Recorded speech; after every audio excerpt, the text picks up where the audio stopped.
Welcome to the Whatever Dating Talk podcast, where we try to make sense of the modern dating hellscape. Thanks for tuning in tonight. You could have been anywhere in the world, but you're here with me. I appreciate that. We're coming to you live from Santa Barbara, California, every Sunday and Tuesday at 5 p.m. Pacific. I am your host, Brian Atlas. I'm joined by my co-host, Kiki. She's a bit shy. A few quick announcements before the show begins. This podcast is viewer-supported, heavy YouTube demonetization, so please consider donating through Streamlabs, which we have pulled up here, as YouTube takes a brutal 30% cut. Some quick maths for y'all. If you super chat 100, YouTube takes 30. If you donate 100, Streamlabs only takes about 3. Streamlabs.com/whatever. Link is in the description. Got a big panel tonight, guys. So for the sake of a smooth stream, we have boosted the read and TTS triggers. Donations and super chats $10 and up will be displayed in stream overlay. Donations and super chats $100 and up will be read/answered. If you want to interact nearly instantly with us and weigh in on the conversation, consider sending a TTS, text-to-speech message. In the first 30 minutes of the show, the TTS will be 100 if you want to get any in, and then we'll go up to 200 thereafter. TTS is via Streamlabs only. Please see the description for all triggers and full details. We have channel memberships. To become a member, hit the join button. Tier 1 is just $5 a month. You can also gift memberships. We're also live on Twitch right now. Guys, pull up another tab. Go to twitch.tv/whatever. Drop us a follow and a Prime sub if you have one. If you have Amazon Prime, you can link it to your Twitch. It's a quick, free, easy way to support the show every single month. We got merch, shop.whatever.com, stuff you can wear to not be naked, don't be a criminal. Get some merch. Follow us on Instagram at whatever. Any girls who want to be on the show, DM at whatever on Instagram if you can make it to Santa Barbara. If you're interested in sponsoring the podcast, you can also DM us here or send me an email, brian@whatever.com. Follow me on Instagram, BD_Atlas. Check out my nonprofit, Big Labia Matter, or BLM for short. It's the pressing issue of our time, 10,000 labiaplasties a year. It's just a tragedy. If you can't catch the full shows, we have a Clips channel. Link is in the description. Go subscribe. We got a sponsor today. This episode of the Whatever podcast is sponsored by our friends over at the X5 podcast. So if you're a fan of comedy, music, content creators, and TV personalities, you should definitely give their show a watch. They've had some very interesting guests on, and they put on a great show. They recently had Chris Hansen on. That's their most recent video. They interviewed him. So be sure to check out that episode. You can find X5 episodes on YouTube and other social media platforms by searching X5 Podcast or by clicking the link in the description. Be sure to like, follow, and subscribe to the X5 Podcast and let them know whatever sent you. Without further ado, we're going to have the guests introduce themselves. So please tell us your name, age, occupation, and where you're from. Go ahead. Hi guys, Ella Freeman. I'm a hair business owner primarily, and I also make TikTok content based on femininity, level up, and hypergamy. Wait, what were the last two? Oh. Level up, I help women in their level up journey, and hypergamy as well. Women interested in. You help them with their hypergamy? Yeah. Like to reinforce their hypergamy or to combat against it? Kind of like deprogram patriarchal things. Thoughts. Wait, reprogram? Deprogram, reprogram what exactly? Sorry, my English. No, it's fine, that's fine. What's your first language? Spanish. Oh, Spanish, okay. Yeah. I thought I detected almost a French accent, but... Oh, no. My last name is French, but... Yeah, that's what I... Okay. But no. What about the patriarchy? And can I have you scoot your mic this way just a tad? This way? I'm sorry. No, you're fine. You're fine. What about the patriarchy? Well, my content is about women that want to attract high caliber men, like high value men.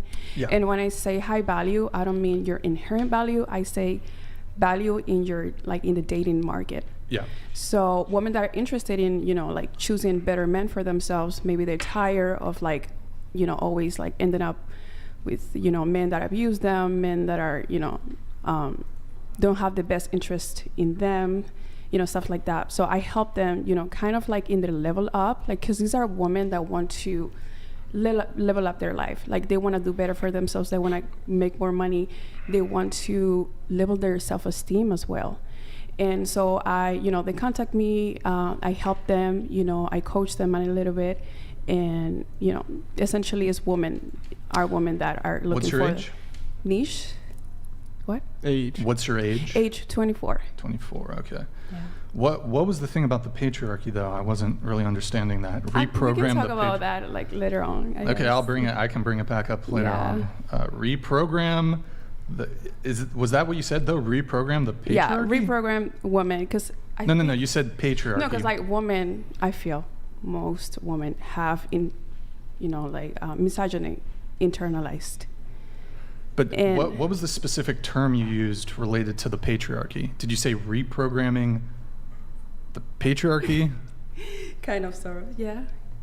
Okay, I will just generally bring up the patriarchy later then. Okay. We can talk about later. Yeah. Okay, what about you?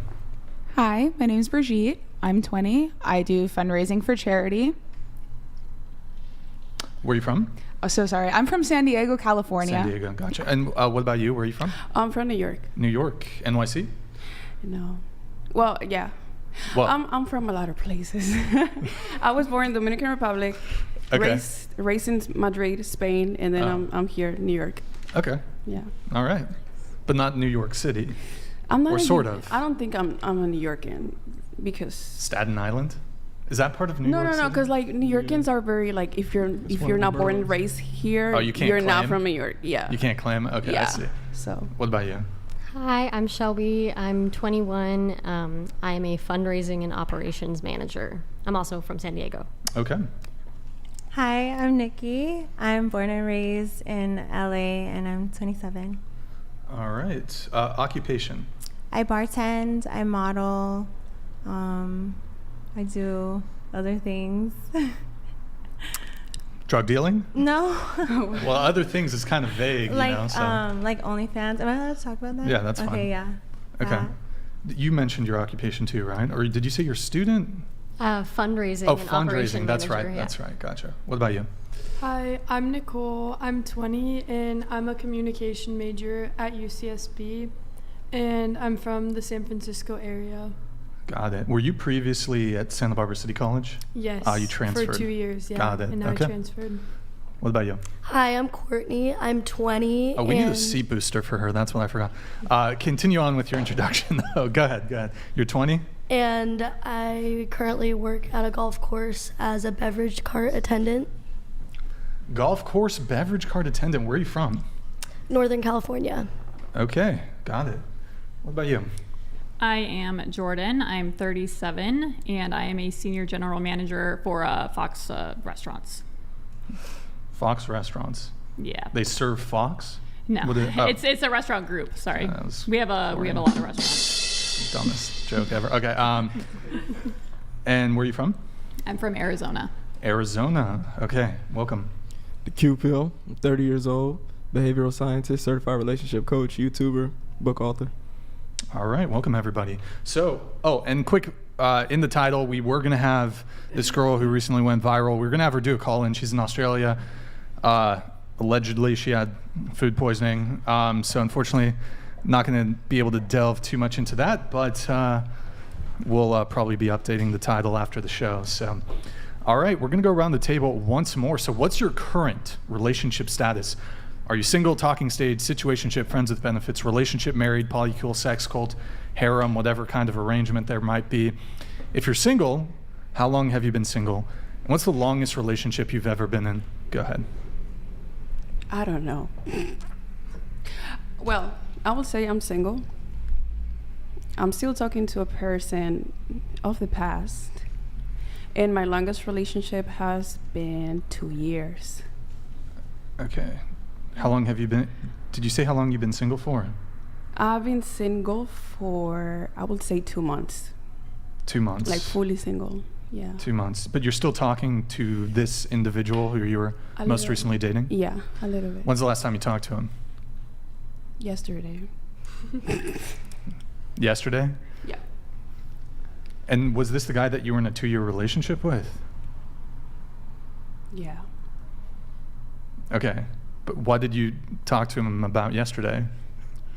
How frequently do you guys talk? Did you see him in Because he's person? very supportive of me. And, damn. Well, I have a very, very supportive family as well. But, like, we have history a little bit. And he's actually happy that I'm here. So hi. Oh, he watches the show, or? No, he watches me. No. Why is he happy you're here then? Meaning, no, he's a really good person, and yes, I'm single, but I'm still talking to Who's the guy? Yeah, I'm just gonna say it. I'm still talking to my ex. Who's the guy who drove you here today? That's him. You said you talked to him yesterday. We're off to a good start. You've already lied. No, that's not lying. You said you last talked to That's him not yesterday, lying. but he drove you here. Unless that car ride was completely mute, I suspect you spoke to him today. Yes. Okay, good start. So, but you're single. You've been single for 2 months. It's complicated. Let's leave it like that. So you guys broke up on the car ride over here. No. I don't want to get into it. What do you mean you don't want to get into it? You're on a dating podcast. Facts. Definitely got to Yeah, get but into I it. came to talk about relationships, like Precisely, the relationship that you sociology happen and to stuff find like that. I yourself in. didn't come to talk about my personal life, but do as I say, not as I do. So, you've been single for 2 months. I mean, Are you we're guys still? talking, like, you guys are still hooking this up. Is the thing. This you is guys are the thing. still hooking Let me up? clarify Okay. something. Yeah, Okay. clarify. You can clarify. Go ahead. We have businesses together. Okay. Yeah. What? He sells watches, and I have clients. So we have yes. You have what kind? You have clients? Yeah, like I have friends, clients that are interested in buying like luxury stuff. So you would refer your clients and friends to him. He has the goods, and I have the clients. So like. Okay. I don't see how that makes. It's hard when you have businesses with, especially your partner, because if you break up, you have to also break up that part. But I'm not ready to let go of that part because it's a substantial income right now. So yeah, I don't know how to describe it. So you get a commission. You get a commission from the sales of watches. Yeah, pretty much. Okay, and that requires you to be in contact with him. Yeah, like it doesn't mean that we're together, but it means that we have businesses together. Okay, I see. So I have to talk to him. Do you guys when you say like, oh, are you still talking to him? I thought you meant like romantically. Like we're not talking romantically. We're talking business. There's nothing romantic going on? Not from my end. Not from your end? Not from my end. So he still wants to get back with you? That's up to him. What do you mean that's up to him? Like you should ask him. Well, you would know, Brian? wouldn't you? You would know, wouldn't you, if he wants to get back with you? I guess. I mean, but I don't want to. Do you guys, in the 2-month period that you've been single, are you guys like still hooking up? No. I value myself. Okay. Yeah. But you were together for 2 years? Yes, we were. Okay. Isn't it typically advised to not, once you break up with somebody, to not continue? Are you looking for somebody new? I'm not looking right now. It's weird. So what if a guy came in the healing process. I'm not really looking. Who broke up with who? I broke up with him. Why? Yeah, that's obvious. What you mean? It's obvious that you broke up with him. Why? Because he already asked you. He said, what happened? You said it's complicated. And then you said, well, not on my end, which means you probably pulled the plug. Because if you didn't, you'd probably be wanting to get back with him. I was not ready to talk about my relationships, but yeah, like that's kind of like my situation right now. Okay. But I'm not looking for anybody. So I'm not dating anybody. Do you think that as a new potential relationship was blossoming, do you think that might be an issue if you were financially involved with your ex-boyfriend? I know I will have to cut my ex off for, Okay. respecting the new person, obviously. Gotta respect the new person. Of course. Okay, cool. All right, we're not going to grill you too long on that. All right. Any rebounds at all, or no? Rebounds meaning like getting back together? No, rebound. Like, has there been any new guys? Like for a date, have you gone on any other dates? Not really. Okay, all right. Just still I'm getting not over it. interested right now. All right. What about you? Well, I am in a relationship right now. Mm-hmm. And then the next question is, what was the longest relationship? Yeah, longest relationship you've been in? Well, my longest relationship was 4 years. I was actually married. Ah, okay, married. So, yeah, that was cool. Divorced, I'm assuming. Technically, no. Oh, Technically, okay. that's kind of expensive, you know? So we kind of just separated, Okay. you know, kind of stopped. talking to And you each said, other. how long has your current relationship been going on? I would say about 3 months. 3 months, gotcha. And you said, so you're 20, you were married for 4 years, so you were No, married from... I was in a relationship for 4 years. We were I see. married when I got 18, and then I left when I Okay. was late 19, early 20. I see, okay. So you were married for like a period of about a year. Yeah. Okay. When did that relationship end, the 4-year one? I would say, once again, about when I was late 19, early 20. No, how long ago? Oh, how Like long 6 months ago? ago? Probably like, I'd say about a year ago. A year ago, okay. Gotcha. And your current relationship, that's been going for 3 months. Yes. Why did you get separated from your husband? You see, he in the beginning turned out to be a really nice, kind man. He was very smart. He had a lot of ambitions. And then I feel as though kind of after we ended up getting married, he got really comfortable and kind of started showing his true colors. He started dabbling in drugs, stealing my money.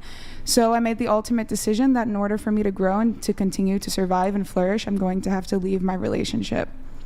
Wow, he was stealing money from you. Yes. What are we talking about here? So we're talking tip money I would leave in the car from my job, because at the time I was working at Pyology, which is a custom pizza place, and I was getting nightly tips. He would steal my money, use them on paraphernalia, and he would sometimes take my card, use it on Amazon, stuff like that. Every now and then he'd be like, oh, hey, can I borrow $20 for a video game? And I'd be like, oh, you know what? Sure. And yeah, a lot of things that were obvious red flags that I wasn't able to see just because I was blinded by love, unfortunately. So. Okay, what drugs was he taking? Quite a few. He was on fentanyl, heroin, and he did dabble in a little bit of meth. Dabbled into meth. Oh, yes. A meth dabbler. Oh, yes, a meth dabbler. Actually, the night I had left, I wasn't planning on leaving him. I was still planning on working things out. I had went to go pick him up. He was hanging out in a parking lot with his friends. I didn't know he had been dabbling in the meth. I was like, okay, let's go. Time to go home, because he didn't have a car at the time, so I was the main driver. And I was like, let's go. And he was like, I don't want to go yet. I want to talk to my friends. And I was like, okay, well, here's the deal. You're sitting here high out of your mind, doing absolutely nothing. I just got off work. I want to go home. I want to go to bed. Are you coming or not? And he was like, I don't want to stay here. And I was like, okay, then I'm going to go. He's like, if you leave me, I'll kill you. I looked at him. I said, you kill me then. And I drove off. Oh my God. Sounds like you mothered him. A man-child. Yeah, a little bit. Hey, yo, shout out to the X5 podcast, guys. Don't forget, guys, level up for value. Word? I think I'm understanding this. Yo, guys, check out the X5 podcast on YouTube. They're our sponsor for today's episode. Thank you, guys. Appreciate it. Wow. Okay. So threatened to, annihilate you. There was drugs. How old was he? He's actually only a year older than me. So right now he's 21. At the time, I believe when I had left, I was 19. So he was like 20. Oh, okay. Okay. So he was great at the start. Yeah. And then everything was good. How long, what was the good period? Like a year, less than a year, more than a year? I would say the good period was about 3 years. I mean, Prior every to the relationship, yes, prior to the marriage. Every relationship obviously has its ups and downs. So I'm not going to say it was good 100% of the time. There are obviously a little bit of stumbles, but nothing that was majorly like, oh, okay, I got to run, You hear that, guys? If you get married, your wife's going to turn you into a thieving drug addict. Yeah, you better run. That's what happened, right? After the marriage. Don't get married, guys. You'll turn into a thieving drug addict. Okay. That's quite a doozy. Is your current relationship pretty solid? Oh, yeah, no. My current relationship is absolutely awesome. He's a very nice guy. When are you going to start posting him on your Instagram? I actually never really post anything on my Instagram. I'm not a very big social media person. I do like the podcast, though, so. Okay. What about you? I'm single. I've been single for 3 days. 3 days. Okay. Yeah. Tell us about that. Well, I just turned 21 about 2 weeks ago on November 18th, and he proposed to me on my birthday, which was, it was cool. Everything was great. And then on Sunday was our anniversary, and Brigitte, she came over to my house to just, hang out with me, spend some time with me, and he had messaged her and was like, hey, I want to set up the apartment to make it look nice for our anniversary. Can you take Shelby out of the house for about 2 hours? So she did. We went shopping. We got some boba, just had some fun. And then I came back and all of his stuff was gone. And he left a note that was saying basically the relationship wasn't working for him anymore. And he was afraid of my retaliation, which is kind of confusing because we've never argued in the entire year, if that makes sense. Like never. So yeah, it's just been a few days. Wait, hold on. Okay, so you were engaged for like a month or? November 18th, so about 2 weeks. Oh, 2 weeks. Okay. Yeah. And he left a note. Is there anything in your behavior aside from directly with him that would have made him fearful of your retaliation? Possibly my last relationship, but there was a reason for that. Tell us about that. He had stolen my truck and $6,000 and my cat, and then went across the country to West Virginia to be with a girl that he met on Reddit. And so what was the retaliation that you... I kind of just went through his phone, and all the photos that she had sent to him, I sent to her mom and grandma and dad and just pretty much her whole family. He stole your cat. I mean, once you steal a pet, forget, who cares about the 6,000? You fuck with a cat. Yeah. It's war. Exactly. It's war. You get it. Okay, I get it. Exactly. And I mean, the truck and the 6,000, that's important too. Yeah. But okay. Don't hit like the cat though. Cat was the straw that broke with the camel's somebody's back. pet. Oh man. It's on. I have his address. I'll get there eventually. My dog's gone, bitch. Okay.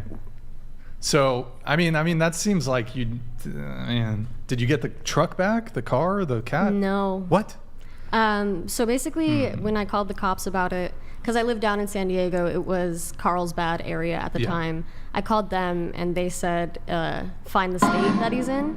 Hold on, just. So Flo Act 954 donated $100. What's up, Brian? First time commenting. Thank you. I've noticed these simps on your chat don't respect women and insult them.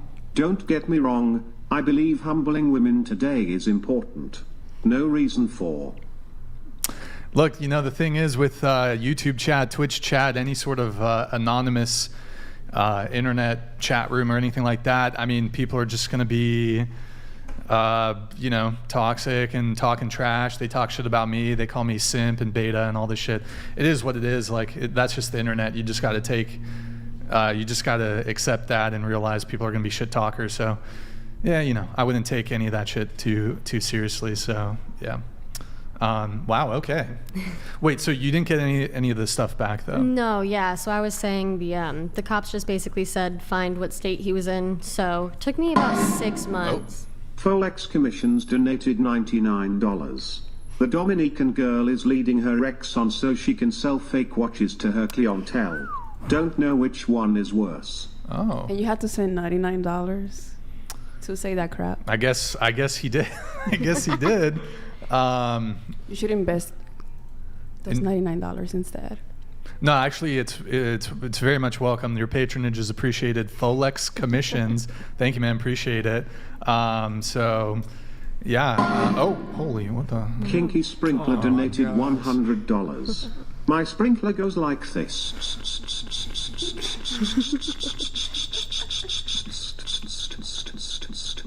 Good. Thank you, Kinky Sprinkler. Comes back like this. Thank you, Kinky Sprinkler. Appreciate it.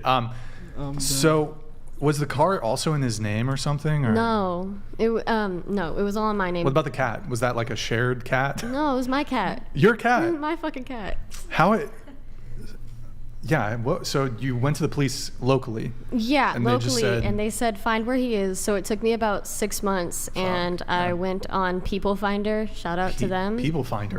Okay. And gave me pretty much all information, ranging from him to like family members. It was like his second freaking cousin that he doesn't even know. So it's pretty fun. But yeah, I gave him. Cool Rad Bro donated $99. He took the cat WTF. Right? Yeah. Wow. Yeah. It's super fucked up. Yeah. Super fucked up. Did you like try to track him through social media at all? Yeah, but you know, he only really used Instagram and Reddit to be, you know. So besides like putting the, but I don't know. You went after the girl. Yeah. And granted, it sounds like she was complicit to some degree in the infidelity. There was a reason. I was really, really stupid in this relationship. He cheated on me multiple times, and I was like, you're gonna change. I could help you change. I'll forgive you. This girl was like talking to him a few times, and I believe it was July when I found out about her the first time, and I was like, dude, he has a girlfriend. Grow the fuck up. You know, be an adult, be a girl's girl. Help me out and just stop this shit. And then that stopped for about 2 months, and then it went back up again. And I found out on my birthday last year. My birthdays are kind of shitty. Damn. Sounds like some bad luck. Yeah. So you've been single for 3 days. Yeah. Did you cheat on your fiance? No. God, okay. no.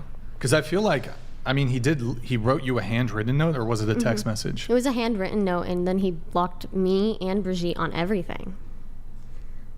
I feel like typically for a ghost of that magnitude, that's typically warranted if there's like cheating or some egregious betrayal. You'd think, but he hasn't given even his parents an answer. I've messaged his parents, and they're on my side. They're like, yeah, he's being an asshole. He needs to talk to you. But does he though? I deserve an answer. Well, I mean, do you have the note? I can tell you exactly what it said. Sure, read it. Tell us. I don't have the note, but I memorized it. Yeah. You committed it to memory. Oh, yeah. It said, I have been afraid of your retaliation and for my safety for months now. I will be taking my belongings. And then he put in like the little kind of quotation things saying that he wanted to take his sword, some clothes, like regular personal items, and then his bottle tab. Wait, sword? He's got a katana? Yeah, nah, not a katana, but he likes swords. He's a nerd. He has more than one sword. Yeah, he's a D&D nerd. He sounds great, not gonna lie. He was. Sounds like a legend. He was. Yeah, but now he's just kind of a dick. Any man with a sword, I trust immediately. Not anymore. That's a trust word. If you have a sword as a man, I trust you. What about a sword as a woman? No, that's dangerous. That could be dangerous. Yeah. Mike, liable to use it on you. I don't know about that. Perhaps we don't want an appendage removed. Right. Go ahead. You knew a sword guy too? You dated the sword guy? I was married to one. He was also a sword guy? Yeah, he was a sword guy, so I'd be careful, man. Okay, all right. Good to know. Maybe it's a mixed... Can't trust anyone with a sword. Sword guys are a mixed bag, I guess. And then just basically saying like his bottle tab collection, he's been collecting that thing for years now, but I went through... Oh, wait, did you finish reading the... Yeah, like his bottle tab collection, and then he just said, I wish you well. I don't want to say his name, but M, from M. Yeah. Okay. Yeah. And that's it? It was like a paragraph, basically? That was it. Just one little paragraph. Was it in cursive or was it... He has really shitty handwriting, so it was his handwriting. He typed it? No, he wrote it. Typewriter? No. Oh, no, he wrote it. With a pen. Not in cursive, though? No, with a pen. Ballpoint? No. I think it was like one of those Crayola markers, to be honest. Crayola? With a crayon? Like the brown one. Brown? It was brown. Okay. I'm deciphering a lot of details from this. Okay, so I think that's a valid way to break up with somebody. A valid way? Yeah. That's nice. He could have ghosted you. He did. No, he wrote you a note. He said it's over. What's the reason, though? We had sex the morning of. He kissed me goodbye, said he was going to be back. He went to his friend's house, and then boom, flipped. Sex the morning of, yeah. Everything was fine. Says he loved me. Literally, we were texting as he was at his friend's house, and he was saying, you know, I love you, calling me pet names, kitty, like all that shit, you know? I think he was fearful of his life. Good. He was scared. He should be. Well, exactly. That's how he should have. Well, I mean, now he should be. Wait, now he should be fearful of his life because of the manner in which he broke up with you? No, I wouldn't say fearful for his life. He shouldn't be fearful for his life, but karma's definitely gonna get his ass, and I'm gonna be behind it for sure. How? Don't know yet. Gotta plan it. Gotta wait for a few years, though, so they don't suspect it's me. I mean, you essentially just snitched on yourself as to why. You think. Literally, the words that just came out of your mouth are evidence of enough for why. They're not going to remember this in 10 years. 10 years? I played the long game, buddy. Wait, are you being facetious or are you serious? Don't know yet. I mean, you've literally just self-snitched. Like, he's totally justified based on what based on the words that have just come out of your mouth for doing this, like, disappearing act. It's not justified because I've never acted this way towards him. I've never shown my crazy side towards him, genuinely. I have reason to doubt that. That's understandable. You've just admitted that he's going to get karma, and it's going to be at your hand because the note otherwise sounded polite. Perhaps you take grievance to the way in which he... I should also add that we were supposed to be like moving into a brand new apartment by the 15th of this month. Like, it was already set up, lease was signed and everything. Okay. And then he just ghosted me. Like, that's fucked. We need his side of the fucking story. Are you watching this, I agree. dude? I would love his side of the story. I would love that. Call him, bro. Does anybody have a contact on him? I know his number. Well, don't say it, but but he blocked you, right? He blocked me. Can I use someone's phone and put it in? He has me blocked. Instagram? Man. Is he on Instagram? He has me blocked on everything. He's on Instagram. Chat. Wait, Nick, pull up the chat. Chat. Do we need his side of the story? I'm not even sure if he would. I would love to know his side of the story. We need his side of the story. Please. I've been waiting for answers this last 3 days, bro. Yoshi is crazy. Well, we can't call him because California wiretapping laws, but... Well, no, if he agrees to it, we can call him. Doubtful. What if we Instagram video chat him? Does that still ordinate by the same law? Do you think he's watching the show? Like, do you think he's keeping tabs on what you're doing? Yes, because I haven't been posting on my Instagram or anything lately the last 3 days. And then the second I posted something this morning, every single one of his friends saw my story first. I was like, that's interesting. Yo, his name starts with an M? Yes. Buddy, I'm looking at my Instagram requests at whatever. Wait, what if it's some like... It's actually not. Okay, hold on. Yo, send me a DM on Instagram. We'll do a call-in with you. We'll get your side of the story so you're not slandered. We don't want you to be slandered here. So DM us at whatever. Maybe we can check in. Here, I'm just going to write a note, phone call. If I don't get a message, maybe one of you guys can... let me ask you a question. Do you think he would be down? Or do you think it's like very unlikely that he'd want to be... Honestly, it's very unlikely. Okay. He was a homeschooled Catholic boy. He's not... Wait, Vash _ Stampede donated $100.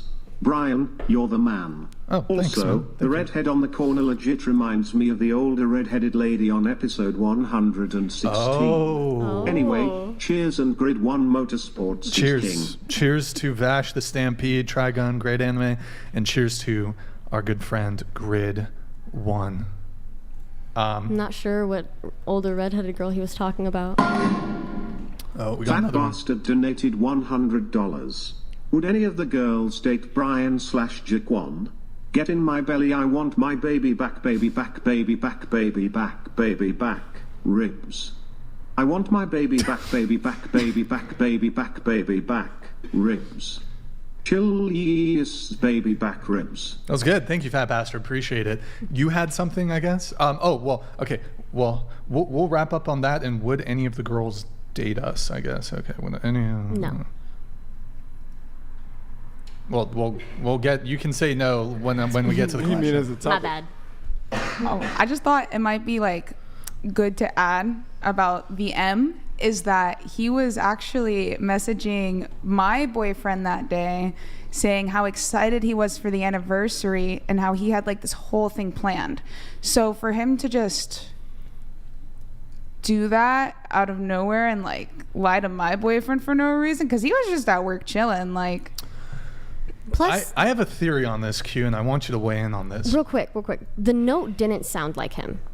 It did not sound like the way he normally talked. I truly feel like someone was like... Saying you got abducted. No, but I feel like his friends put something into his head and then he just started spiraling and then he was like, all right, split decision, let's do something stupid. Was he acting weird at all? No. Like leading up to it? No change in anything? Change. Like I said, we were packing to move into our new apartment, and the day before I was like, aren't you getting excited? And he was like, the more we pack, the more excited I am to like, this is my first apartment by myself with you. Like, he was mad excited.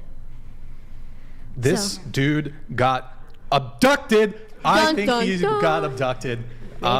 Wait, but you spoke to the parents, correct? Yeah. And he's talking to the parents as well. Okay, so he's not abducted. No. That's good. Safety check. Yeah.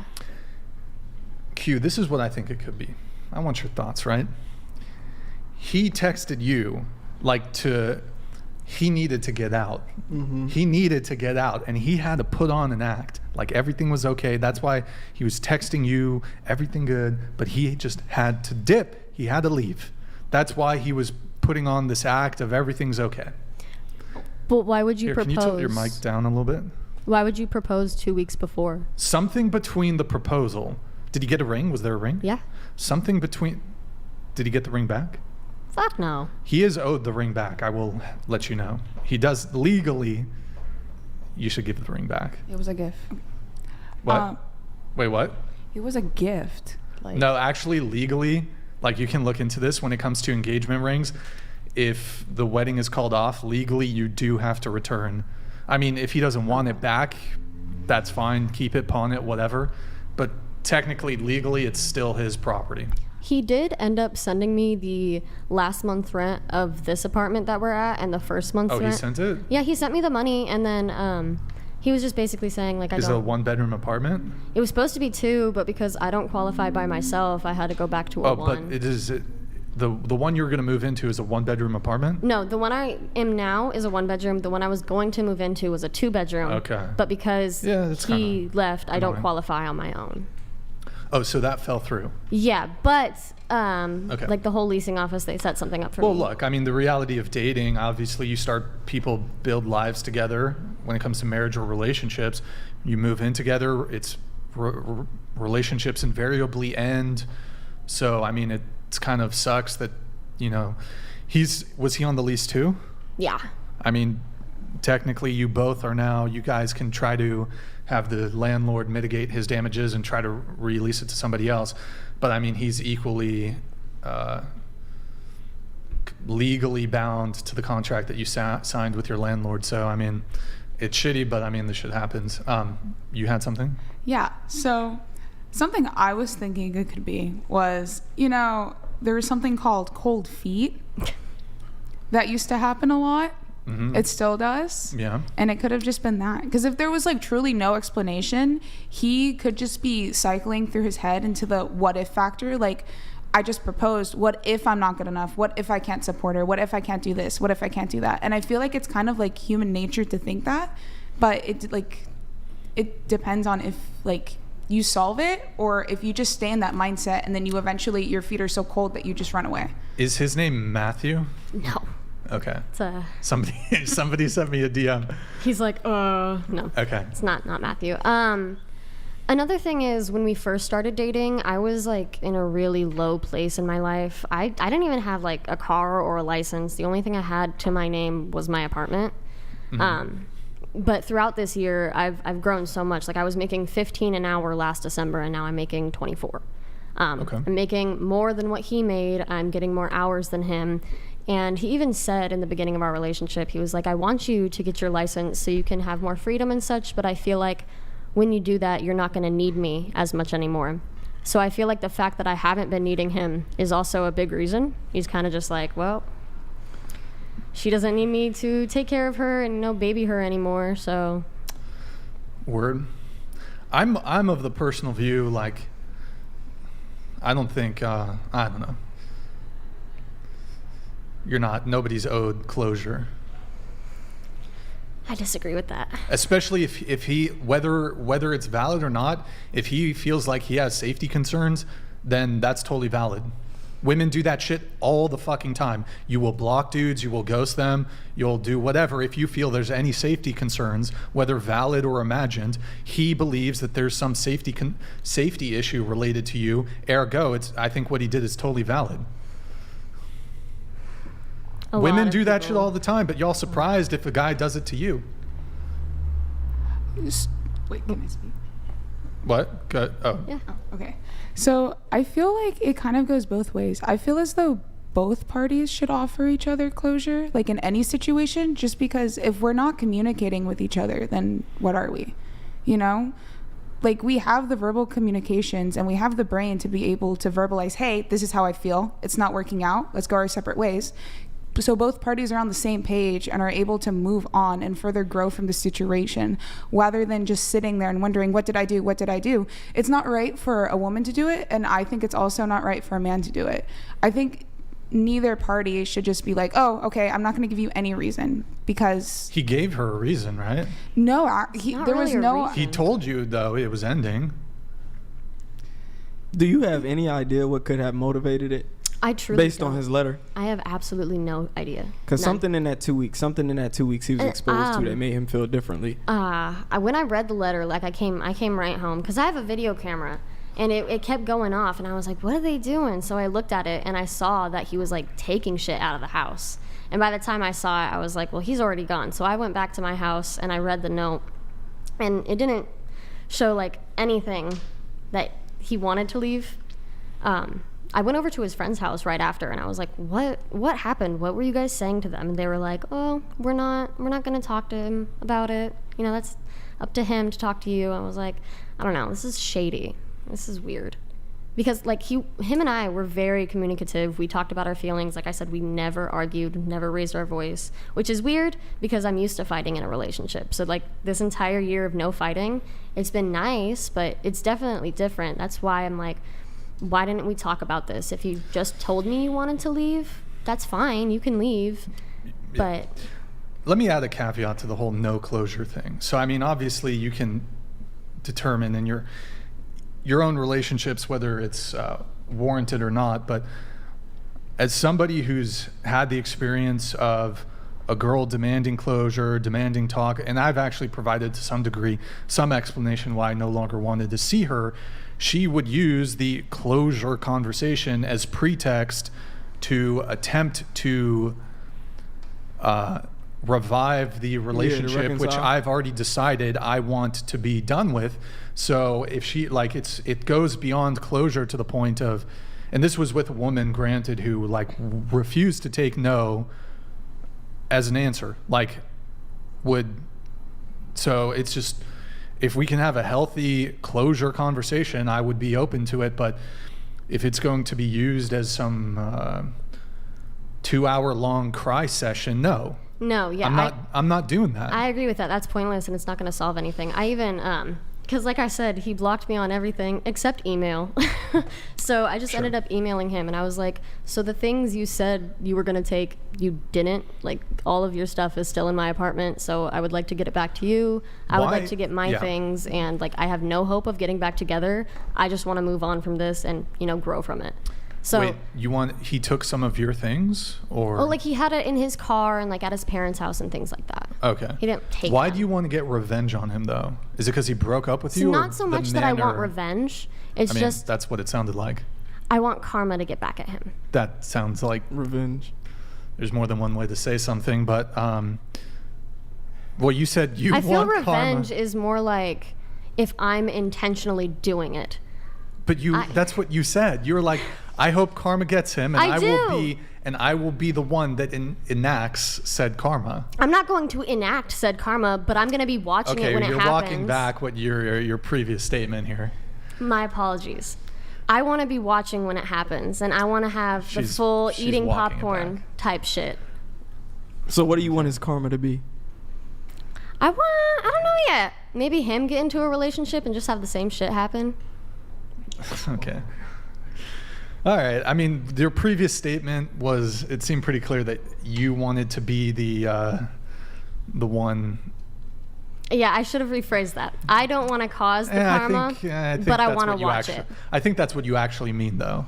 No. But now that you realize that's not a good look, you're okay. Hold on. Let me try to put a better face on this. Like I said, I know I'm crazy. So if I wanted to do some shit like that, I feel like I would have done it by now. I mean, it's only been 3 days. That's exactly. You said 10 years from now you're going to be still scheming and be thinking. Okay. Obese roast beef donated $100. Brian, God. What's with you liking women with big pussies? Are you mental? No, I'm not mental. Listen, women have genitalia preferences. Women like big peens. I happen to like large labia.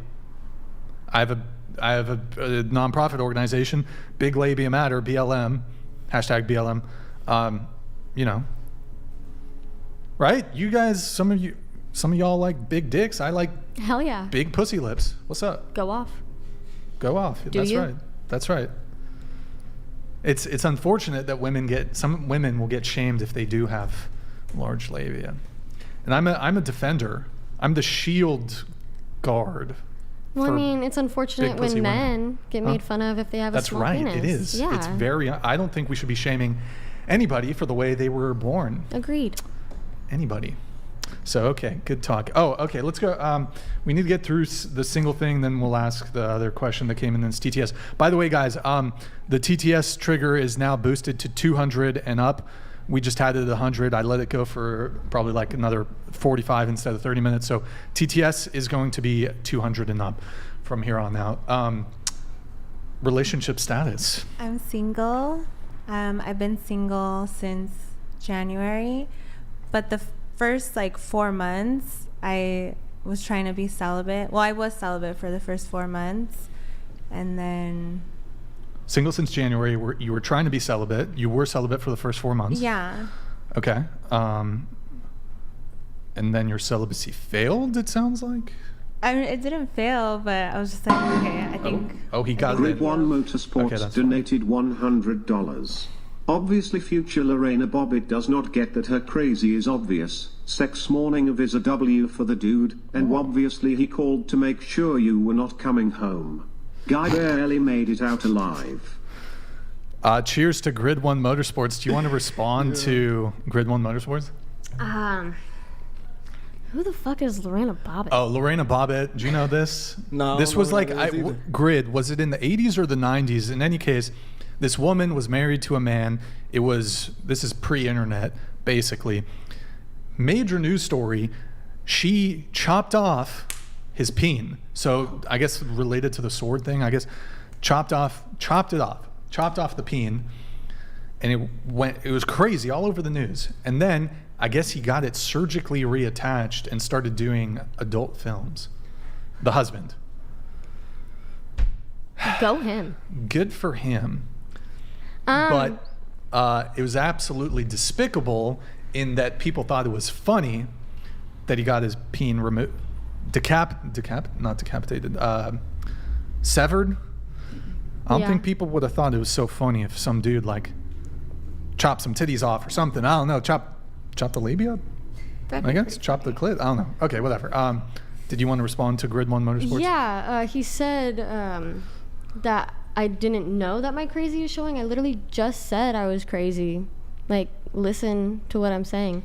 Yeah, and him barely making it out of life. Like, literally, like I said, we had no arguments. Everything was fine. We never fought, never put our hands on each other, never raised our voice at each other. We always had very open communication.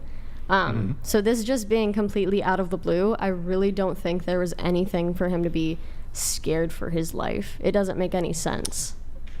Okay. So coming back to you, you've been single since January, but Since January, yeah. And my longest celibate. relationship was 2 years. Longest relationship 2 years. Did you answer longest relationship? 2.5 years. 2.5. Okay. You were trying to be celibate. Well, I mean, I didn't have like a deadline. I just was happy that I made to 4 months. 4 months. Then I just took that time to like heal. I did therapy. I did self-work. I detoxed. I stopped drinking. I recently just did that too. I stopped drinking for 34 days. And I work at a bar, so I mean, it sounds like 34 days, but yeah. And I don't smoke or anything like that, so. Okay. Good times. What's going on recently, though? Anything? Any I'm dudes just in the being picture? single. Yeah, no, I'm just dating around. Are you celibate or no? No. Okay. I don't really recommend that to Being be celibate? celibate because I feel like, What do you recommend? well, yeah, like, you know, do the self-work, but like, I just think the celibacy thing, like, right when I got out of celibacy, like, I feel like I try to like make up for those 4 months. I just kind of went like crazy. When you say you went crazy, what do you mean? Like, I just feel like I was just like pulling out all these like random stunts that I've never done, saying Stunts? things that I've never done. Like, What do you mean? like just trying to pull out like all these crazy ass moves. Like I don't what? know. Like what? Like, I don't know. I just like sucked Stunts? a guy's What, you toe. like I jump don't in cars know. and shit? What do you mean? No, during sex. During sex, like what? I've never done it until recently. You're doing like reverse cowgirl, and you kind of have to be a little flexible and then lean forward and like just start sucking his toes while you're in reverse cowgirl. Cool. Okay. There's that.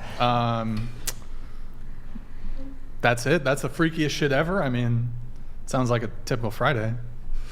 I mean, no. I mean, I just got out of celibacy though. Wait, this was yesterday you did this? Oh no. Oh, okay. No. Okay.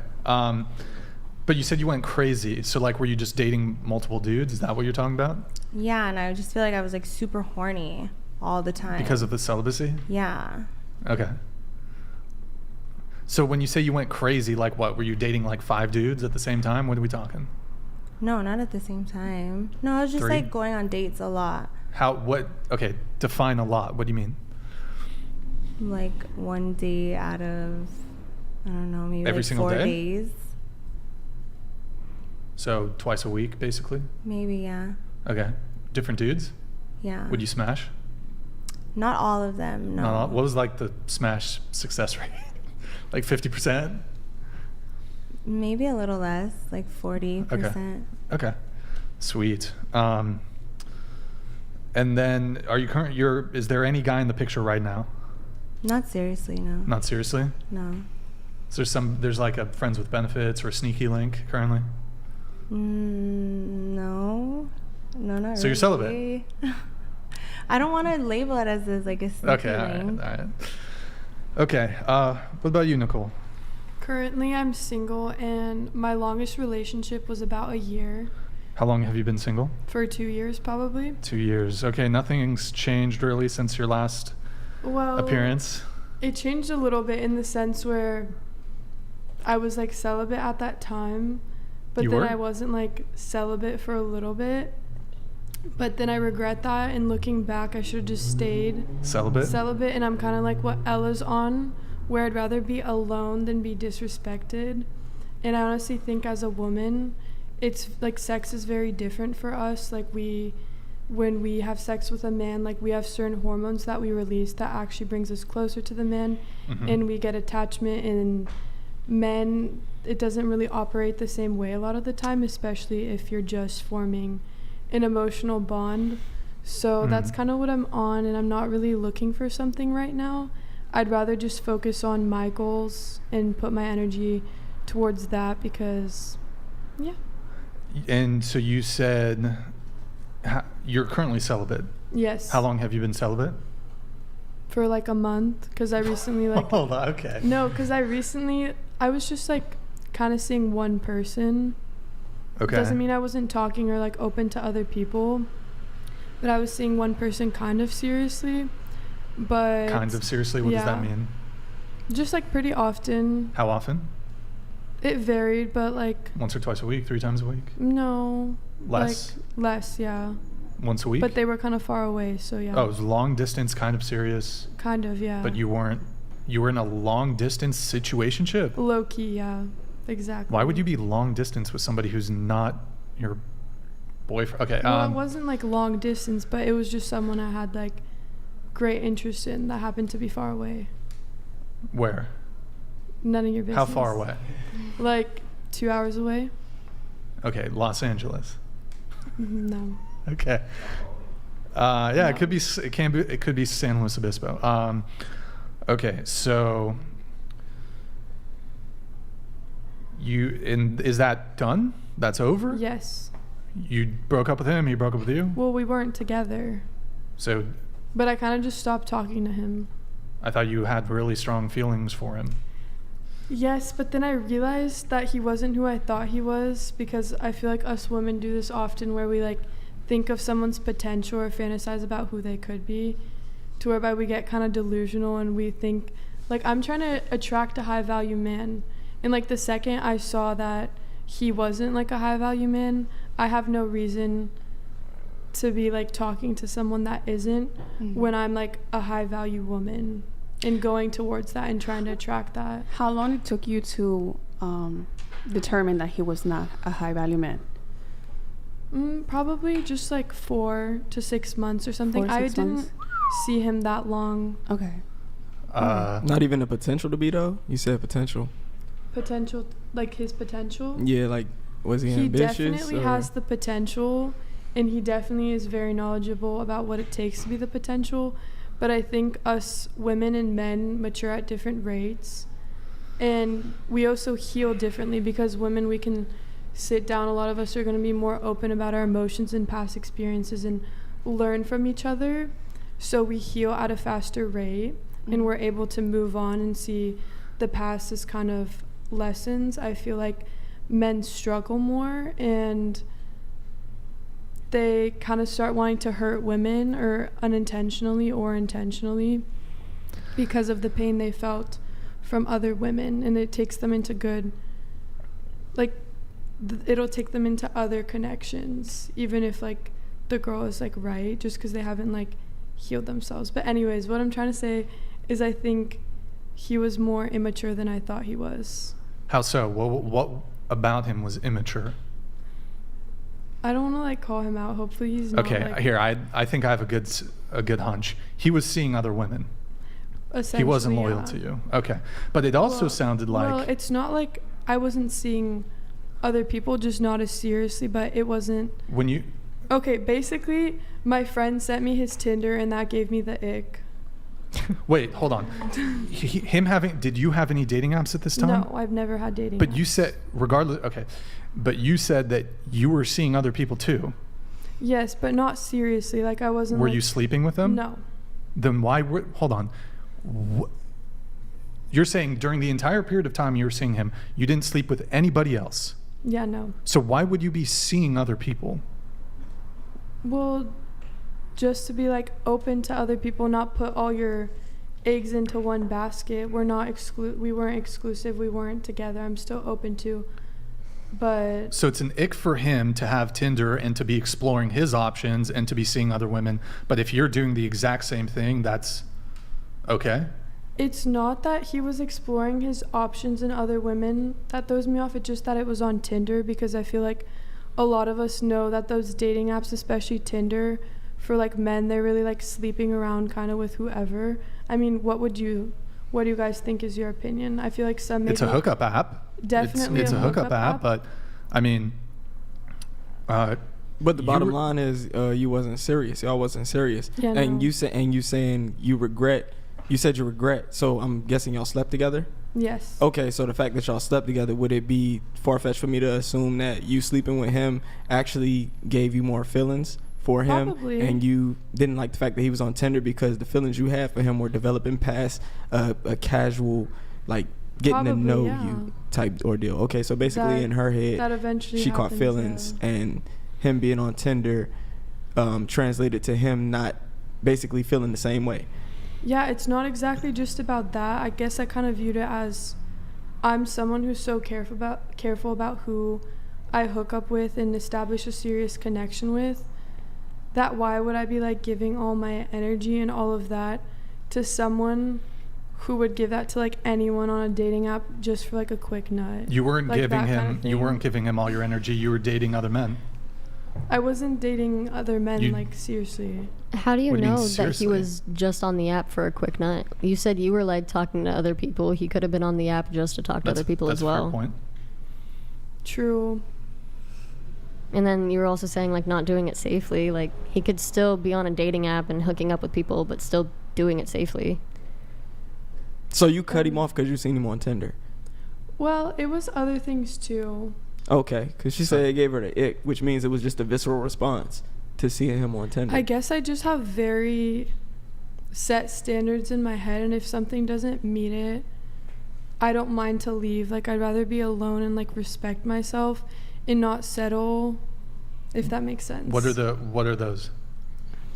Well, I think that one of the greatest things a man can have is self-control, and I can't really picture a man, like this vision that I have of a high-value man, using Tinder for attention or talking to other people. I feel like a high-value man like honors and cherishes connections that he meets in like person, like more tangible ones, if that makes sense. Can I ask you a question? Yes. Did you want it to be more serious? Like, were you like you were looking for a serious relationship with this man? Not necessarily. I even told him, I was like, I can see myself being with you like in a serious relationship. I was super communicative and straight up. I was just like, it's kind of a matter of time. I was like, I feel like I don't know you that well. I want to just experience more time with you and assess like if we could be together. But I was super open about like I can like envision us being together because we would spend like a good amount of time together and connect on a good level. So yeah, what are you thinking, Brian? Well, you said he wasn't a high value man, but you consider yourself a high value woman. But I mean, how quick? You said you were seeing him for like 4 to 6 months. How quickly into the relationship did you guys hook up? Or not the relationship, how soon did you hook up? First night, second night, third night? So basically, he is a friend I've had for like 4 years, so we already knew each other very well. But then like the first night when we were alone, I straight up told him how I felt about him because I really liked his like characteristics and his personality. And we had gone out, and then I hooked up with him the first night. It was just the two of us, but I already like felt that way, and like he was someone very intriguing to me months before that. What did you tell him? Like, how did you, because you guys were friends before, so how did you broach this, hey, by the way, I have feelings for you, I like you? How did you say it? I straight up was like, I have to be honest with you. Part of me sees you as a friend, but part of me wants more. I'm attracted to you in an intellectual manner. Like that, that's like intellectual manner? Yes, like I'm like, is the guy like a fucking physicist? What are we talking about here? No, not like that. Don't take it so literally. Oh, but okay, like, my bad. when someone just like opens up your mind, you know what I mean? Or like your conversations are like really good. They have a lot of value to like add to your life, like lessons that they could teach you, and like you can teach them a lot. Like I cherish that a lot in all my kinds of like relationships, like friendships or like romantic. So I meant it in that sense, and I was just super open and honest about that. So what was his response when you dropped this?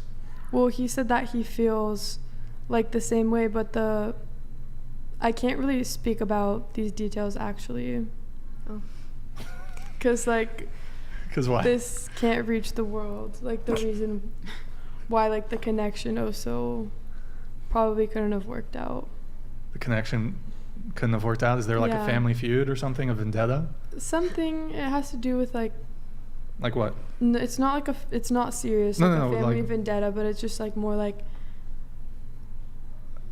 nothing. Wait, I think I know.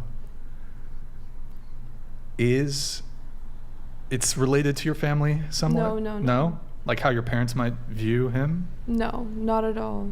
Not Nothing really? political, nothing Oh. family, just other people in like the circle. Oh, he fucks Of, like like, 3 my of your friends? Yeah. No, Oh. no. Then what is it? I wouldn't have been It's not single good. if you Bro, did nobody that. watches the podcast. There's like 3 people watching. Go ahead. Cap, you literally have like 4 million subscribers on YouTube.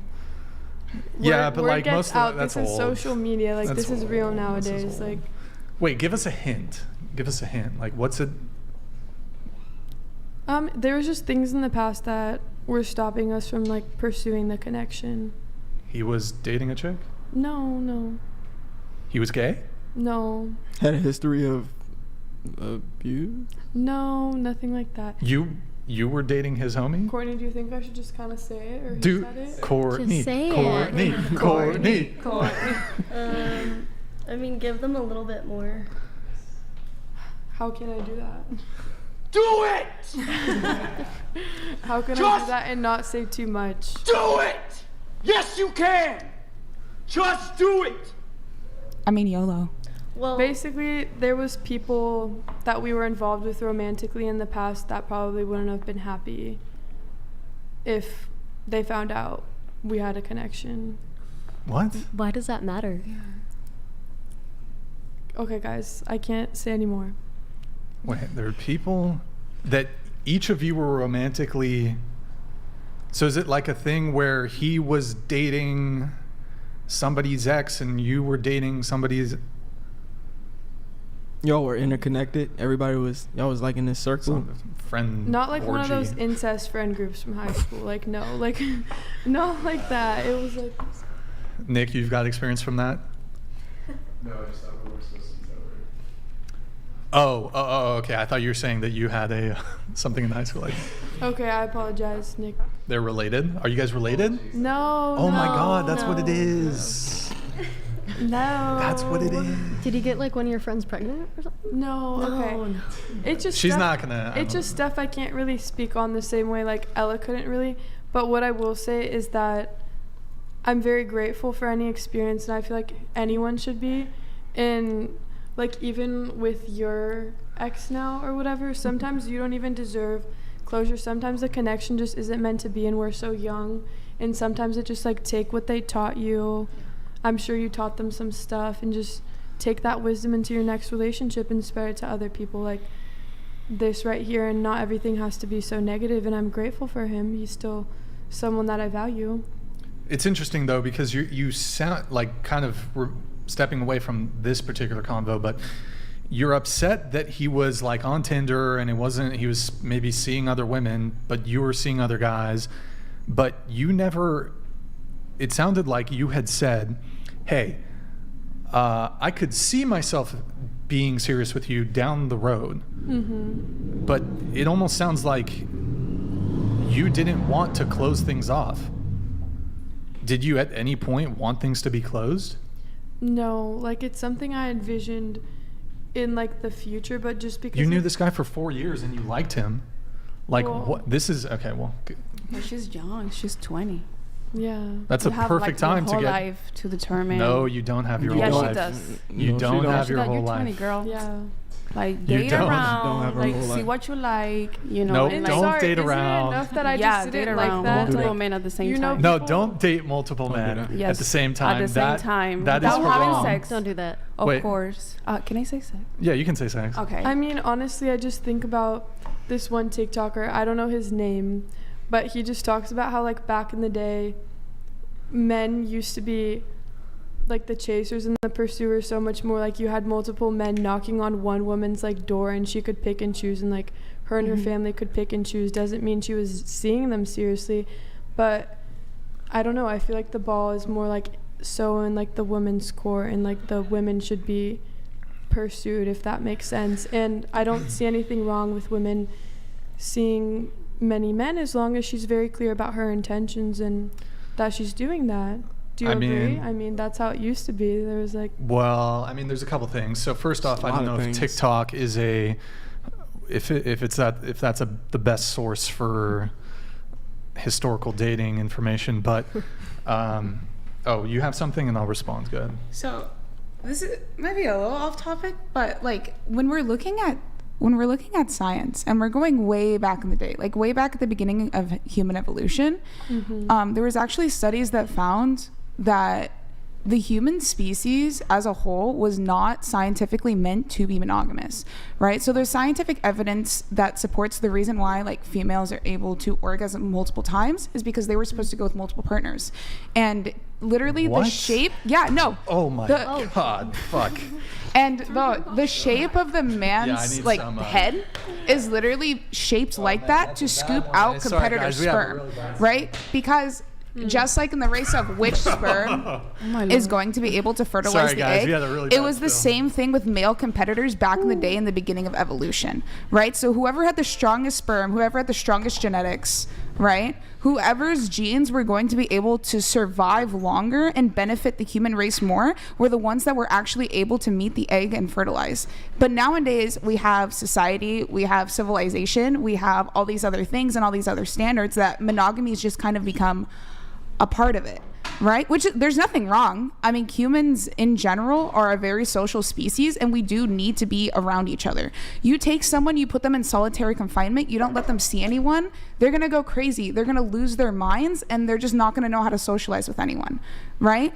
And that's kind of how we people are. And we have it in our heads now that we need to find someone, we need to do this, we need to do this, and we just need to settle down and everything. But when in all reality, when you're looking for a relationship, instead of looking for, oh, is this a high value man? Is this this? Is this this? Think of, is this person going to support me? Is this person going to stand by me? Am I going to be able to financially, emotionally, and just in general grow with this person to raise kids, to start a future, to stay steady in life? Instead of looking at all these things, oh, he had one Tinder account, think, okay, later down the line, is that Tinder account gonna stay? Because like she said, we are young and things do happen, and there is time to change and fix things and grow in a relationship. Oh, can I say something in response to what you just said? Yes. The first thing is, which one of the sexes get pregnant? The female. The female. Okay, so according to sexual selection theory, you're not quite wrong, but you're not accurate in what you just described. And I'm gonna tell you why. Sexual selection theory. The sex that has the babies, they have more parental investment. Yes. So it's not the men. So it's maternal investment, right? Sperm competition is what you're referring to. Yes, but women didn't necessarily select multiple men to sleep with. The further back you go, the more animalistic we were, right? So that means men went on to women. Like, I can't say the word, but that was much more of a natural occurrence in the natural world the further back you go and the more primitive humans were. So like our testes size it speaks to sperm competition, but the woman has always been more selective than the man, and the woman has evolved to select the best mate that she sees for her. So that's why women typically get attached to one man. And most women do not date multiple men at a time. Even with her advice saying, I recommend you date multiple men, I don't even have to say anything against that, because that's not naturally the route that women are going to take. If multiple men come at a woman is going to develop feelings for one man and naturally cut the rest of the men off naturally. Even if you give the advice like date multiple women or date multiple men, she's not going to do it. Even if you tell her you should, this could be effective, this could help you try to get the dating outcomes that you want, she's still going to naturally release endorphins, hormones that's specific to one man, especially if they have sex, which speaks to her case. Grid One Motorsports donated $200. Do not listen to the chick that cannot keep a man and has never been married, or to the fake science girl. Do not date around. Men value purity and beauty, so be that. Men are hunters, be prey. Okay, so yeah, so that's what I'm saying. So I get what you're saying. We aren't naturally monogamous, but women are more monogamous than men. Men are more polygamous than women, and you see that in our physiology, our anatomical features. So that's what I'm saying. That's what I'm explaining. So you weren't exactly wrong about the monogamy part, but women are more monogamous than men, and women will tend to get with one man over multiple men. They don't really want to date multiple men at one time. And naturally, the behaviors that they exhibit is going to be exclusive to one man once she finds a man that she likes. Yeah, and I'm not saying like sleep around. Like if you want to, that's fine. It's not like something I'm like specifically saying. I'm just saying that like these roots that we have may be embedded into us because it is what started our whole species, right? So we could still have these feelings, and that could be why sometimes things happen. You know what I'm saying? I understand what you're saying. Oh, so you were talking about how to look more into like, can a man support me? Can I grow with a man? But those things I kind of encompass within like a high value man. You know what I mean? Those are the kind of questions that come when you think of what is a high value man. I feel like and I guess I kind of just saw, I'm not saying he can't become one or someone like that can't become one. I just feel like one of the traits a high value man has, or like a partner I'm trying to attract, is self-control, and I don't really see that as self-control or maturity. Can I hint on that too? Yes. I'm really curious when women say self-control as a man. Men typically, when men become high value, they may have came from a position where they weren't desirable. Mm-hmm. So if a man becomes desirable, he now has women that are approaching him, women being around him that he never would have gotten. So it's kind of unrealistic to expect a man to just know how to have sexual discipline if he wasn't exposed to beautiful women. He didn't attract beautiful women at some point in his life. So most men, when they become high value, you can look at entertainers, you can look at athletes, you can look at any guys higher on the socioeconomic ladder. When they get women around them, they typically are going to fuck a lot of those women around them. So Tinder just makes it easier for guys to exercise that option, especially if he's a desirable guy on a dating app. So when women say that, I'm like, that's not realistic to expect a man to have dick discipline, especially if he never had to learn it. Mm-hmm. That's what I'm saying. That's a very interesting point. Yeah, thank you. That makes sense. Who is next? Another thing though about like the Tinder profile is that his bio for the Tinder profile was need a +1, and like days before my friend sent me that, he took me as a +1 to like a bar and with his friends. So then I was kind of like, I don't want to be one of the other +1s. I can't really assess how serious he was about that bio, or if he's using the app to seek out girls to bring as a +1 to events to bring around his friends.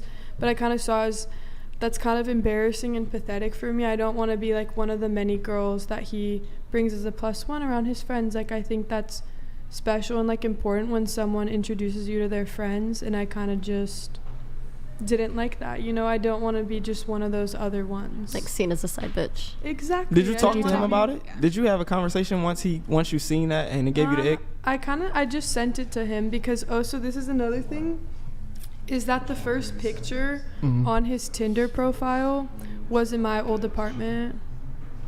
So I was kind of just like, wow, like are you like that, just kind of like rude, all of that, or I don't know. I just want to be fully respected.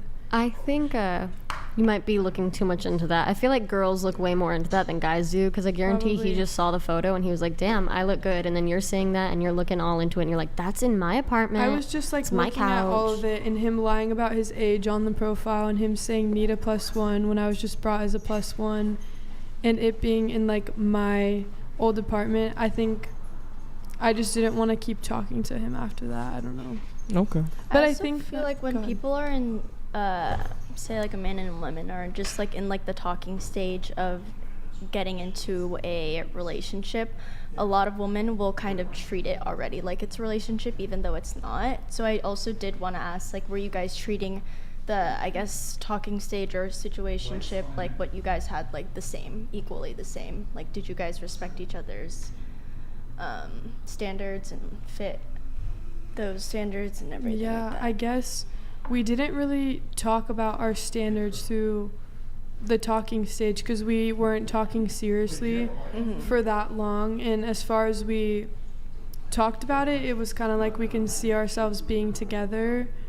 just not right now, and we're kind of assessing if like how serious that could be, you know. And I feel like that lack in communication when you are in that talking stage like can really fuck a situationship up, because you're trying to envision this person to fit all of your standards, yet those standards are never really communicated yet. So I feel like that's one of like the big things that maybe I did mess up by not communicating to him, and maybe I do owe him communication still instead of just like having ghosted him. Yeah, I would recommend. I've thought about that a lot, but sometimes pride gets in the way. Because Pride obviously will fuck that a was relationship hurtful up. and like annoying to see, because I really don't want to be just another plus one. Like, I'm not sleeping with other people. Like, doesn't mean I'm not seeing other people, but just to be like someone else's plus one out of that I don't know how many, you know, I don't know.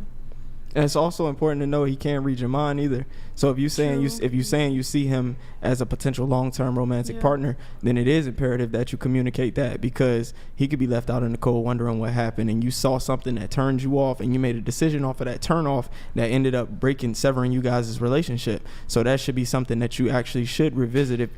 If you're open to it and that's something you think about still, I would recommend that you revisit that and clear up that line of communication. Thank you. Absolutely. Did we go around with No, she's relationship next. status yet? Oh, okay. She's next. So my longest relationship was about 1.5 years, and currently I'm single now. How long ago did your relationship end? About 2 years ago. 2 years. And you're not talking to anyone right now? Nope. No, I'm not actually. Nick, did you say that? Yeah. Whoa. Shout out to him. Oh, Name dropped. okay. And you? I have been single for almost 5 years now. My longest relationship was almost 3 years. I'm going. Oh, okay. I'm single, as in unmarried. I date when I feel like it. My longest relationship has been 3 years. It was 3 years. Do you all plan to like want to get married one day, or have children? I do. Me too. Yeah, me too. I don't know about kids, but getting married, yeah.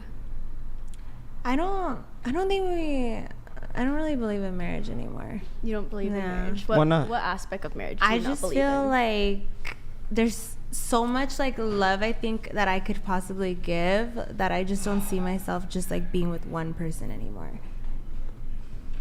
So Don't you you want think you to? could channel all that love into one person and make a beautiful relationship out of it?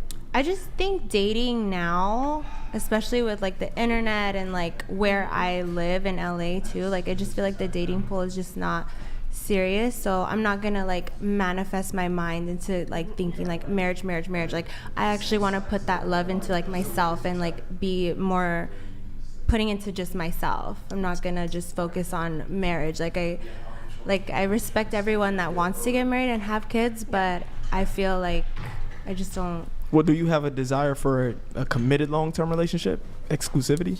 If it comes, but like I'm not gonna wait or like cross my fingers or like wish for that to happen. Okay. Yeah. Like, seek it out. Yeah, and the kid thing, like I've even thought about like even if I could adopt, like and just have a kid for myself, you know, like I think us as women, we're all like have that motherly instinct, and I have a cat, so like I felt for your cat situation. I have 4 now, so. Oh, but the marriage thing, I'm like whatever. I'm like whatever's on it. I'm not expecting it. I'm not gonna like deny if somebody proposed to me. I would say yeah. I mean, like if I loved them, you know, I would say yes. But like I'm not gonna pretend to think that like I'm gonna live like how my grandparents were like married for like 20, 30 plus years or whatever. Like I just don't think that really exists anymore. Like unfortunately. Hold on, let me just regather the conversation here. Bro, I fucking spilled water, not just on the table, but all on me. So, and don't have any fucking change of clothes. So, relationship status, did you share? Can you share it again since I was gone? My longest relationship was 1.5 years, and I am currently single. How long have you been single? 2 years. 2 years, okay. And you? I'm currently single for almost 5 years now, and longest relationship was almost 3 years. 3 years. Okay, got it. And Daquan, I know your situation. So the point where I got fucking doused in my shit, you were saying that monogamy is not the natural order of things for humans. Yes. So I was talking about just like genetically and kind of why we're facing a lot of the issues that we're facing nowadays may be rooted to how we originally evolved, like started evolving. Did you want me to like go over the whole like scientific theory or no? I mean, I heard most of it, but I mean, it may certainly be the case that we are less monogamous now and that we might have a proclivity towards polygamy. Yeah. However, we also have a proclivity towards violence and thieving and stealing. So society reinforces behavior that is more conducive to a positive social structure. And the fact of the matter is, polygamy is absolutely destructive to social order. Also, don't forget, well, let me just point out that still, even today, though, the most common form of dating is serial monogamy. So when you say monogamous, we may not we can't be together with somebody forever, like one person just forever, but we do tend to pair up in certain increments of time, like maybe 2 years. Like the average relationship is 17.2 months. So about 1 to 2 years we pair up and we form those pair bonds essentially to raise kids. Yeah. Exactly. But there was actually, it's called Universe 25. It was a Harvard science experiment. And basically what they did was they created a utopia for rats to basically mimic like human society. And it showed in conclusion that even with everything that they had to survive, to live, their society still crumbled no matter how many universes that they made. And you can look it up. It's called Universe 25. Their society still crumbled. It eventually made it to where there were these mice called the pretty ones that would just groom themselves all day. They did not seek sex. They did not seek partnership. They didn't seek work, looking for food, anything. It got to the point where the females had reclused themselves up into higher up nesting boxes, and eventually their society crumbled because they lacked the social ability to be able to procreate, socialize, and overall interact with each other. But that society though, what happened was the males became feminized, and we need the males to be men to uphold the society. So the female mice overtook the men, basically. Okay, hold on. I'm not even going to give credence to when did the study take place? So it was actually a recent study. It was done by Harvard. You can look it up. It's called Universe 25. First off, I don't give a fuck about Ivy League schools. We know that the people coming out of Ivy League schools are absolutely brain dead. So, okay, you went to Harvard, you did a study at Harvard, cool. I don't give a fuck about rats. We are not rats, we are humans. So show me a study that says that there is a better way to organize humans than monogamy. So I'm not saying to organize it better than monogamy. I'm saying that humans have all the tools that they need to be able to function, to have monogamy, to have literally everything they need, right? But humans keep finding a way to make their own problems, to create issues. Do you see kind of what I'm saying? I'm sorry. I know I'm not very good at putting it into words, but... No, but you're citing some Harvard... And the study could have came from Santa Barbara City College for all I care. You're citing this study about rats. Rats defecate, like, granted, humans fucking defecate on the street too, I suppose. How do we test our medicines? Like all of our medicines. Yeah, but it doesn't go rats and then it's immediately approved for humans. They do like in vitro, in vivo studies, then they'll test them on animals, and then they'll test them on humans. And you'll have plenty of studies that are tested in rats. Oh, look, it works great in rats, but then you test it on a human and they have tons of terrible side effects. So just because there's evidence of something working or not working in rats doesn't mean that that's necessarily indicative of how that's going to manifest itself in humans. And yes, this is true, but you can already see the patterns that are starting to form, is what I'm saying. Like the patterns of society starting to slowly diminish by people not being able to hold down relationships. A lot of people, like, birth rates are slowly declining. Yeah, but this is why we need to like defund the social sciences, because they're all like bullshit and like, okay, cool, rats did stuff. Like, how's that relevant? What discipline at Harvard conducted this study? Was it like sociology or something? I believe it was, am I allowed to look it up to show it to you, or?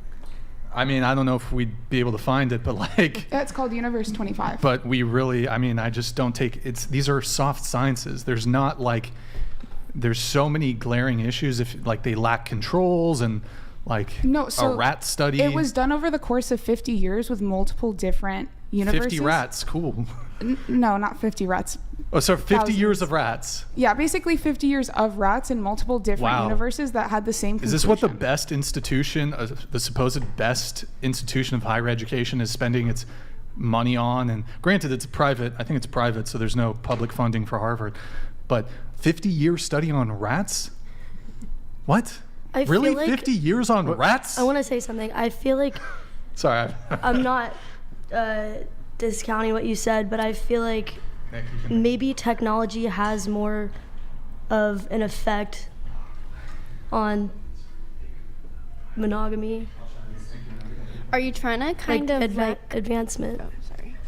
Are you trying to kind of prove how, even though what you're given, say like in the rat study or whatever, like no matter what, they're going to go for what they're naturally selected to go towards? Yes. Yeah, what was the study trying to measure? It was trying to measure how, if you have everything, right? So let's say there is no world hunger. Let's say we don't need to work. Let's say we have everything handed to us. We figured everything out. We solved every problem we have, right? Eventually, basically what the study is trying to say is that we will get so bored and so out of our minds that we're going to start getting confused and not knowing what to do with ourselves. But how does that translate to monogamy or polygamy? So it translates to monogamy and all this, and basically what's happening with modern day dating, because in the study there was a point in time where basically the subjects had started declining in monogamy. They started becoming more polyamorous, right? And then eventually, over the course of time, it became no one was anything anymore. Nothing was breeding. So I'm saying we could be in that part of time in human history where we have everything we need basically handed to us, because what do? We have our whole lives planned. We go to work, we go home, we eat, we sleep, we repeat. Okay. Do we not? I feel like I kind of understand what you're getting at, but at the same time, although humans, aside from rats, although humans are naturally going to go for things that they probably shouldn't go for, like Brian was saying, like shoplifting, theft, all this stuff like that, in say non-monogamy, there's also like a right and a wrong in society. So you have to be able to choose between those two, and evidently and probably statistically, I don't know the statistics on this, but monogamous relationships do succeed a lot more. They do, but if you've noticed throughout the course of history, the percentage of monogamous relationships has been going down. So what does that tell us about ourselves as a society and where we are? I think like Courtney was saying, where have they been going down? Technology has a major impact on relationships nowadays. And I understand the picture you're painting with the study, but I also think that it doesn't apply to our society nowadays, because us humans aren't necessarily at a point where everything's handed to us, so that need for polygamous relationships Bender the offender donated $200. You don't see rats posing for an Instagram selfie. Case closed. I think it's technology. I think rats aside, though, I don't think it's rats. Rats aside, though, I think you're kind of getting the wrong message from that, because it's the whole easy times create weak men. So the utopian universe failed because... Thank you, Bender the offender. Because the male mice became feminized. And that's what I was about to say. Utopia, there was a universe, the only one that succeeded was the one where they gave them almost nothing, and they had to basically fight for everything. So that was the universe that succeeded. So I think you're kind of getting the wrong message from that, because it's really about they had everything they needed, so the men became princesses, basically. Yeah, and it's also trying to project, like, a lot of our sexual behaviors are shaped by sexual selection pressures, which means society wasn't perfect. We developed things based off of how we went, like how things were in our evolutionary past. We selected for certain things that gave us adaptations, advantages for us to keep our species going. So when you have a study like that, it's not measuring the same things. The circumstances are not the same. The control is not the same. The situations are not the same. So it's hard to extrapolate that when it's coming from this utopian perspective, like what she said. Like, essentially, even if that was the case, let's say hypothetically that human society was like that, I still don't think that would eliminate monogamy. And I don't think that would eliminate monogamy because that it would be another hundreds of thousands of years before the human brain develops past its natural proclivity to form pair bonding relationships that sustain children, because human babies have the longest periods of infancy and vulnerability, and we have the longest gestation period. So it would take another hundreds of thousands of years for humans to even evolve to that point. I found a study if you want to take it. So I mean, I reject your rat study, but let's assume I accept your rat study. What are you trying to say? That polygamy is desirable? No. What are you suggesting? I'm basically suggesting that everyone's like so caught up in social media, in themselves and everything, and just how do I word this? Just kind of how everyone wants things. Oh my gosh, so sorry. Everyone's so caught up in like how society is now with social media and everything that they're not focusing on actual bonds with people versus like looking into actually raising a family, looking into all these other things. Instead, they're more focused on like my picture. Oh, this guy's cute, instead of more like, am I going to be able to be with this person forever? Do we benefit each other equally? Will we be able to basically succeed in life and upbring each other, like pushing each other to grow greater? Or you see what I'm saying? You also have to remember a lot of people everyone has their own intention. Like, not everyone has the same goal. Word. Well, social media is making people disposable, particularly dating apps. It's making people you just swipe and they're gone, and people ghost each other, and people are just disposable now. Mm-hmm. This all stemmed from, I think we were talking to you about this dude you were dating, and I forgot exactly the questions that I had for that, but I think I asked, you said he was not a high-value man, but you're a high-value woman. Mm-hmm. What makes you a high-value woman? I'm focused on my education. That's something I value. I focus on exercising. I'm nurturing, kind, loving, respectful. I'm a great sister. I'm very involved in my family. I'm religious to an extent. I don't just sleep around with whoever. I'm very selective about that. I'm careful about who I surround myself with. I don't go out often. I don't really smoke anything anymore at all. Like, I had that time period of. When's the last time you talking about weed? Yeah, and nicotine. When's the last time you smoked weed? Probably like a month ago, and I don't do it very often, is what I'm saying. When's the last time you smoked nicotine? Like a month too. I mean, that's not a very long track record. But I'm also 20 years old, so you know what I mean? Like, your age, I mean, I don't think your age is... No, I'm just talking about, like, you know, a high-value woman is not going to be like a 16-year-old girl. Like, I'm on the path to get there, and some of my characteristics embody that, and I want to continue working towards that, because I think... Do you party on the weekends? I haven't been lately. The only time I'm going to be partying this month is like after finals. When's the last time you went out and partied on the weekend? During Thanksgiving. That's different if it's holidays, but like most people here in Santa Barbara have to go out like once a week. So but I haven't been. Thanksgiving was 2 weeks ago? Yeah. And I just went out because that was like a holiday, and everyone was back from home. Before that Halloween and then... Yeah, stuff like that. And then what about before that? Well, I don't really remember. But it was not often. Because you were blacked out drunk?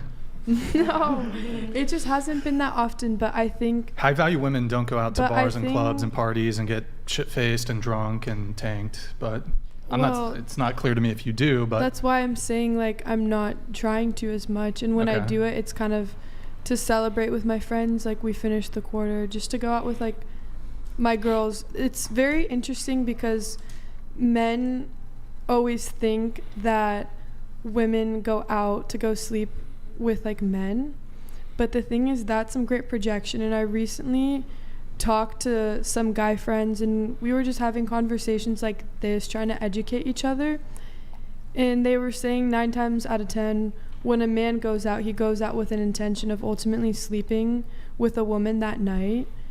But I was talking about when us women do, I'm sure some of us do it with the intention of sleeping with a man, but a lot of the time we're doing it just to celebrate, have fun, like be a girl, literally just dance with our friends and make fun, heartfelt memories. I'm not saying some don't go out with that intention of sleeping with someone, but the intentions, the majority of the time, don't line up. I'm curious, and Q, I think you probably have something to weigh in on that, but if you're just trying to have fun, why not just have a night in with your female friends, put on some music, get some alcohol, and drink in your house? Why the need to go to very specific social gathering venues where the drinks are really expensive, people are drunk and obnoxious, there's strangers there, it's sometimes unsafe, it's sometimes dangerous, the music is perhaps too loud, that you don't get to pick the music that you want. I'm just curious, like, what is the purpose of going to, say, a bar or a nightclub or a party?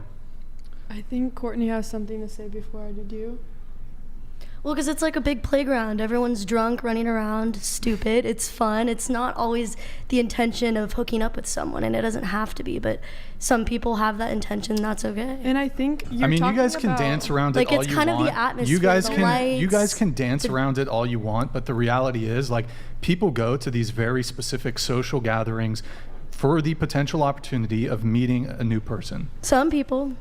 I think sometimes women like to dance around this, but the reality is, like, you're going out and like you want to meet a guy at these parties. No. Yes, you do. It's not all the time. Not always. Sometimes you're in the mood. For example, we go out. Then why not just stay in? I don't get it. Well, because the atmosphere. Can you? The lights. No. The lights. The loudness. Oh, like, the lights. There's fun. Yeah, the dark. Like, it's fun. What's fun? And you can't always have that loud of music in your house. Go to your girlfriend's house. Brian. Turn the lights off. Get a laser pointer. Chase it around the ground like a fucking cat. When we go out together and like the places we go out to, we don't pay for drinks because we have like connections and we have promoters. Female privilege. Yes, it's female privilege, and you're fucking projecting because you're mad that you're not a woman. And you're that's mad okay. No, I'm not mad. I don't go to. I don't like. We are treated like princesses where we go, and we are respected. People don't look at us.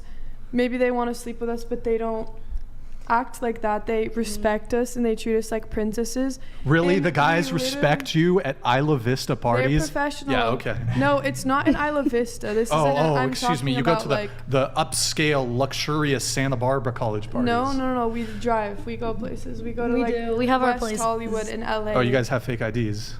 We sure do. The age of entry for establishments that serve alcohol is 21. You guys are 20 and 20. Okay, so you have fake IDs. Cool. I mean, isn't that known? Like, isn't that like a it's obvious common, thing? but like, it's okay. We're gonna be 21 in 2 months. It's fine. Whatever. So, I don't care. Nikki, what do you bring to the table though? Because you say you're like a high value woman and things like that, and what makes you a high value woman? You're going towards your education, you're religious, you're focusing on your fitness, but like, that's such basic shit that any woman could do. Mm-hmm. I'd point out, you mentioned like you're pursuing your education. I don't think it's such basic shit that any woman can do. To be honest, I think it takes. That's like the most basic thing. Like go to college, go to the gym, be religious. We've like subsidized people that shouldn't be going to college, but okay. No, I'm not speaking about you. I'm just saying like there's a large cohort of people. That's why college prices are so expensive, because the government is basically co-signing on these irresponsible 18-year-olds taking out 5 to 6 figures of student loans that they have no chance of repaying when they're pursuing their feminist studies and bullshit with other degrees. Do you have like life not experience? Do you know how to change a tire? No, I don't know how to change a tire, but that's where men and women differ. So if you get stranded on the side of the road, you're not going to be able to change your tire. Yeah, no, I'm not. So does that mean she's a low value person? No, I'm just like saying that doesn't that there's define a lot anyone. of like more but I things think that you that's can why learn it's too, important grow for there on. to be like a great line between feminine and masculine roles. I'm a woman. Like I'm not. So all those things that you're saying, like yes, those are like feminine traits that make a high value woman. Changing a tire isn't one of those because I need like a man to do that. Maybe to you. Some guys might think a chick changing the tire is hot as shit. Wait, Q, did you have something on the whole club bar party thing? Yeah, I was gonna say. I was gonna say. It's essentially for validation. That's what it is. Everything else is rationalizations. It's essentially for validation. When you said the free drinks, it's the acknowledgement, it's the rewards, it's guys basically seeing you being seen, you being given things to, free gifts. It's the opportunity to be in an atmosphere where you feel like you're valued, you mean something.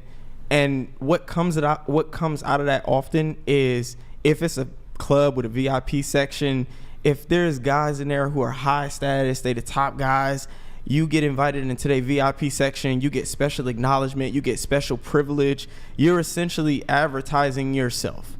That's what you're doing. Whether you want to agree with it or not, whether you believe it or not, you are essentially putting yourself in a dating scene, because that's why men go to clubs. That's why men party. They know women are going to be there. That's why y'all get in free. That's an offering to the men. It's like, you guys show up, you guys got to pay what you got to pay, but the ladies that y'all are going to essentially be able to choose from, especially if you're a guy with money, you got a club section, you VIP, these are the women that we're bringing. So we bring women in free, y'all pick the women that y'all want to choose from. And that's essentially what it is. It's an advertisement, it's an opportunity for validation, and it's essentially being you served to men on a platter if they want that from you. That's essentially what it boils down to. You don't just, and one thing, and I'll let you respond to him. You say that you don't party a lot, but you have found it necessary to get a fake ID so that you can party? But I told you I'm still young, so I'm still working towards but like that. You said you don't party a lot. But that's something I recently started doing the past months. I had that since the end of my senior year of high school, Brian. So you've been partying? I'm a junior at UCSB.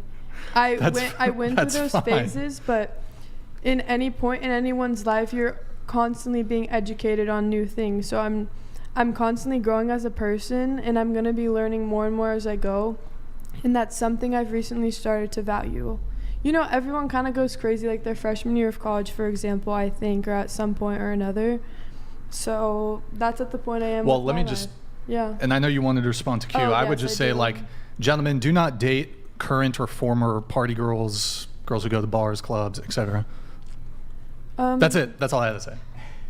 Gentlemen, I want you to know that women and men have different intentions when it comes to that. And Doesn't matter. I understand what you're saying, because those are men's intentions, and that's why they want the girls there, because those are their hopes. But that doesn't mean the women will necessarily uphold those hopes and intentions of the men to go out. No, it doesn't. We're very different.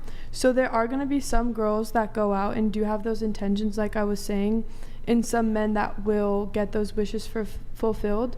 But then there are those women that aren't going to advertise themselves or end up sleeping with those guys. Well, just by virtue of you being in the club is advertising. Just by virtue of you posting photos on Instagram, that is advertising. Men, have you ever approached a guy? Rarely. Yes. How often have you been approached? I think you asked this in the last podcast, but I said it was like 90% them, like 10% me. But like when you go out, like you get approached a lot, right? See, this is this is the difference between men and women, is that. So every time you go out, you're putting yourself in an environment to be approached, especially if it's a bar or a club. But we could control how we react. You can, honestly, bar or club, us women will be on the street wearing sweats, no makeup, hair up. We'll still get approached. And again, this is a fundamental difference between men and women, and it's about how we react. Well, and just because we want to put ourselves in an environment while you're young, I'll literally call my mom and ask her, like, should I go out, Mom? Because I'll still sometimes be like, but I like want to celebrate. And she's like, you should, because one day you're going to have children, and like you're going to have to watch them, and you won't be able to like be young and have fun, like run free and like dance with your friends. Like she's not like, yeah, like go sleep with some guy. Like no, it's not like that. It's kind of about also like preserving your youth, because all of these things become intangible one day, you know? I mean, you can, if you were so inclined, a 50-year-old could go to some fucking 21-year-old hotspot if she wanted to, I guess. But I mean, also I would actually argue it's, if you're trying to preserve your youth, actually staying out late, drinking, partying, doing drugs, smoking, being in these stressful, chaotic environments actually contribute more to you aging than not engaging in them. You only live once. But like you drinking your soda could also contribute to you aging. Is that a whataboutism? I mean, it's affecting your immune system. I mean, this is like a secret juice. It's not. First off, I'm not drinking soda. Oh, I don't know. I'm drinking but a lot could be said about different things. You know what I mean? Like that Sure. argument could be said for so many different topics. Okay, but I was specifically addressing your argument about preserving your youth by going out to bars and nightclubs. Look, the difference is that men and women are different in how they run game, so to speak. So I'm going to credit, there's this Twitter thread that I've referenced before from LDG. I want to give them credit, of course. So women don't approach men. They put themselves in positions where they could be approached by men, like clubs, for example. They're not going to DM a guy, but they'll post pictures to lure men into DMing them, for example, on Instagram. Men are salesmen, women are marketers. So the difference, like most guys are just too naive and lack the capacity to be able to identify this distinction. So in a committed relationship, I think that men should stop pitching and women should stop advertising. So I think it's the case that like, oh, well, you know, as long as I'm not directly attempting to like approach a guy, that's fine. Or if I turn down guys at bars, that's fine. But women were never initiating conversations with men. Women were never initiating conversations with men to begin with. Like we use different strategies to get similar outcomes. So it's just totally different. And behaviorally, I get the distinction that y'all making between like guys say, I want to get laid tonight, so I'm gonna go out, or the goal is to get laid. You don't say that. You and your girls don't say that. Like, oh, let's go get laid tonight. Y'all don't say that shit. But what I'm saying is, if your intent is not to get laid, that doesn't mean you're not going to get laid. That doesn't mean you're not going to get to the club and see a cute guy, and the cute guy is going to approach you, and your girlfriend's going to say, oh, you know, well, we'll let you go back home with him, or whatever the case may be. A lot of the time, this shit happens. So on the outside looking in, it's easy to say, yeah, that's not our intention. But what we see actually happening in reality is this is what actually happened. Women go out, they end up getting fucked. It's me and my friends. Well, but I don't want you to personalize it. But the point is, this happens, and it happens often. It happens all the time. It's going to happen tonight, everywhere. That's part of being young. I think that's also. But that's what we're saying. But that's also your perception, because those are the experiences you've had and the women you surround yourself with. I'm sure you're a guy that goes out and gets laid. So you assume that like all women go out and get. I don't laid party. Like that. I don't party your club. Like I said, also. Good for you. Again, You've never had a one-night stand? Of course I have. Like my freshman year of college, and I'm constantly growing, like I'm saying, and I'm not trying to do that. So that wasn't also my intention when I would go out. It's exactly what you said. Like pretty much, I like found some people cute, and I ended up sleeping with them. But again, there's that self-control aspect, and you live and you learn. But please hold on, I'm not finished. Go ahead. My point. Finish your point. So I also know this distinguish between women when they go out and men when they go out. So I'm not, and I'm also like celibate right now, but I'm not gonna You've go been out celibate for a month, by the way. Okay, I was celibate for 9 months before, and honestly, it works wonders, because as a woman, I feel like it deblinds you and it really helps you see. I'll take your word for it. I just want to say one thing to that. A lot of I want to make. Let me just make one point, and then I'll let you come in. Gentlemen watching, I'm not doubting what she's saying. It may very well be true. I'll take her word for it. I do want to let you guys know, a lot of women come on the show and say, my body count is this, I haven't hooked up with a guy recently, I'm celibate, blah, blah, blah. Cameras turn off, we talk behind the scenes, and they admit my body count is actually 3 times, 4 times. They'll say, oh, I was 5.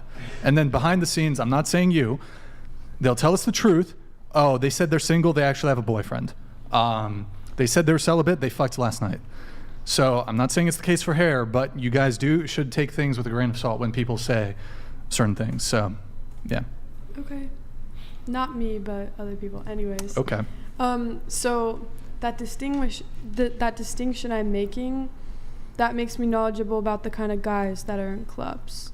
So I'm not going to want to seek out a partner in a club knowing that the majority of men go for those reasons. That's not really like...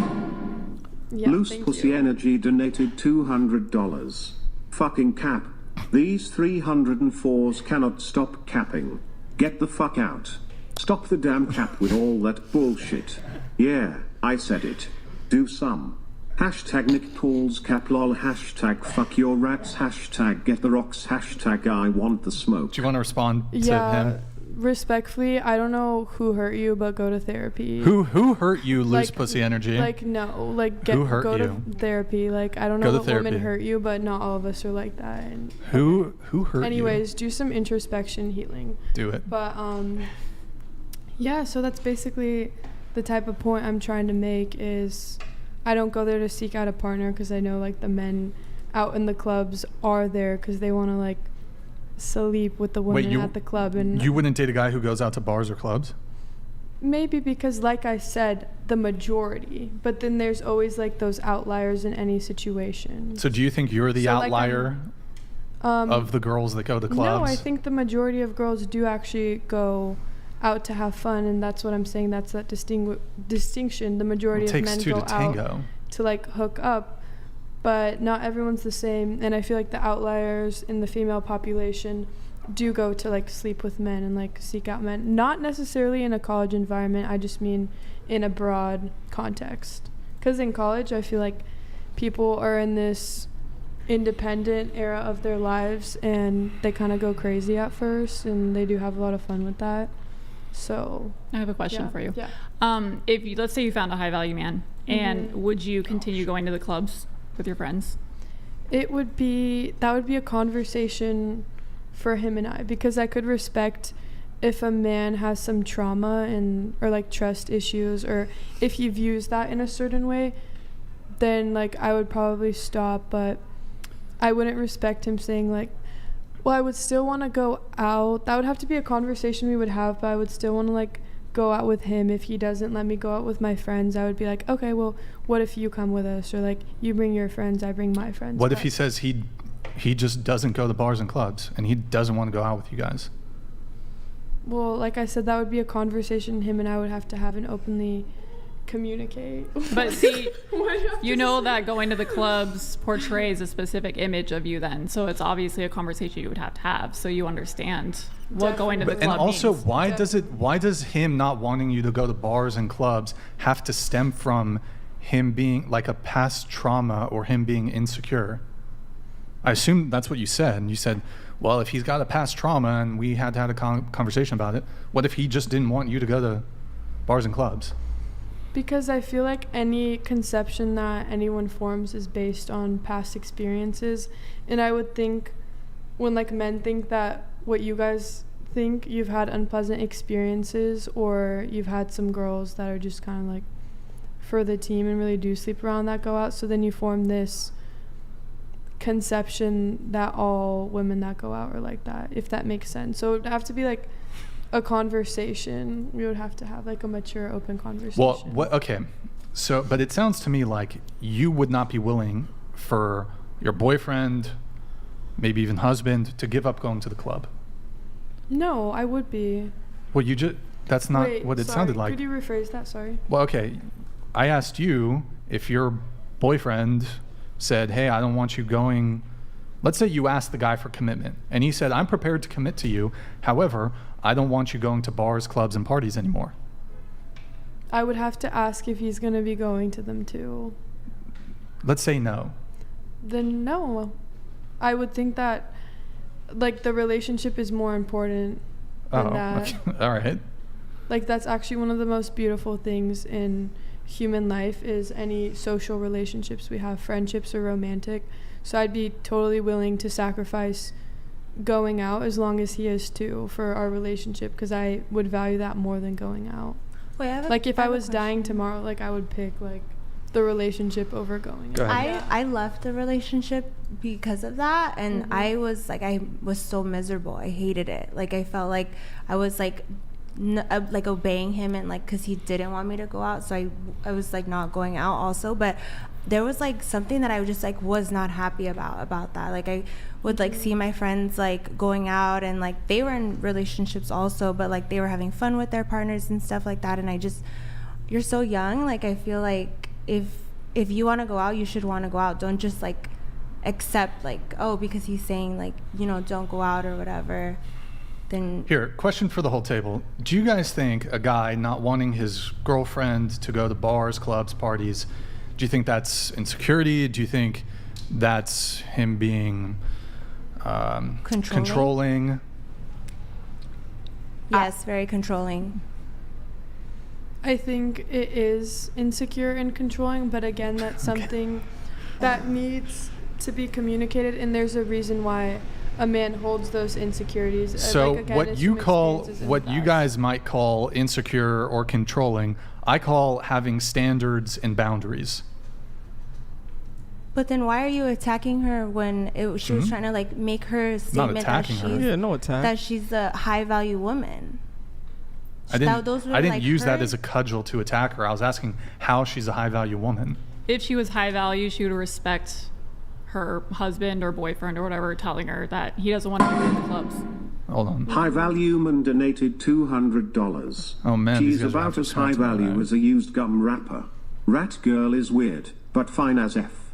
I bet we all know the answer, but let's have them rate themselves 1 to 10.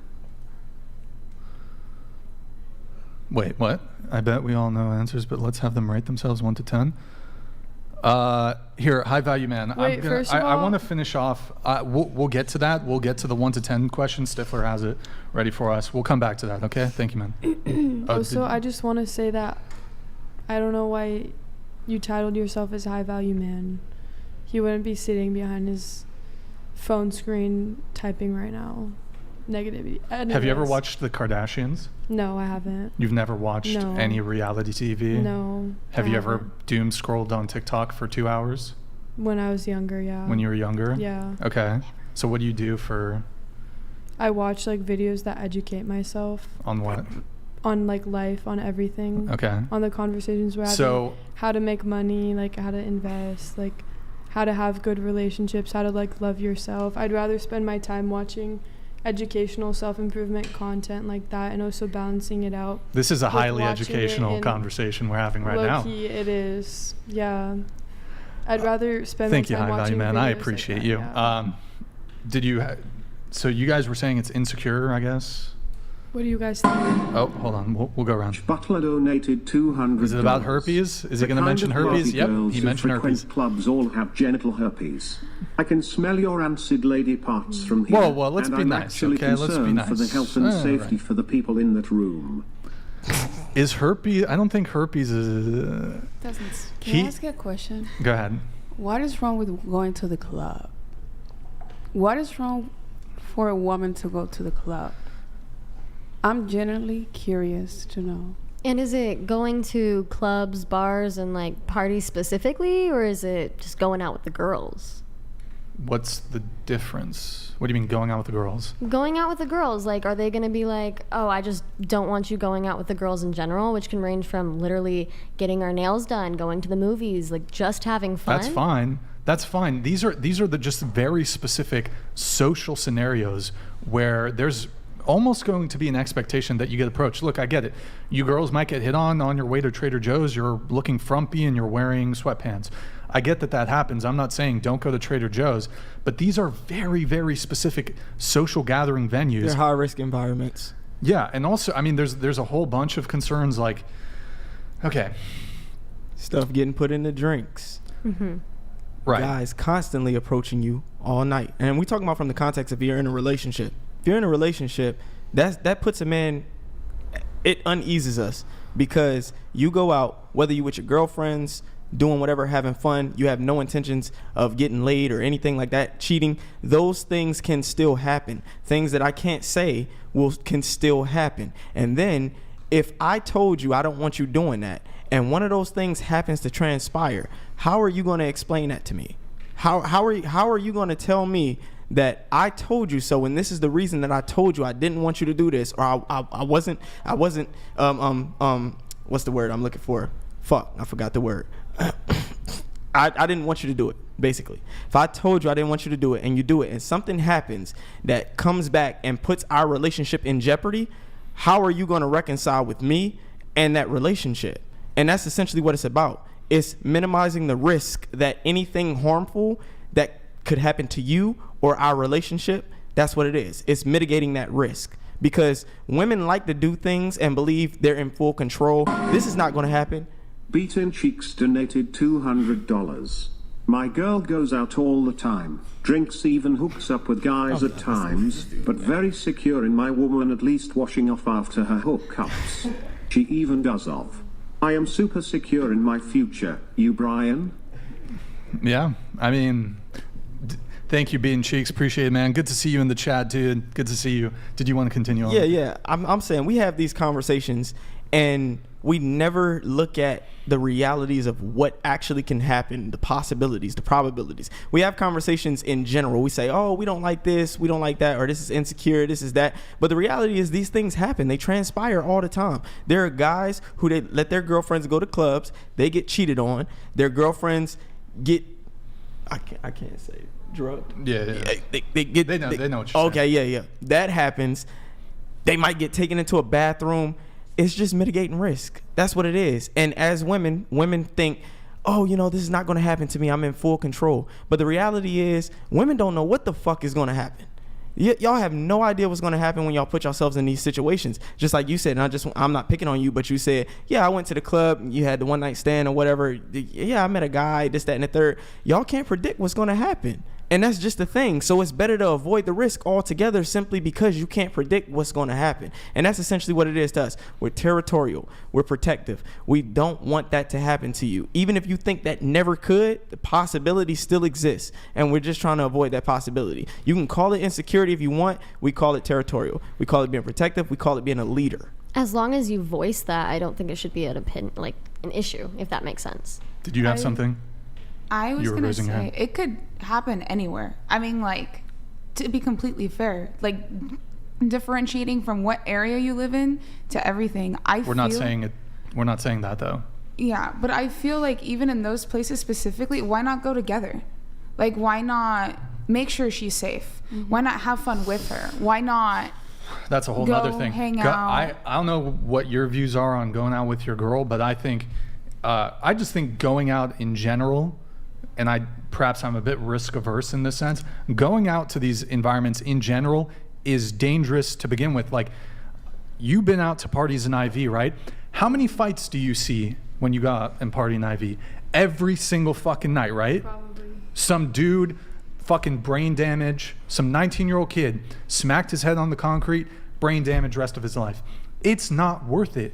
And the thing is, when you go out with your girl, especially if your girl is not some girls might have a loud mouth, right?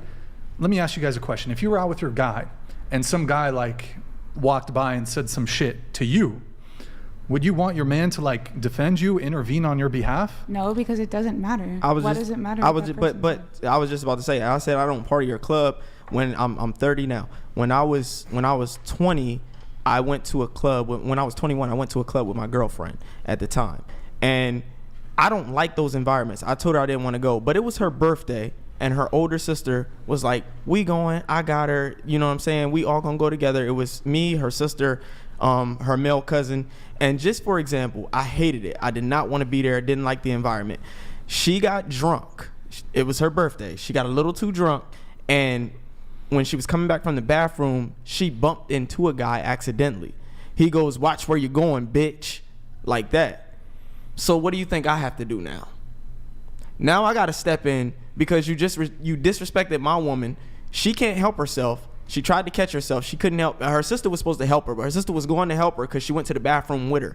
But she stumbled and hit him. He was like, watch where you going, bitch. So now I got to step in. So now there's a conflict in the club that I have to defend that I shouldn't have to because I didn't want to go to begin with, but I tried to be understanding. And that's what Brian means by risk averse too. It's a risky environment, not only for things regarding y'all, drinks, drugs, all of that stuff, but conflict. I understand all of this, and I feel like it's all pointing fingers towards the root issue at hand, which is alcohol, which makes people out of control. That's why I think it was really cool how you said you haven't been drinking for so many days, because our society has normalized it. 34, but during my celibacy I was also like not drinking either. I do it like periodically. Because see what kind of issues like we run into, like your girlfriend couldn't control herself, she stumbled upon someone, people cheat on their partners. That's the other thing. Men get into fights. It does like make people more aggressive. It makes people have sex with people they didn't want to have sex with. So I feel like that's really the root issue at hand, and that's also why I don't want to be doing it as often. So I understand where you guys are coming from.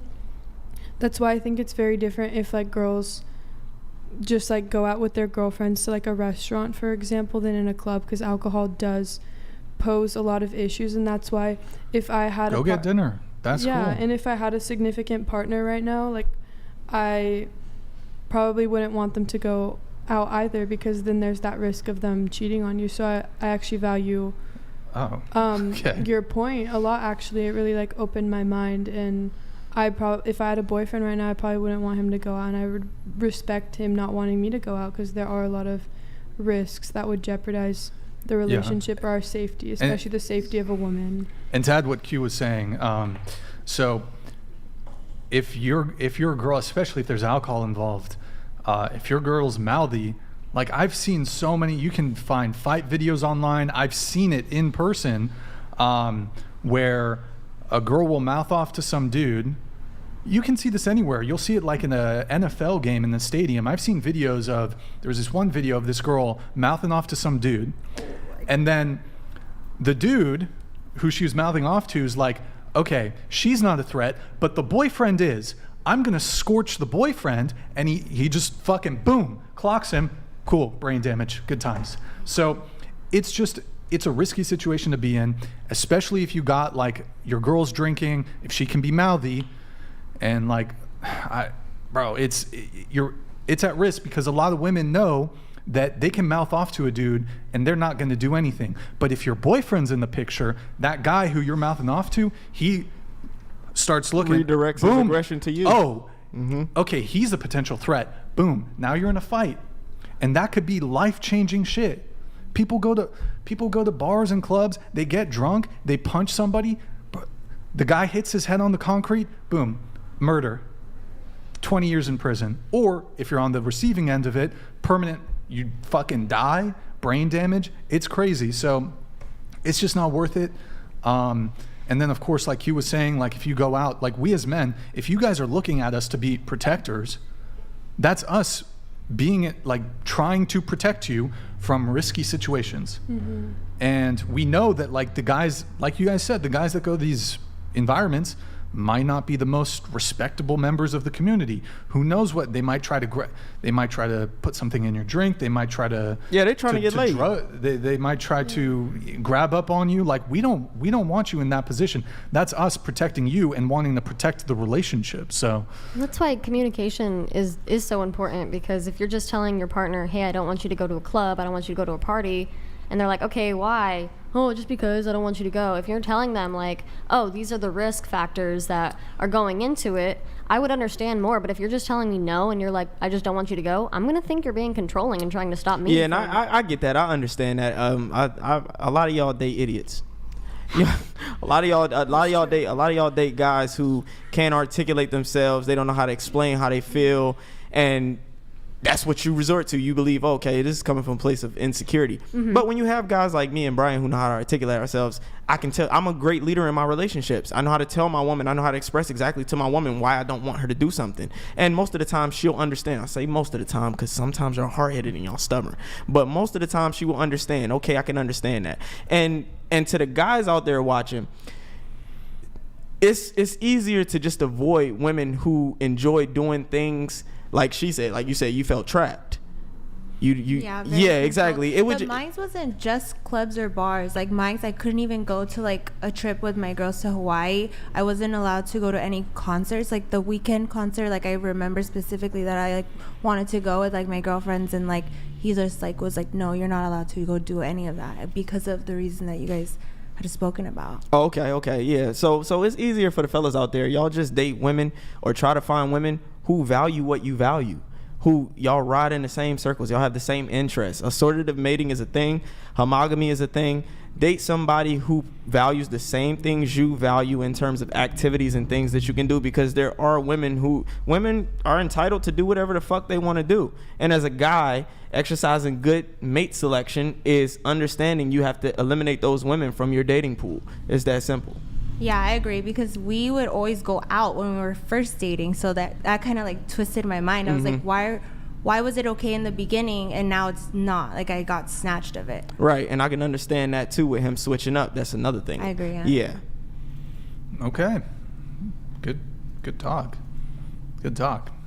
I would also argue though, like as a guy, you mentioned like, well, there needs to be communication about this. I would actually argue that a good woman, a high value woman, you actually don't need to tell her. She does this stuff automatically. Oh, so you just want us to do what you say? You snap your fingers and we just do it? No, that's not what I'm saying. Like, you just know, like, that's just how you're coming into the relationship. Yeah, you lose interest in it, essentially. Like, I shouldn't have to tell you to stop club. First off, I personally probably would not pursue a woman who even has a proclivity towards going out, because I don't really drink. Mm-hmm. I'll occasionally have, like, a beer, a glass of wine, rarely. I maybe have... once every 3 months I'll have a glass of wine. I have never been blacked out. I've got sick one time, and then after that I was like, okay, 1-2 drinks max, but I don't go out to bars, don't really drink. So I'll give you ladies another example that speaks to Brian's point.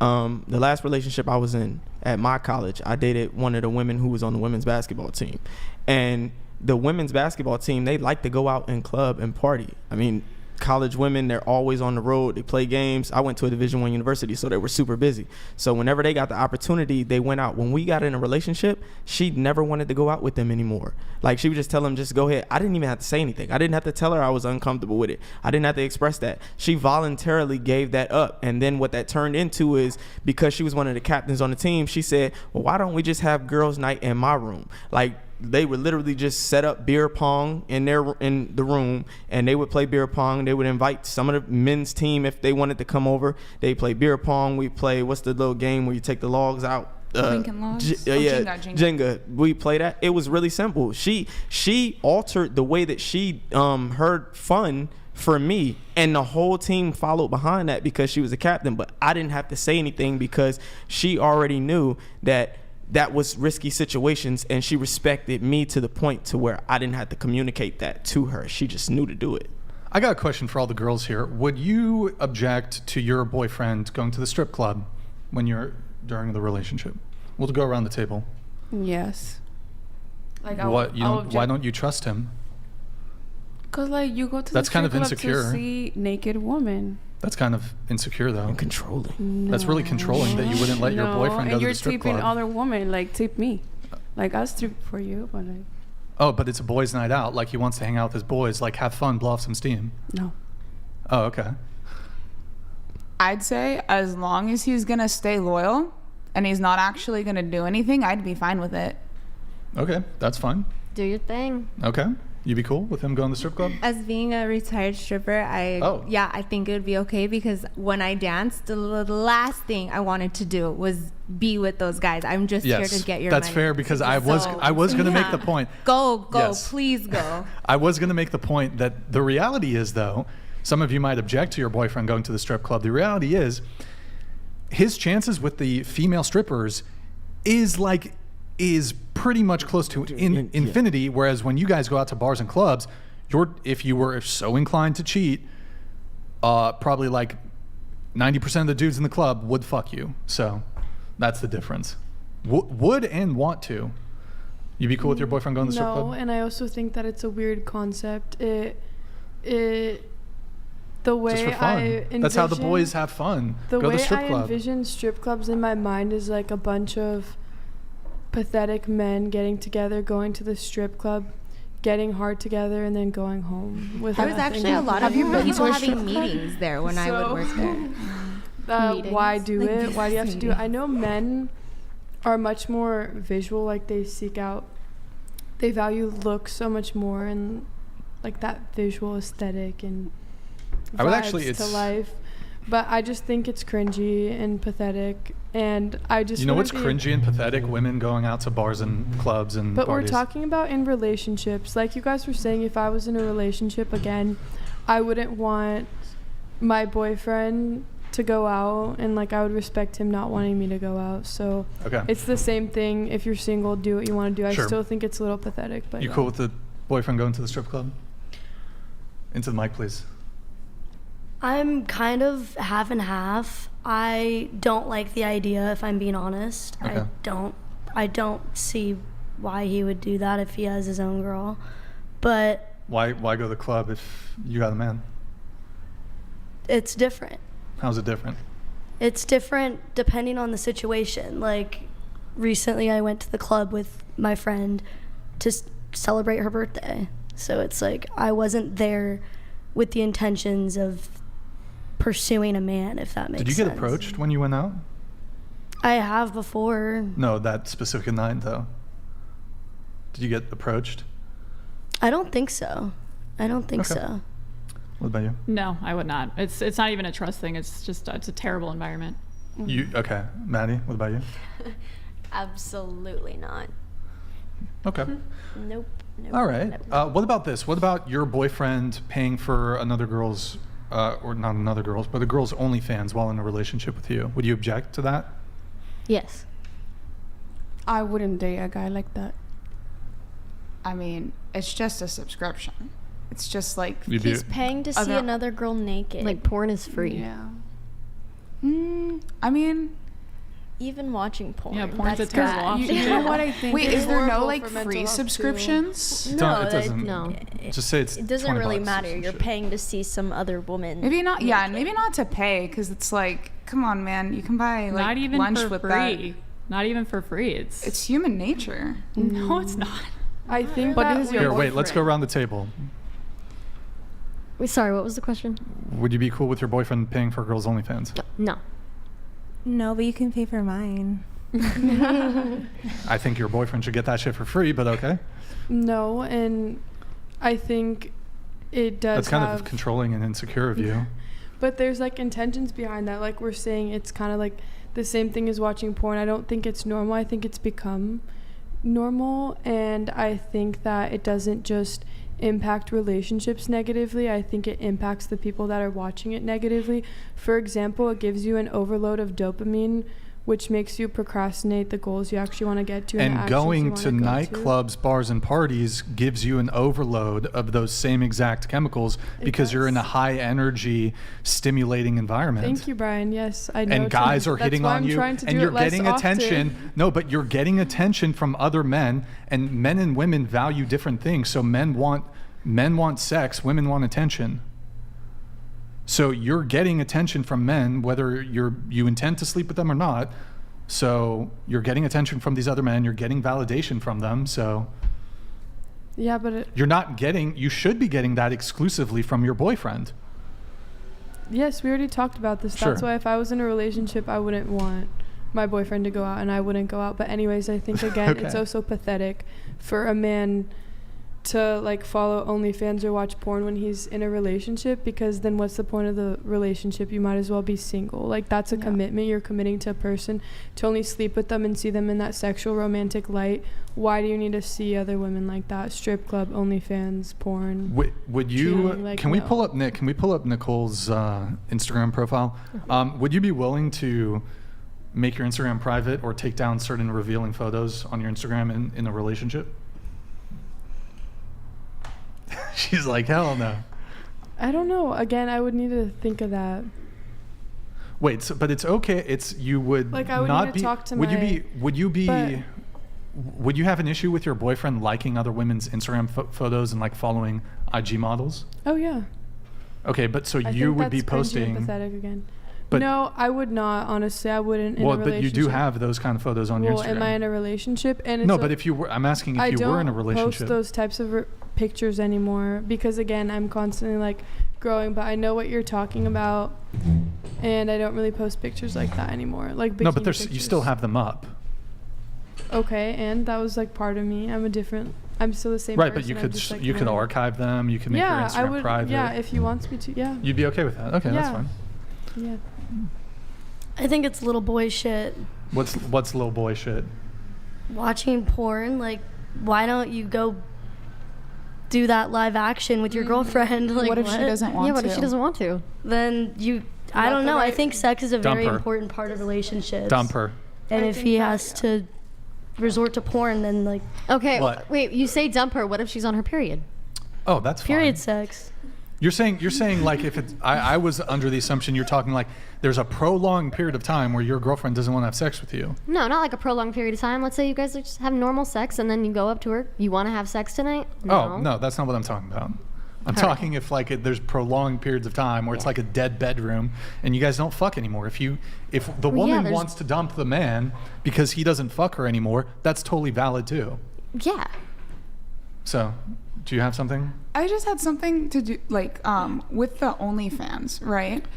You mentioned that, like, online content is, like, you know, a big issue. But before, it did make it more readily available. But before there was online content, there were magazines. Before there were magazines, there were hotels. Before there were hotels, there were houses, there were brothels. It goes back. Right. So sex is a very natural thing for people. And I think it's completely healthy where if my partner, like if I don't want to have sex with my partner, they should be able to go wank off real quick, relieve whatever tension they have and get back to their day. You know, it's their body. So I don't see why it would be wrong to have to watch something for it to happen because it's just so natural. I mean, even in the wild, like other animals will watch each other and jack off. So it's like...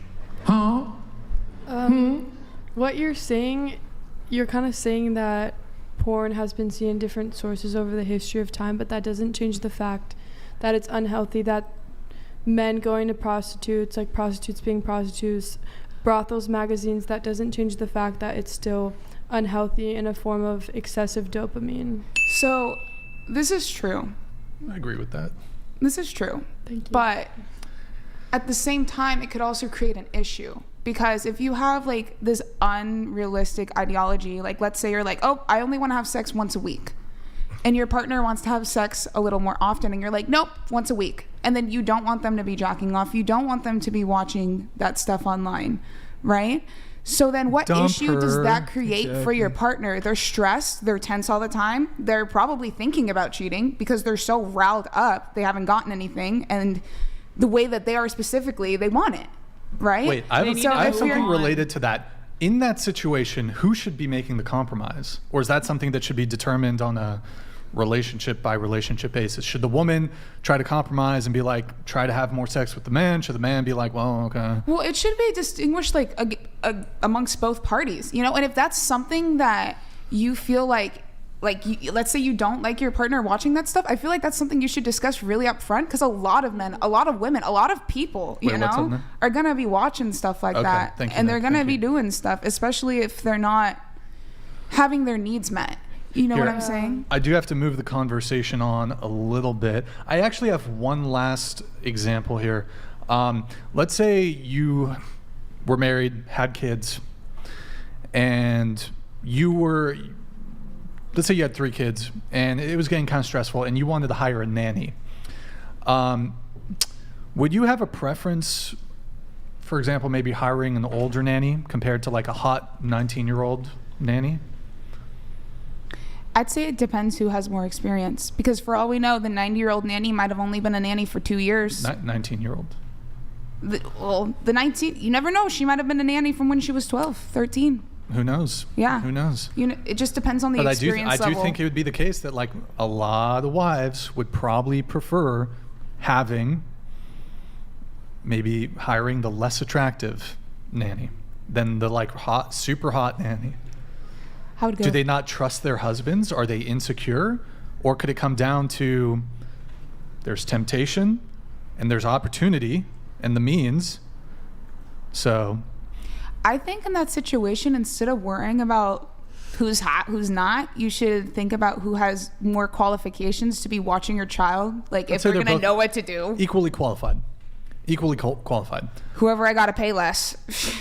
You pay them the exact same. I'm not saying all women would choose this, but I think all things being equal, a lot of women might opt to hire the less attractive woman. Some might not care, but... Oh, yeah, absolutely. I think there's a little bit less risk with like the older one, because I feel like maybe the younger one will be like on the phone and like, what if my baby like falls or something? You have to assume in the scenario that they're going to take care of your child and I feel like the older one will like be more wiser, like be able to teach me like little things like, oh, like you should wrap your baby like this, or just like more tricks. I feel like a 19-year-old won't know those types of things. Okay. He just said they have the same experience, like in everything. Like the hypothetical was that if... All right, here, we're going to move on. I need to read a couple chats. We have TJ King. Hey, thank you, man. Ladies, do you think married women in today's society do not notice the man's efforts to support her and the children, i.e. wife? You don't spend enough time with me, husband. I work 60 to 80 hour weeks. Do not notice the man's effort to support her and the children? Do you guys want to answer that, going around the table? I think that contributes to a lot of problems in mature relationships, because obviously us women want our man to be hardworking, but then us women do like attention and validation, like you guys are saying. Like in a relationship, we do need that attention, validation, like show us that you love us, like even though we're together and committed, like constantly show us that. But I think that if you want, as women, if you guys want a top G, you're going to have to make certain compromises when it comes to the attention that you get from this guy. Because if you want a very high earning man, which a lot of women are attracted to men with high status or who are high earners, dude's probably going to be busy, probably not going to be able to spend as much time with you as your boyfriend in college that didn't have jack shit going on. Mm-hmm. So, yeah. Definitely, but there just needs to be some communication about that, or him doing like as much as he can to give. Did anybody have any other thoughts on the chat? Or okay, all right. Yo, we got Cheeks here, Beaten Cheeks. Hey, thank you, man. A high value woman is a traditional woman who has good religious values, virgin, not fat, that will not be a headache to any man. Men do not care about your college education, your travels, or exes. That's facts. That's facts. Facts? Does anyone disagree with that? I kind of do, because okay. I mean, like, if it doesn't matter about your college degree or anything, then are you just picking a woman because she's pretty? Like, do you not... Like, this is the woman that's going to be raising your kids, and you're saying a college degree isn't important? What is not important at all? Yeah, that doesn't necessarily correlate to her ability to be a wife or a mother. But what I'm just trying to kind of get at was mainly just like education in general, like in life skills. You know, you're saying a high value woman is just going to do whatever you say, but if someone's agreeing with you, where is it? Unless she got a degree from How to Be a Wife University. Well, if she's just agreeing with everything, then you have no growth either. No, well, first off, like, some of the most stupid and brain dead people have college degrees. Mm-hmm. Like, just because you were able to sit there and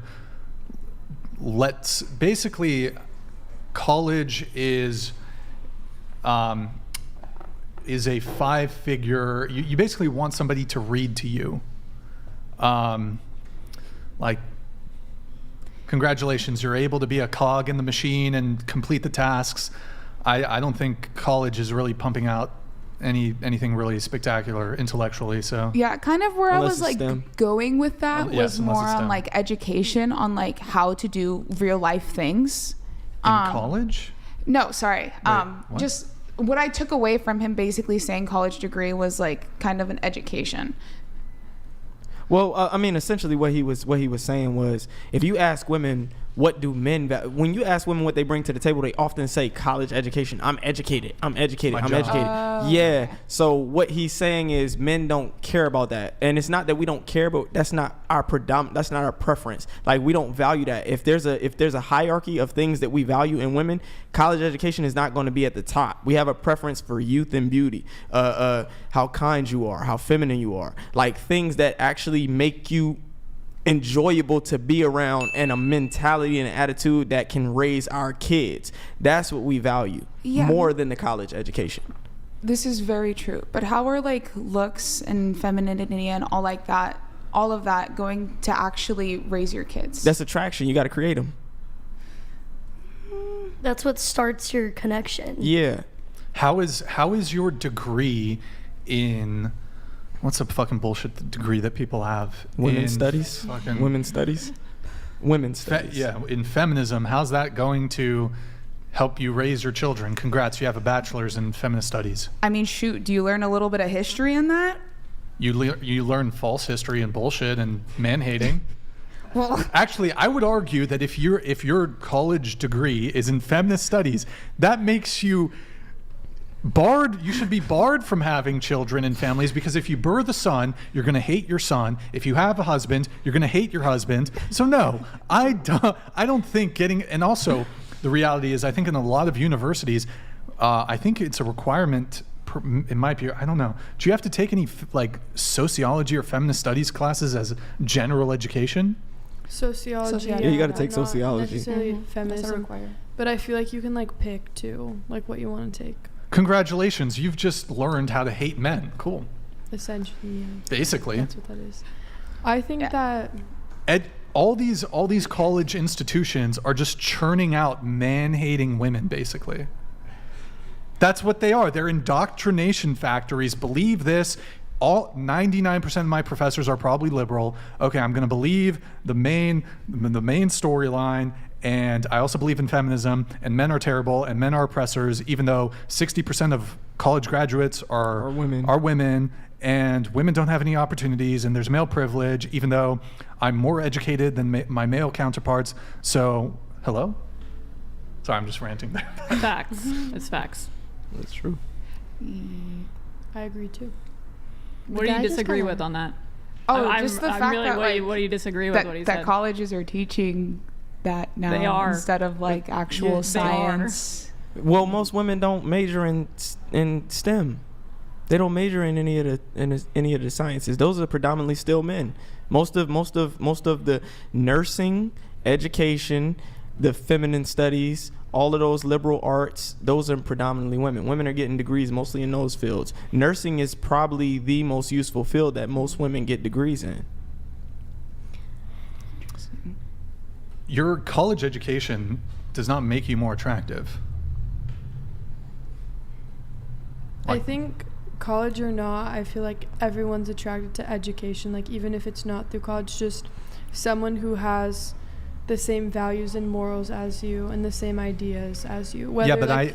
Whether college has to do with it or not, you know. And I had made a video talking about that. I said women who think men should value their education and their degrees, why don't we take OnlyFans and we substitute it with degrees? We turn it into only degrees and see how much money women make by posting their degree ass white girl, woman with fat ass degree. Like, why don't we take OnlyFans and substitute all the adult content that's posted on there with women posting their degrees and their education and their credentials and see how much money they make?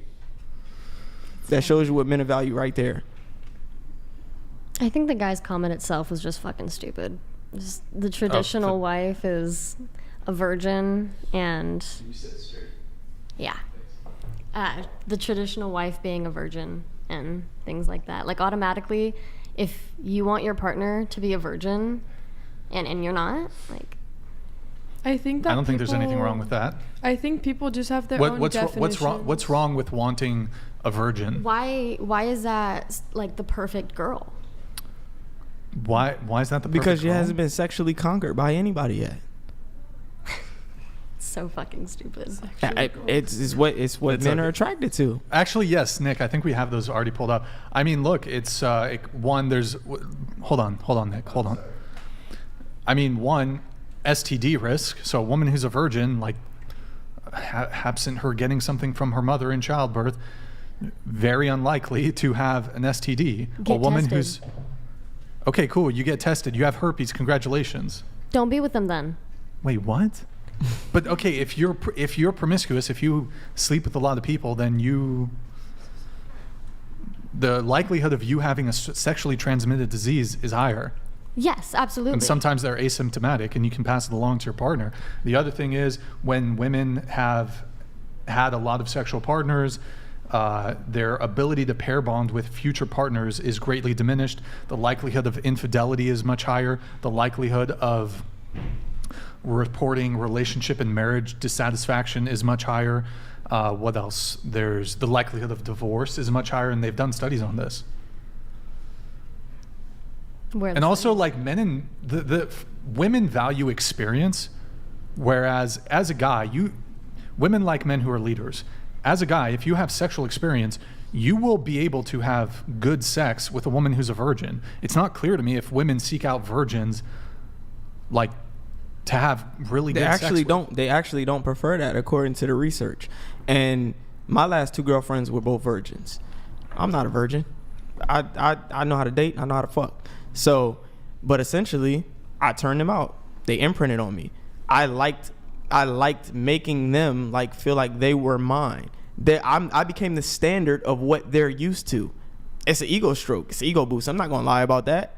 I put it on her right. She be like, all I can think about is you. All I realize is you. You're the only thing I know. That's attractive to me. I like doing that. And I'm sure there are men who feel the same way. So, of course, it's an ego stroke. It's an ego boost. You got to it first, and they were my girlfriends. I made them my girlfriends. That's only fair. If you a virgin, I'm going to make you my girlfriend. Like, we can work towards something. Now, I'm not like that. A woman doesn't have to be a virgin for me, but I don't want her to have been around the block. I don't want her to have had a whole bunch of casual sexual encounters. And that's understandable. Yeah. You can totally have the preference of just, like, have a normal amount of partners. But normal in today's day and age is like, by the time she's 21, she's slept with 10 plus guys. So I don't want normal. And she lost her virginity at 18 or younger. Yeah, typically younger. It honestly depends on the state and the area. Yeah, I was gonna say like 90% of the girls in my area. In San Diego? In my Vista area. It's a city in San Diego. Okay. Is what? They're just trad wives? Is that what you're saying? No, California is pretty degenerate when it comes to sex, so I'm assuming that, like, probably. Are you saying women in your area have a low body count in San Diego? San Diego is like super liberal progressive. I don't know about that, but we aren't. It's facts. A lot of people. Madison's from. Wait, it's facts? Yeah. You're from San Diego? Yeah. Okay. Where are you from? I'll tell you after. Heard. Also, men just biologically are attracted to women who are not promiscuous. So a virgin is like the epitome of non-promiscuity. Do you disagree that men are not biologically attracted to non-promiscuous women? I'm not disagreeing with that. I think it's definitely like a possible thing, but I've also met men that are... Remember the conversation we had earlier when we were talking about sexual competition and how we evolved to be monogamous because of our polygamous past? So it speaks to that. So if men develop sperm competition, that means men were fucking the same woman all throughout our evolutionary history, and those men couldn't tell who the child's father was. Paternity uncertainty, which means one way to combat that is to simply have a virgin. But that's the scientific explanation for why we're repulsed by women who are promiscuous, because we have that same wiring in our brain that evolved, that was passed down. We have that same repulsivity, that same repugnance for a promiscuous woman, because it signals to us this woman could have us taking care of another man's child. And that's disrespectful to a man unknowingly for him to be taking care of another man's child. It's not just disrespectful. It is the biggest L you can take. Betrayal. Like to think the child is yours, think you've passed on your genes, but in actuality, this chick could essentially be stealing away your lineage. That's the biggest fucking L a guy can take in life, is raising a child that he thinks is his that actually isn't. Doing everything he can to provide, protect, provision for a child that's not his. That's why men care more about this, because as women, if you have a kid, in all situations, you know the kid's yours. Yeah. It could be from this guy, from that guy, from this guy. You know with certainty it's yours, because that comes with the fact that you're the ones who actually birth the children. However, as guys, there's not really a way for us to 100% know at all. So one of the big ways we can look at that, and this is just in the same way that why are women attracted to tall guys? I mean, you like taller, bigger guys more capable of physically protecting you.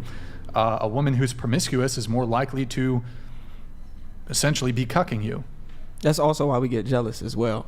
A lot of people think essentially jealousy is a byproduct of us deterring potential threats to our woman. We get jealous at any perceived threat because, of course, that raises the risk of you sleeping with him, getting pregnant by him, and then I'm raising another man's kid. So it's better to just deter that man through jealousy. If a woman knows her man is jealous, she's less inclined to cheat. Not all the time, because I've have experiences where I had really jealous boyfriends and they cheated. Yeah, well, I'm talking about why jealousy exists. It don't have to be all the time, but in general, like, this is what's been measured and this is what's been found scientifically. That's why that's why we get jealous, essentially. Okay. Yeah. Here, let me get a couple chats here. We have. Oh wait, did I already read this? I don't know. Yo, thank you, Cheeks. When I go to strip clubs, I go to look at the menu for the food, ignore the waitresses and dancers, and thoroughly enjoy what type of dressing they put in the salad bars, never to seek attention. There you have it. Real quick, can everyone hold their mics towards the end of the table? Oh yeah, the mics. Yeah. Thank you for pointing that out, Nick. We have Stagner. What makes a woman high value to a man looking for a partner is that she acts and lives her life in a way that he trusts her to always make the right decision. Going to the club does not affirm that. Well put, Stagner. Thank you, man. Appreciate the chat. We have one thing on the club thing related to what Stagner was saying. I mean, I think the boundary as a guy of not wanting to date a woman who goes to bars, clubs, and parties is a perfectly reasonable dating standard for commitment-minded men. And I think it acts as a great filter against independent women who think that they can kind of tow around while having a stable dude as a safety net.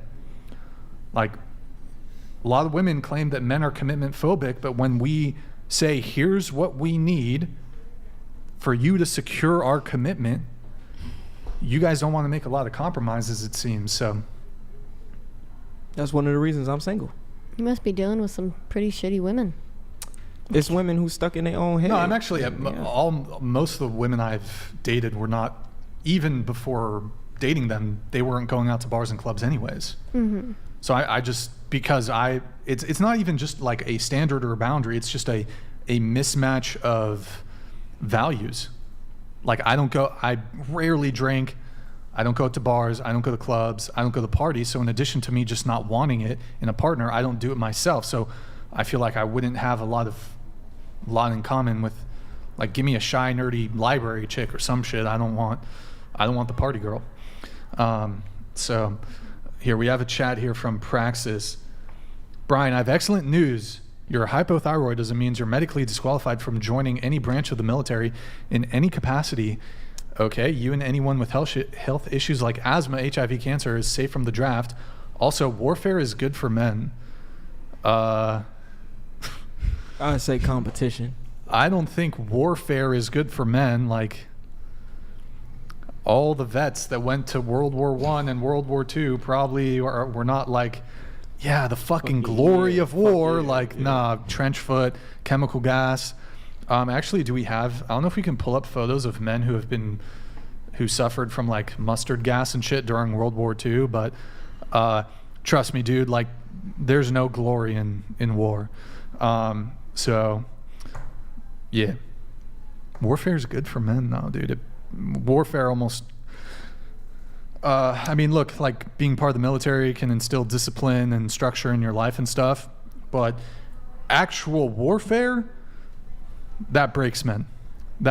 So JJ, supply and demand. Obesity is a problem in USA, and hot girls are in low supply and in demand. The few who are attractive can get whatever they want from men with little effort. Countries without obesity issues have women who are multifaceted and hot because they have to compete for men. Word? Thank you, JJ. Oh, that's not fair. What do you mean? Let's fact check that. Yeah, I feel like that's like kind of like fat shaming. What do you mean?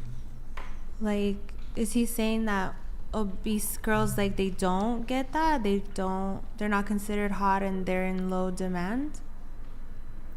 He's talking about his own preferences. Oh. Wait, what? You said it was fat shaming? Yeah, I thought he was saying like obese women, like they're in low supply, or like it's like not what? Oh no, hot girls are in low supply, in demand. Because obesity is a problem in America, is what he's saying. Wait, let me ask you guys a question. Would you object? What's the problem? Like, if you just because it's want unhealthy. a bigger woman. Well, I mean, if a man wants that. Yeah. But let me ask you guys a question. BBW is the most looked up in porn. I thought it was lesbians. But it doesn't mean that they're not going to die earlier from like heart failure. There's obese, and also I feel like that's a fetish. Wait, let me ask you a question. Would you object to a guy not wanting to date a woman purely just on her being overweight? Do you object to that? Do I object to a man not wanting to be with a woman? Not wanting to date a woman just because she's overweight. That's his choice. But do you object to his choice? That's his choice. Right, but do you object to that choice? But that's his choice. You're not answering my. You can repeat yourself, but you're not answering my question. Do you think it's wrong? Like, you can realize, like. But who the fuck am I to say you're wrong and right? Like, but do you think he's shaming? Do you think he's shaming? Yeah, do you think that's fat shaming? In a sense, maybe yes. Okay, I'm trying to think how I frame the question. He doesn't like bigger girls. And do you think that's wrong? In his right, that's his own preference to have that Hold on, opinion. we'll come back to that. Dumb donated $200. The Whatever podcast has been accused of making women look dumb. But it is women who week after week volunteer their stupidity. Today's feature is in green, black, and floral tops. Okay. Do you guys want to fire back at? I mean, they're the one who spent. It's just another fucking loser behind a screen. Yes. Okay, shots fired. Wait, so okay. We're considered dumb because we're sitting on this podcast? No, What? don't worry about it. Okay, so. Yeah, you can't take it to heart. They're just mad because they're not here. Super mad. Do you think it's like superficial or shallow or wrong or any sort of way for a guy? I just think that it was a little like unfair. No. Like, Forget the chat. I'm asking you a question related to the chat. But do you think it's wrong for a guy to not want to date let's say she's a fantastic woman. Would you object to a guy not wanting to date a woman who's overweight? I would think. You can answer the question. Go ahead. I wouldn't think it's fair. Say it with your chest. What? I wouldn't think it's fair. You wouldn't think it's fair. But where in dating does fairness exist? Where in attraction does fairness? Overweight, but like, what if she was like, what you guys were talking about, like a virgin and like all these other things, but she's just overweight? The number one factor. I feel like that could be changed though. Like that, you could work on that. Yeah, you can. But the number one factor in attraction as men. What if she has like a health condition? What if she has like thyroid problems or something like that, and she just like that doesn't. So it does bother you then? That doesn't. But look, let me. That doesn't change the visceral response we have to seeing a woman. When we see a woman and a woman is attractive, subconsciously we have a response. We release serotonin, norepinephrine. These are responses that we have to seeing women who are attractive. If we don't get that response and it's because she's overweight, we don't get that response. I agree, and I'm not saying, you know, don't put your health and make it like a priority, but I was just saying, like, I just didn't think that that's fair, that like I just don't understand how a preference is unfair. Yeah, it's a preference. Like, does anyone that's what here I was saying. before I have anybody else come in, does anybody agree with her? Anybody agree? No. Do you agree? Nicole? No. Anybody? Okay. Wait, hold on. Let me. Yeah. How would you feel if? Wait, but if I was obese, that makes me unmarried, unmarriageable? No, like unwifeable, I'm not high value just because I'm overweight. No, what we're saying is that men have a preference for slimmer bodies, especially it can be context specific because weight is the one one factor that is variable cross culturally depending on where you are. So if you go somewhere where food is scarce, women who are heavier would probably be more desirable because it speaks to them being healthier. But where food is abundant, you would like smaller women. So in the West, food is abundant. We're overweight. Women are overweight. So that means they're consuming too much and not doing enough exercise. But what we're saying and what I'm saying is, I just wanted to ask, if your boyfriend was to cheat on you with a fat woman, how would that make you feel? Oh, that would hurt my feelings. That would hurt your feelings, right? Yeah. Like, not even just the cheating itself, but the fact that it's a fat woman. Would that well, it would hurt me just in general that I got cheated on. But wait. because women engage in intersexual competition too. So one of the things women will shame other women for is being fat. So that's why I said that. Women call each other whores. They talk about how old they are, and they talk about being fat. So you know that being fat is not inherently desirable to men. You would feel more offended if your guy cheated on you with a fat woman because you'd be like, really? Like, the bitch is fat. No, and I'm admitting to that, but I'm not going to sit here and like be mean to bigger women or like bully them because that's just not in me. I'm not. Well, I like think all women are beautiful. I was just sticking up for them. Are all men beautiful? Yeah, in their own way. Yes, everyone. But are all men desirable? Are you physically? To somebody, yes. No, but everybody is for somebody. No, but, I believe that. My question that I asked you was, do you object to a guy not wanting to date a woman because she's overweight? And you said yes. You do. You would object to that. You think it would be unfair to judge a woman based on her weight. However, you wouldn't just date anybody, would you? No. I'm sure. Do you have criteria and standards and preferences? Are some of those physical preferences? That's what he thinks, though. No, but you would object. You said you'd object to it. You think it'd be unfair. Yeah, but so, that's his own opinion. That's what he wants. How tall are you? I'm 5'7". Would you date a guy who's shorter than you? No, but I have. So yes. So that's unfair. So yes. That's unfair that you and I would also point out, height is totally out of a guy's control. You can't control your height as a guy. As a woman or a man, you can control your weight. So I would actually argue it's much more unfair to judge a man by his height than to judge a woman by her weight. However, it's totally cool. Women will actually insult short men. They'll use it as an attack. They'll make TikTok videos saying you must be this tall to date me, blah, blah, blah. But if a man were to say, I wouldn't date a overweight woman. There are men, though, that prefer that, though. Yes, there are. I would say most don't, though. And I would say the men that prefer overweight women, they do it out of necessity because, frankly, they aren't capable of securing a partner who is more trim. Are you calling them insecure? No, I'm not calling them insecure, but like the reality is a lot of men date necessitously. Is that even a word? Necessitously? I don't know if that's a fucking word. You might have made that one up. I might have made that one up. They date out of like most men have very few options.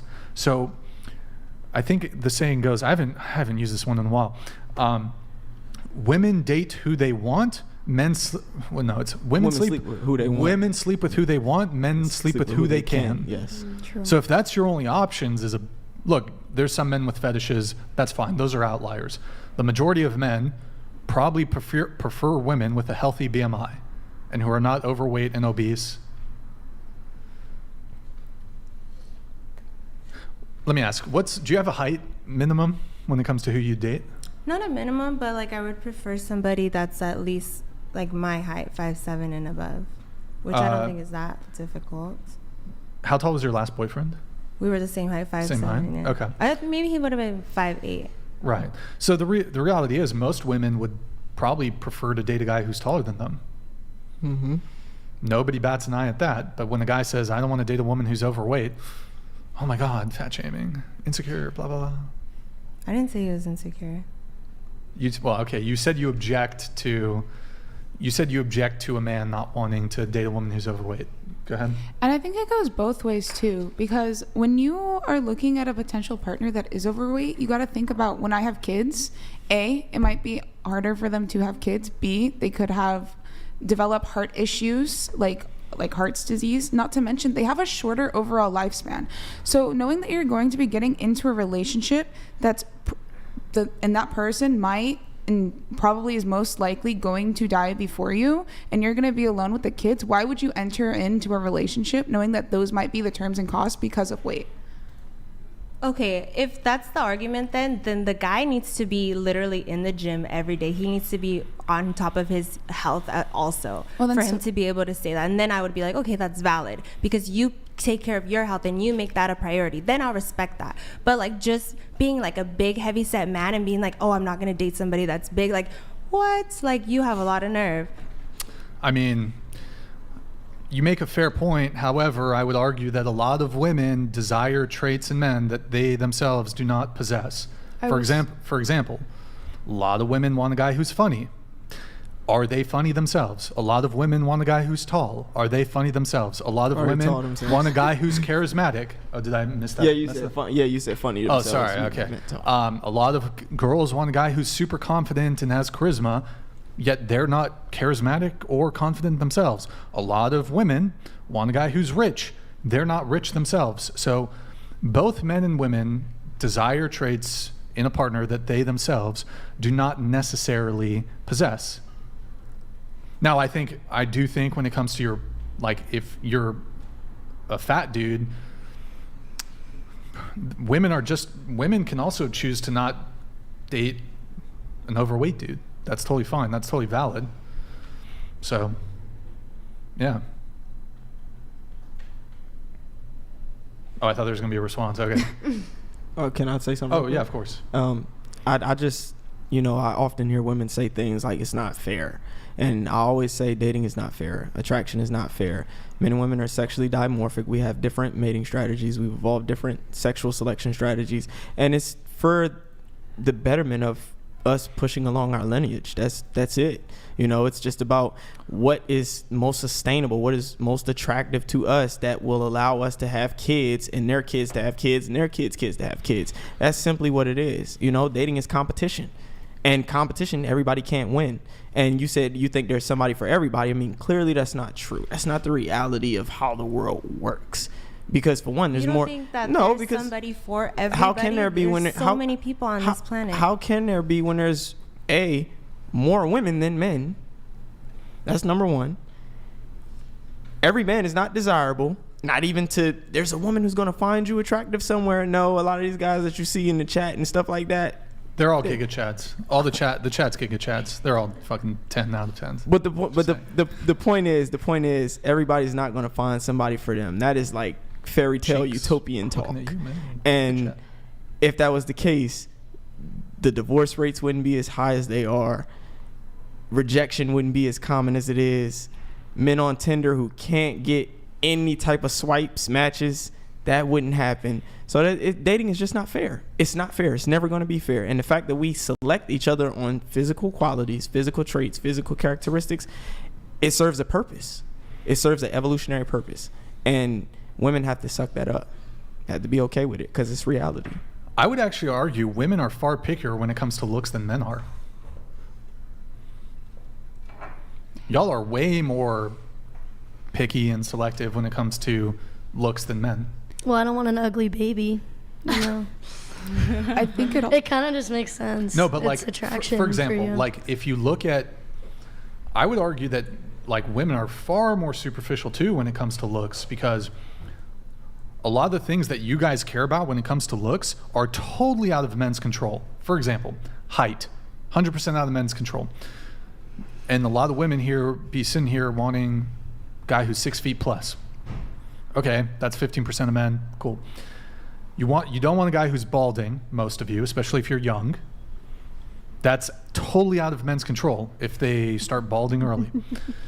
And then penis size, totally out of men's control. But y'all want a guy with a big dick. Not all of you, but the guys lacking in the bulge, a lot of women got a problem with that. Not all women, but... So y'all will judge men very harshly on things that are totally out of men's control. But the one thing that we judge women harshly on, weight, is 100% in your control. And also women judge men on that too, because there's plenty of fit women that would not be prepared to date a guy who's obese. So let's not kid that this is a one-directional thing, or when it comes to balding, height, and penis size, that's absolute. Men don't really discriminate. Like most men don't really care about a woman's height. So I would argue that women care far more about physical looks than men do. Do you think, this is just like a random question, do you think that it's being more like judgmental, saying like, like I don't want to date somebody that's overweight, or do you think it's more judgmental to be like, oh, I don't want to date somebody that's a virgin? Because that's not a fair virgin either. That's not a virgin. Yeah. Wait, what's not fair? That like people think that like, or you guys were saying that like a high value woman is a virgin. She doesn't need to be a virgin, but that would add to her a potential woman being. It's a bonus. You need not be. Also, I don't like the term like high value male, high value woman. It's just such this like nebulous, vague term, and a lot of people like to claim I'm a high value male, and it comes off as like kind of braggy, and I'm an alpha male. That shit's braggy. I don't like that. I'll say high quality. Yeah. I say quality. But you think so? You're saying that it's unfair to want a woman who's a virgin? No, I was just asking if you thought. Oh, like, which one? Yeah, because you thought that I was being like by me saying that that's unfair that to call somebody or like to not want to date somebody because they're overweight. But I feel like, aren't you also being judgy by saying like, oh, I don't want to date somebody that's not a virgin? Well, okay, that's not my personal view. It's not. I don't exclusively. I wasn't like, that wasn't my personal view either of like wanting to date somebody that was obese. I was just saying like. No, I know. I just didn't think that those things were fair. Sort of not totally understanding what you're saying. First off, I don't exclusively date women who are virgins, though I'm certainly not opposed to dating a woman who's a virgin. Would it be my preference? Yes. Am I going to get it? I suppose that depends on the woman. What I would argue when it comes to body count or promiscuity is the lower bodies, the better. In the same way that like the guy's bank account, the more zeros after his, in his bank account, the better. Be nice to date a millionaire. Might be nicer to date a billionaire. Whether you can get it or not, that's another thing. But I mean, I've dated women who are virgins, so yeah. But it's not like I have to have I'll only date virgin women. Like no, an indispensable characteristic. It doesn't have to be that. Yeah. But so, are you saying that it's judgy to date, to want to or prefer a woman who is a virgin? Is that what you're saying, or? Yeah, like is that like one characteristic? Is it judgy? That makes her more meritable, or like makes her more high value? It would make her more attractive, and yes, I think it would make her in the dating marketplace, I would say it makes her a higher value. So what's considered a high value? Like she has to be a virgin and... No, she doesn't have to be a virgin. In the same way that a woman who's like a 10 out of 10 absolute beauty, like everyone would prefer to get the most optimal partner they can. Whether you can get it or not, that's a different question. But we all want we want to make the most optimal choices we can when it comes to who we date, who we have relationships with, who we sleep with, who we marry, who we have kids with. Yeah, we have a preference for optimality. Yeah. Like some women might say, well, for example, for you would date a guy who's 5'7", but it might be a bit more optimum for him to be 5'8", and it might be more optimum for him to be 5'9", 5'10", 5'11", 6 feet, 6'1", 6'2", 6'3", etc. What would essentially maximize your attraction to that partner, just on a physical level. because of course you can develop feelings for who he is as a person despite the fact that he's 5'7", and that can compensate for what he lacks in height. You know, he can be more attractive, and you can look at a 6'2" guy, your boyfriend 5'7", you'd be like, yeah, the 6'2" guy, he don't arouse me because I like everything about my 5'7" boyfriend. But just on a physical scale, we want to optimize our attraction to somebody, and typically those are physical characteristics. So it's like, I would prefer a guy who's 6'1". I would prefer a guy who makes six figures. I would prefer a guy who has a six-pack. If I don't get him, yeah, I'm malleable. I can maybe shift a little bit. But if it were up to me, if I could create the perfect guy, what would your perfect guy look like? And for men, if he could create the perfect woman, she'd probably be a virgin. Mm-hmm. That would, a woman who's if a guy had an option, let's say everything else is equal, but she's got a body count of 10 versus she's got a body count of 0, I think any sane man would prefer the virgin in that situation.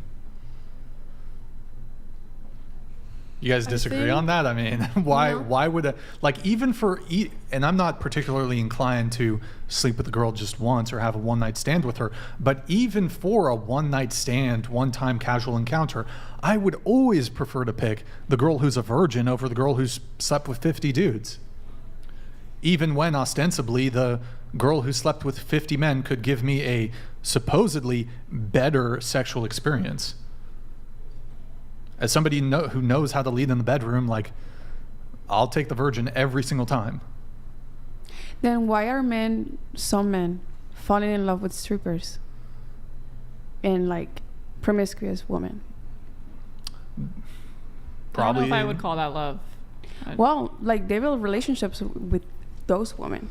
Because we have normalized this sort of degeneracy, and men don't realize, one, that these types of women typically do not make for a good long-term partner.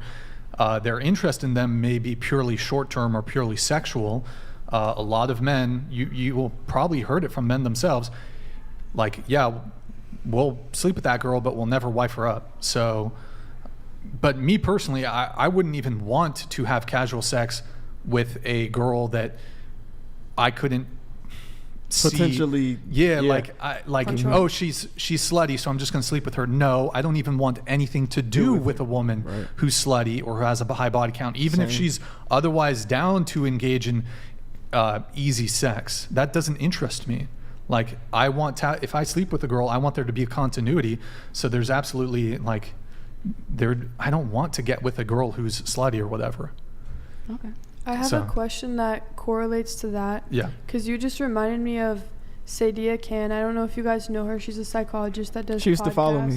We're going to get her on the show. Yeah, she used to follow me. We're going to get her on the show, yeah. We had a little falling out. I really value her and all her points that she has to say. And it reminded me of this one podcast where she's men claim they want a high value woman and a good woman, but all that they're really doing is spending time with promiscuous women, following Instagram models, favoring that. So how do you guys as males explain that? Men question. Wanting a good woman, like she's saying, but then ending up with promiscuous ones or following Instagram models, engaging in promiscuous activity yourself. That's a good question.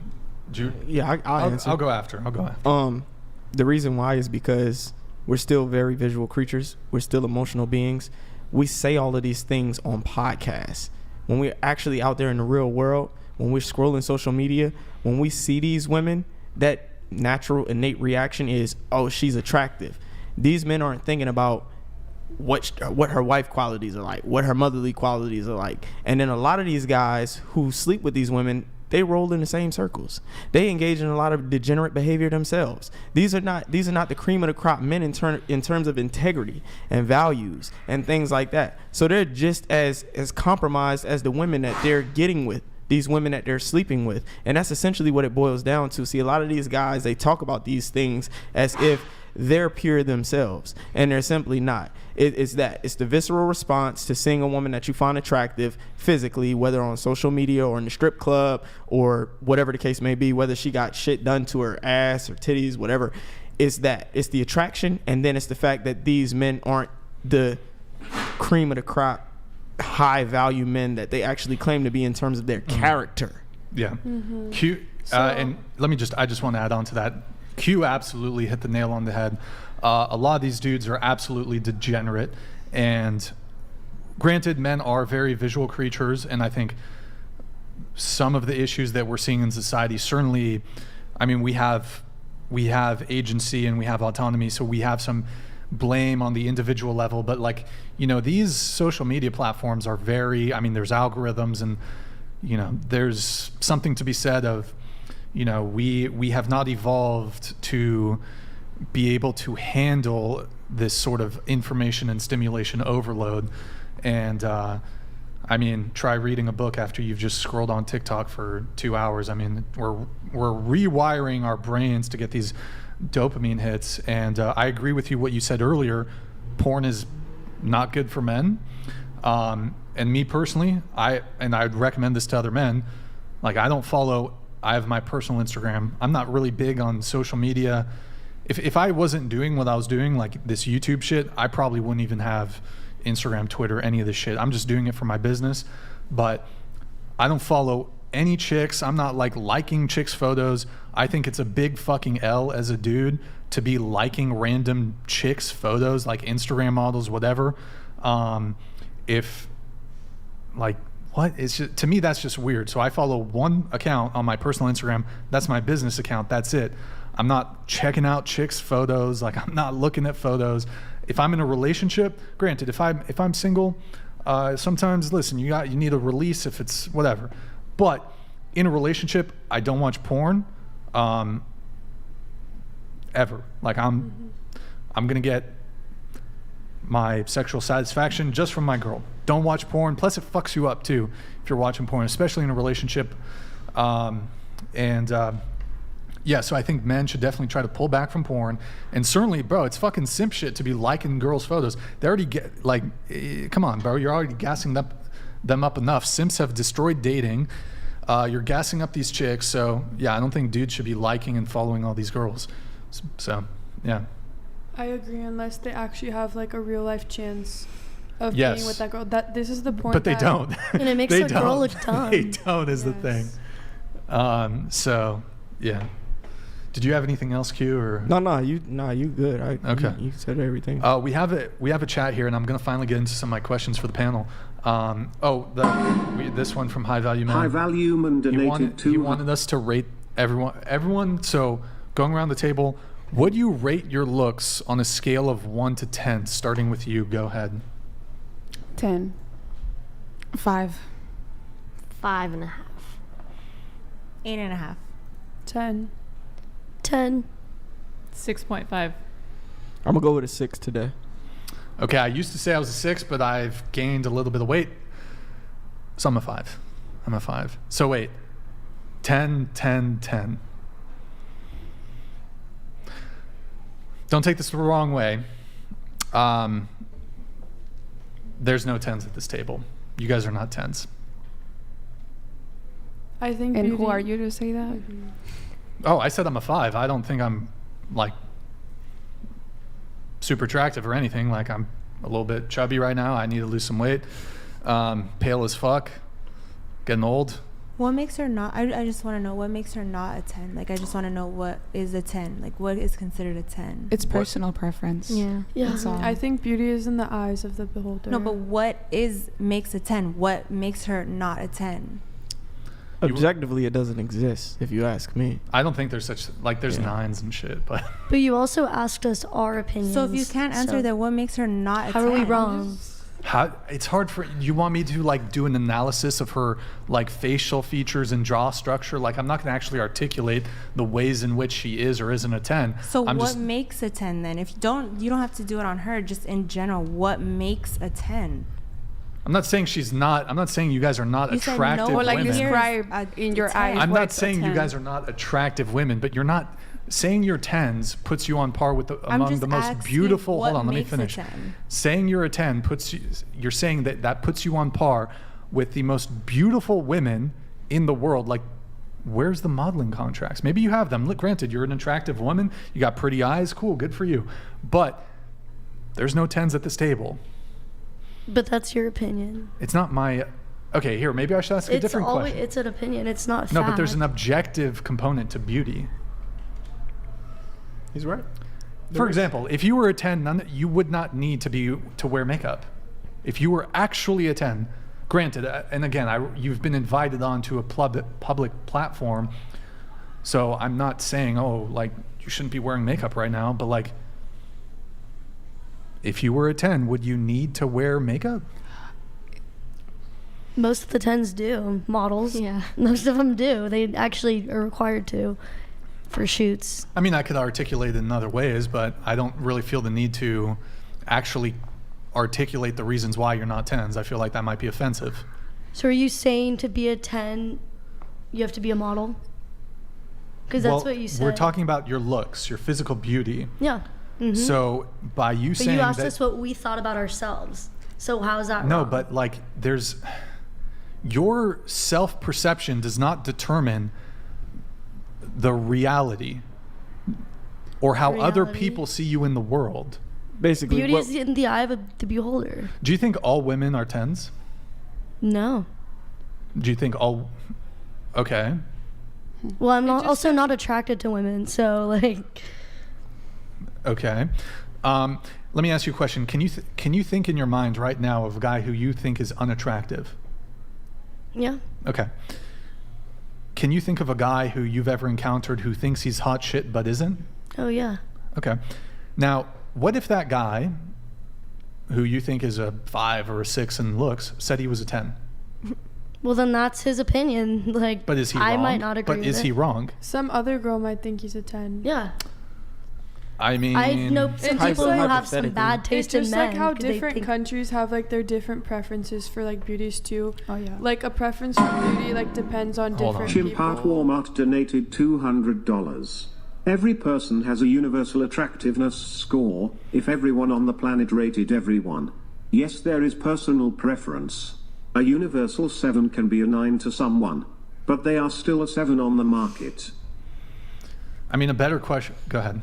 I'm sorry. I was just going to say that, like, from, like, a scientific standpoint, there's, like you said, like, orders to everything. So, for instance, like, acne, sun scars, sun marks, moles, that can all be, like, factored in. And, like you said, there is no really, like, standard. But let's be so for real. If any of us were a 10, we'd be on Miss Universe or, like, Miss America, or whatever that pageant show is where they, like, do, like, the most attractive... like female beauty pageant thing. I don't know what it's called. Type shit. Yeah, like, so, you know. There are ubiquitous markers of attraction. It's been studied across 37 countries, 6 continents. If I take any of you and show you to different cultures of guys, there will be like an average of what you will get a rating for. Mm-hmm. And that's more what we mean. When they ask these questions, they're basically trying to highlight how delusional you think you are. So that's essentially that's why they ask the question. They want to know how delusional do you believe that you are. Well, if you don't fuck with yourself, then who would? Yeah. It's like, or like, why do you expect people? You know what I mean? But when like, you, what's when wrong you with think, like finding yourself attractive? Nothing. But wouldn't you think Yeah. even if you don't think you're that attractive, confidence is truly knowing that and being okay with that, as opposed to saying I'm a 10. Like, objectively, I'm more attractive than when I rate myself because women rate me higher. But I really think I'm like a 6.5. Women rate me higher than that. Grid 1 Motorsports donated $200. If any of you were 10s, you would not be single and having men run away from you or use you for watch sales. Your sexual marketplace value would be very high. Please, less delusion, more reality. Respectfully, I'd love to see what you look like. And your height and your penis size, everything. Give us your tax returns. Give us your bank statements. First off, respectfully, thank you. You do realize that he's not claiming that he's some like super physically attractive guy.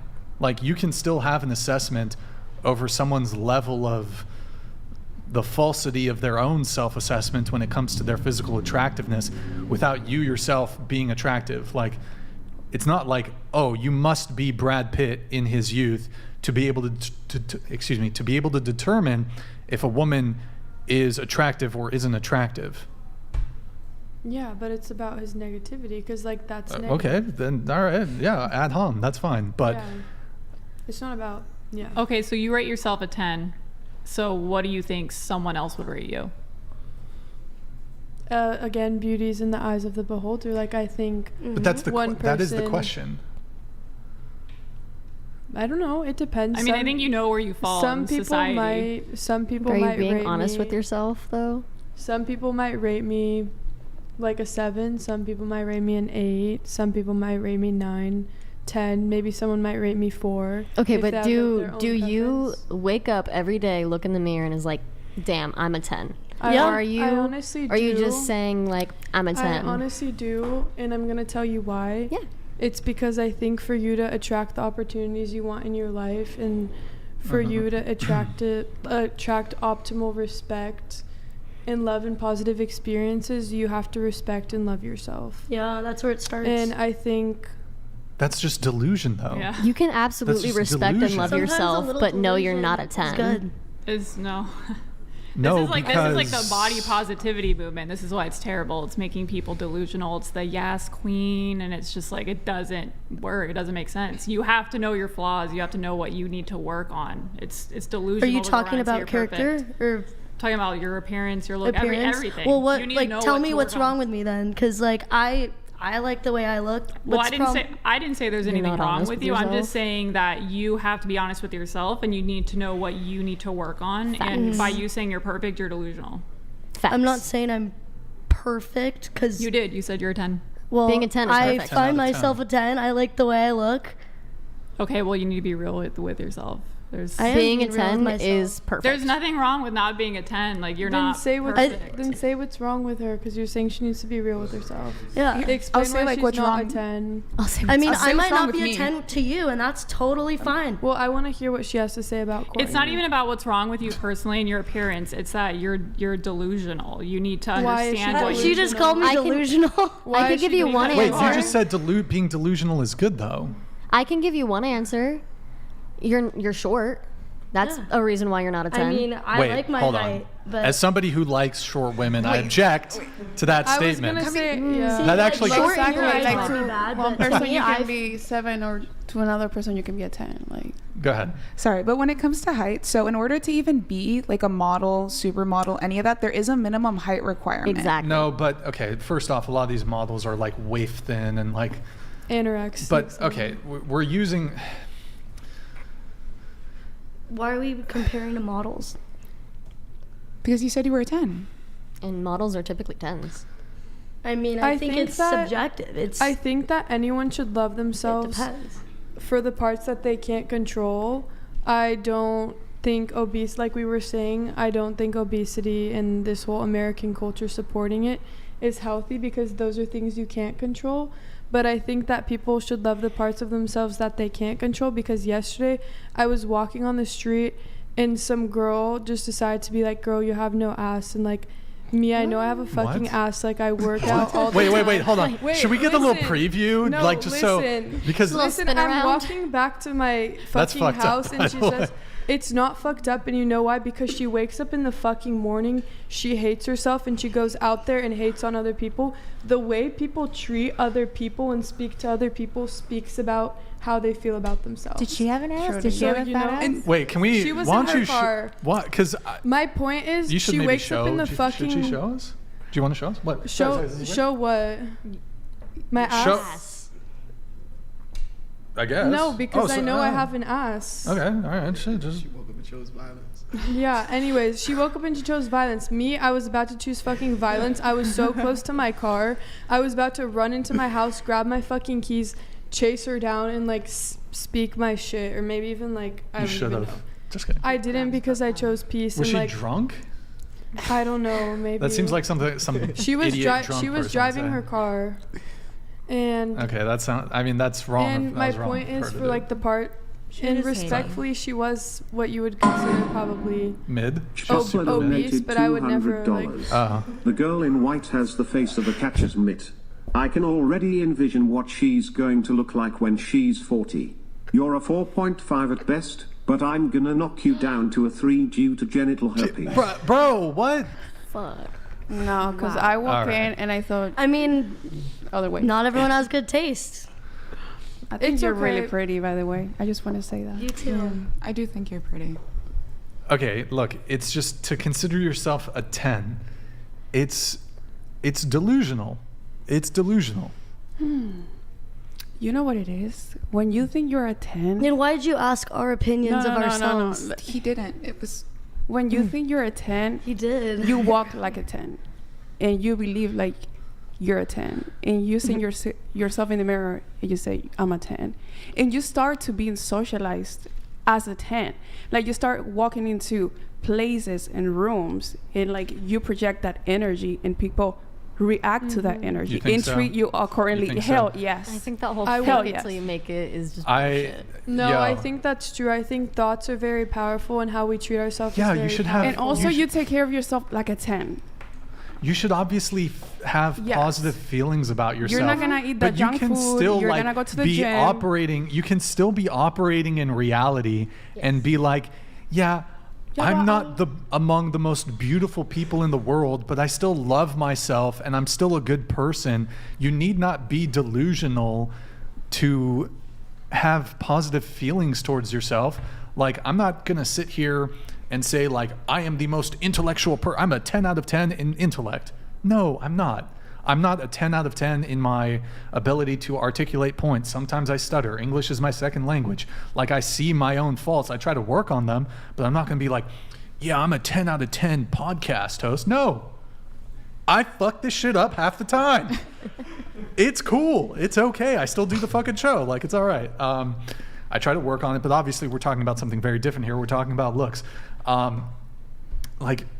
It's just like... the confident thing would be to say, I'm a 5 and I accept that. I'm a 6, I'm a 7, and I accept that. I'm cool with that. I don't have a perfect XYZ, whatever it might be. So, yeah. Good talk. Anything else? You guys want anything else on that?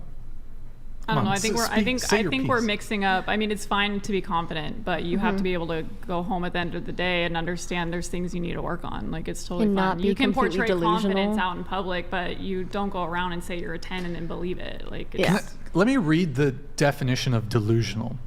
Characterized by or holding false beliefs or judgments about external reality that are held despite incontrovertible evidence to the contrary, typically as a symptom of a mental condition. Okay. Or having false or unrealistic beliefs or opinions based on or having faulty judgment mistaken. So, yeah. Don't care.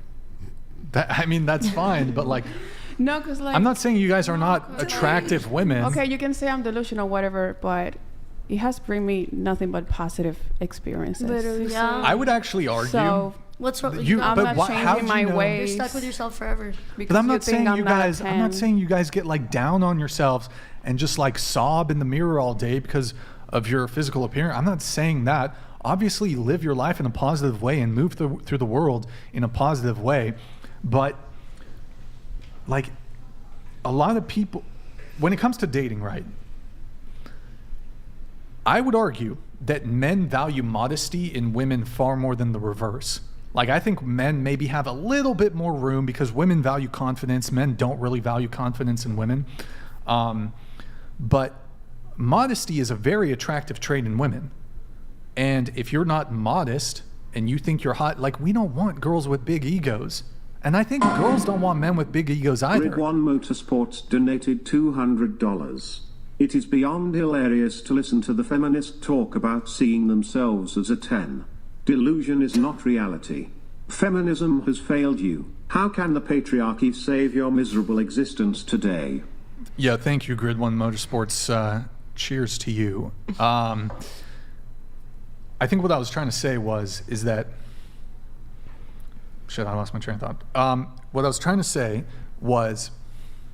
Holy shit, I actually totally lost my train of thought. Did anybody have a response to what I was saying? I forgot. No. Oh, men valuing modesty. Yeah, like, it's not attractive to date a girl with a big fucking ego. Like, we want a girl who's modest. And like, I'm fucking hot shit. Can't tell me nothing. I mean, did you want us to say that word twos? Would that have been modest? No, but like, okay, saying... I think they that just want you to be honest. There's a difference between confidence and cockiness, though, and you just asked us what we think about ourselves. We're not saying that that's what the world thinks of us. Like, objectively, we're saying what we think of us because we were asked to rate ourselves 1 to 10. Right, but it's like a modesty check, this question. And I think men use that to humble women.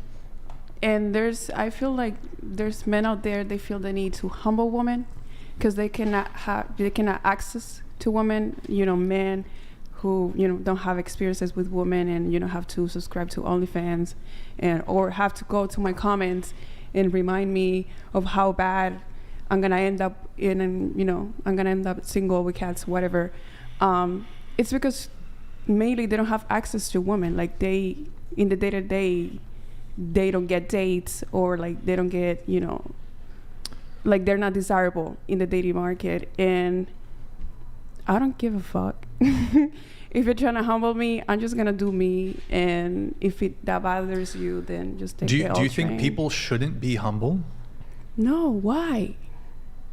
No, because like seriously, I think the reason men are trying so hard to humble women is because they cannot have access to them. Wait, Nick, please pay attention because I'm not looking at the screen. You're like hiding behind your microphone. Can you please scoot it closer to you? More? And like, no, scoot the microphone close to sorry. you. And you're like, this is what you're doing. Do you see this? You're like, you're hot. Okay, go ahead. Am I good? Yes, go ahead. Yeah, there's no need to humble women. Just level up as a man. Like if you're not desirable in the market, and you don't get dates, it's not a woman's issue. It's your problem. Well, I think it's a two-pronged issue. So men obviously need to level up in various ways, but like as a woman, and actually we have some of your videos that we're going to react to. If you're delusional and you think you deserve the fucking world just by virtue of being a woman, and you deserve a guy who's 6 feet, makes this much money. I don't think I deserve it. But what do you mean I you will don't think? attract it. Okay, well, I don't think I deserve it just because I am a woman, but I know what I'm bringing to the table, and I'm expecting the same. Okay, well, you said you know what you're bringing to the table. Yeah. Since you know what it is, what are you bringing to the table? Well, I'm a good woman. Okay. I'm religious, Christian. I don't go out actually, like clubs and stuff. I have. I've went out, when I was younger, like 18, 19. I'm 24 now. I'm over it. I'm a homebody. Yeah. I had literally like 2 serious relationships. I've dated, but I've saved myself because I come from a household where, my father always, told me like not to engage with men, sexually and all that stuff. Oh, so you're a virgin? No, I'm not a virgin. Oh, not at all. Okay. But I misheard. I've been, how do you say celibacy? Celibate. I've been celibate for 3 years, like from when I was 19 to 23, like something like that. Move her mic just a little bit to the right. To the right, like this. Yeah. Okay. Wait, you were you said your relationship just ended 2 months ago, but you're in a 2-year relationship? Yes, I was 22, about to be 23, something like that. And you... And celibate? No. Well, you said maybe I'm mixing this up, but I was celibate for 3 years, and I took that decision. I didn't want to, have no intimacy with anybody. Even your boyfriend who you broke up with 2 months ago? Know what I wanted out of a relationship. And I think especially younger women, don't be so quick to jump into like engaging in sexual activity. Why? Because you're not ready yet like that. Like you need to have your moment, I feel. You have to have your moment, right? You have to get to know yourself and what you want in relationships with men. And don't make so many sacrifices. And I think that's why men, especially older men, tend to go to, for younger women is because they don't know how to say no. They don't have the standards and their boundaries set up yet. So, Us, especially younger women, just, like, save yourself. And I'm all about saving myself. And, older men are attracted to younger women because younger women are more physically attractive. No, it's because they're more pleasant, they're more physically attractive, they have a lower body count, they have less past relationship trauma and baggage, they're more fertile, they're more capable of they have higher fecundity. Okay, then you should be okay with the fact that women want provider men and want successful men. They do. I totally accept that. Okay. That's totally fine. I'm just a little curious, though. You said you've been celibate for 3 years, but you were just in a 2-year relationship. So were you not? I was younger. Like, I started like 18, 19. Like, I don't really remember, but I took the decision of like being celibate. So you were in a 2-year. Intimacy. So you're the 2-year relationship. I was active, with my partner. Bro, this is why you. No, I think you saying from age 19 to 22 you were celibate for those 3 years. Yeah. Oh, I thought you said you were celibate for the past. So she's saying from 19 to 22 she was celibate for 3 years, and then she got in a 2-year relationship. Motorsports donated $200. This panel gives credence to the saying, if it floats, fly a SORP hawks, rent IT. The only person that will win in your future realty and SHIOPs are the divorce attorneys. Level up, not with your attitude. Oh. Okay. All right, here, look.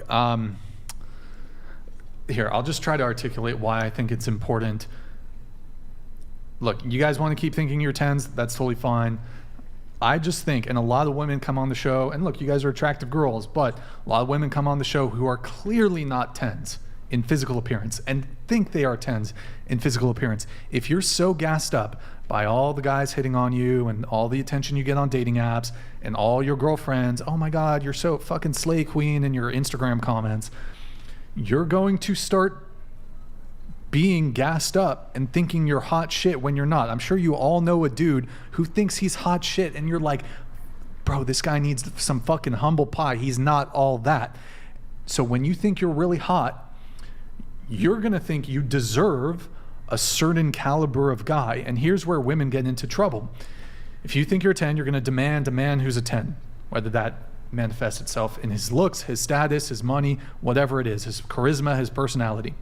The reality is most women are average. Most men are average. Average people ought to pair up with average people. The reality is, though, and what I see in the dating marketplace, a lot of women who are average don't want average men. You're all chasing after the top caliber of dudes. These dudes might happily fuck you and sleep with you and string you along, keep you in a friends with benefits situation. You're not going to get commitment from a lot of these dudes. So what ends up, let me just finish. So what ends up happening is that if you don't have an accurate self-assessment of where you land in the dating marketplace, you're going to be chasing after a caliber of guy that will never give you commitment, but you're going to get all caught up because that guy's going to string you along and fuck you and never give you commitment. That's why all these girls end up in situationships, friends with benefits, 6 months, no commitment. And that's because those guys are happy to sleep with you because men and women value different things. Men will happily sleep with you, string you along. They will never give you commitment. They will never give you a ring. So maybe you're fine with that. A lot of women would prefer the divided attention of a really high status dude than the commitment and full of attention of a guy who's you view as below you, but who's actually on your level, who's your looks equivalent, who's your status equivalent. So if you're chasing, if all these women are, you mentioned hypergamy at the beginning of the show, if all these women are chasing after the top 10% of men, these top 10% of men are not going to commit, they're not going to settle for you. The thing is, right, women can sleep with average women. We get women on the show who are 19, 20 college girls, 1,000 followers on Instagram. They're fucking NFL players. They're fucking NBA players. Men who are at the top echelons of the dating market, who are the most attractive, who are wealthy, who have status, etc. How are you going to date? How are you going to be 19 years old and fuck with an NFL player who's making millions of dollars a year, who's in incredible shape, and then go back to date a 19-year-old college boy who's on your level, who will give you commitment? It's going to be really hard. The lifestyle differential there is going to be very difficult. The other thing is, so typically for a girl to sleep with a guy, that guy needs to be at least attractive enough for that girl to be in a relationship with that guy. For you to sleep with a guy, he has to at least be attractive enough for you to consider being in a relationship. But it's totally the reverse for men. Men will gladly sleep with women, and this is just based on their physical attractiveness alone. We'll sleep with the girl, but we would, just based on her physical attractiveness, we'll never be in a relationship with her. But we welcome sex. We welcome sex. So because of that, women can secure sex from men that are more attractive than them, whether that's looks, status, income, wealth, whatever. You think that that's your level. You think that that's your league. But the reality is, no, that guy was never going to get commitment from you. Your league is the guys who are prepared to commit to you, be in relationships with you, be monogamous with you, and give you a ring. It's not the dude who's willing to fuck you. So that's why it's very, very, very important for women to have an accurate self-assessment of their own physical attractiveness. Otherwise, y'all going to be fucking dudes that are frankly, out of your league. And then you're going to look at the guy who's actually on your league, who's actually in your league, who's on your level, who will give you commitment. You're going to think you're settling for him. And maybe you eventually do, and then you're resentful of him the entire relationship, even though this guy is on your level. A lot of dudes, a lot of women look at men who are actually on their level and think, no, actually he's not at the same attractiveness level as me. And then they curve them. And then they wonder by the time they're 30, where are all the good men? You curve them in your 20s when you're fucking NFL players and NBA players and all this shit. I just want to clarify that I don't go ahead and look for millionaires and billionaires, and I don't teach that to women. I teach them to attract providers. Okay, that's what I'm looking for. Because to me, that's fun. To me, a millionaire, a NFB, whatever player, yeah, he can have money, but if he doesn't support you, he's the equivalent of a broke man. So unless a man, it's not supporting me and it's not committing to me, I don't care about that man. But I'm talking in the sense that I would not take him seriously.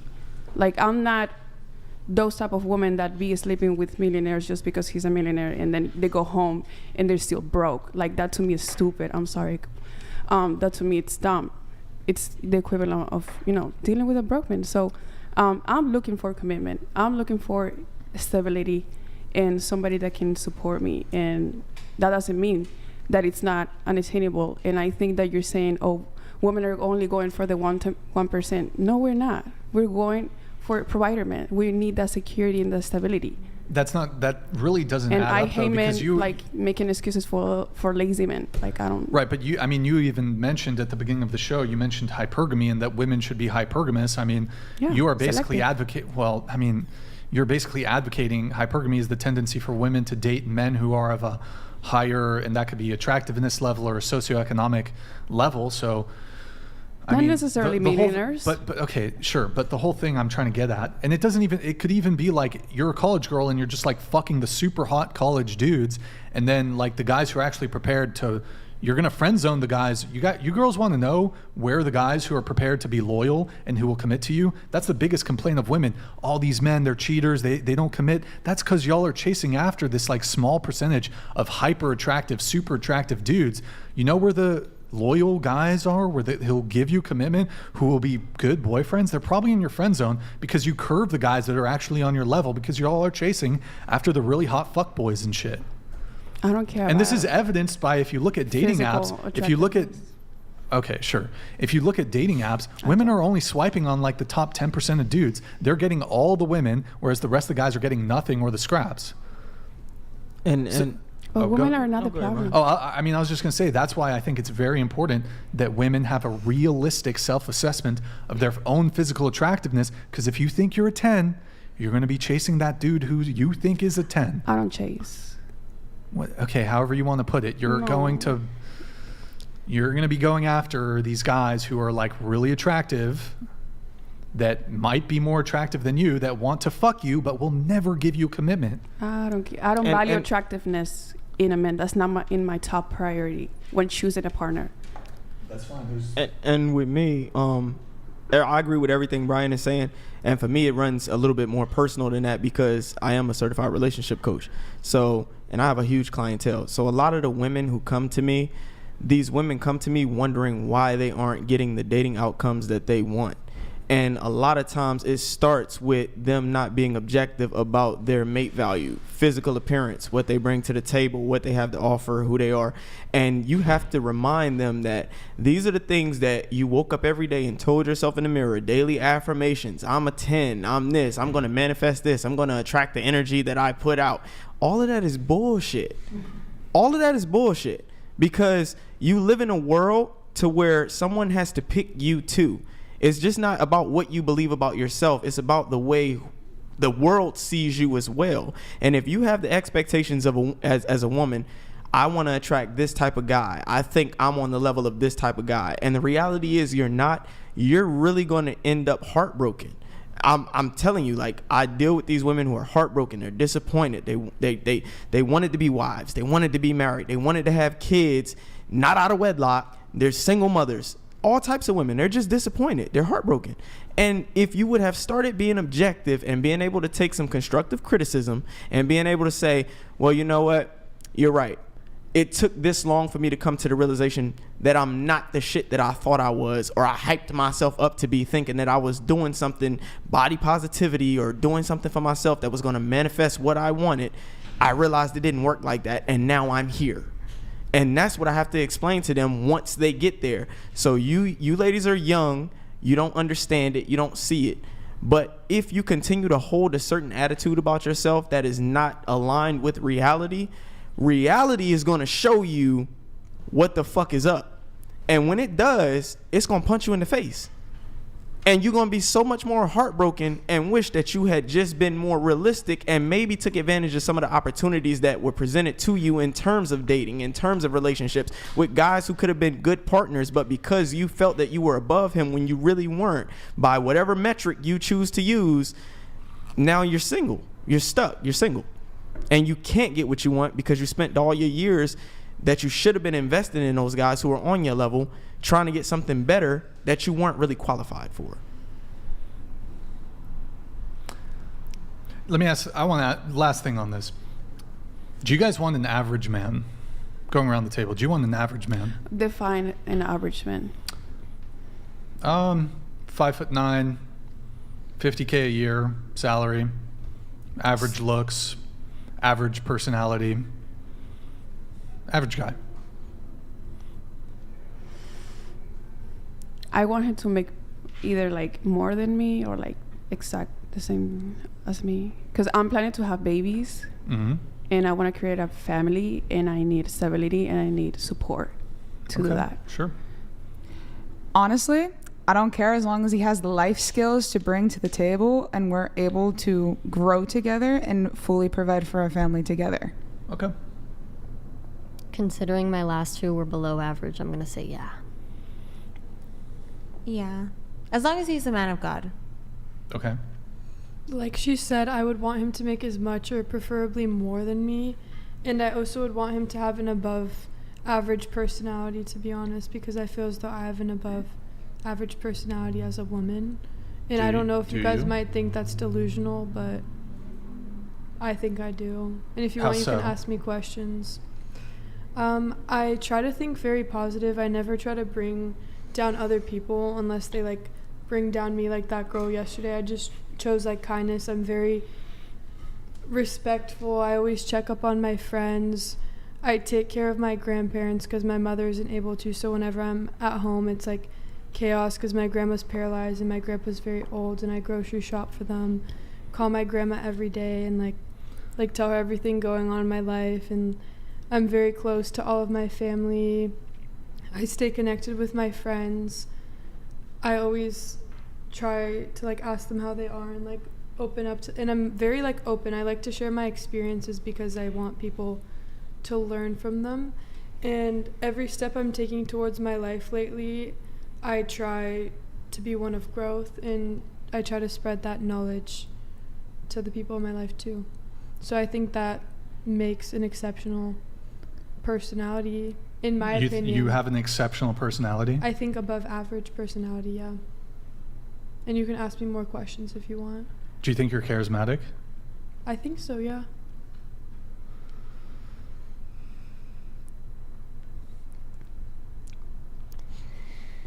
But Does somebody want to tell her? wait, but again, I don't really think that's a personality trait.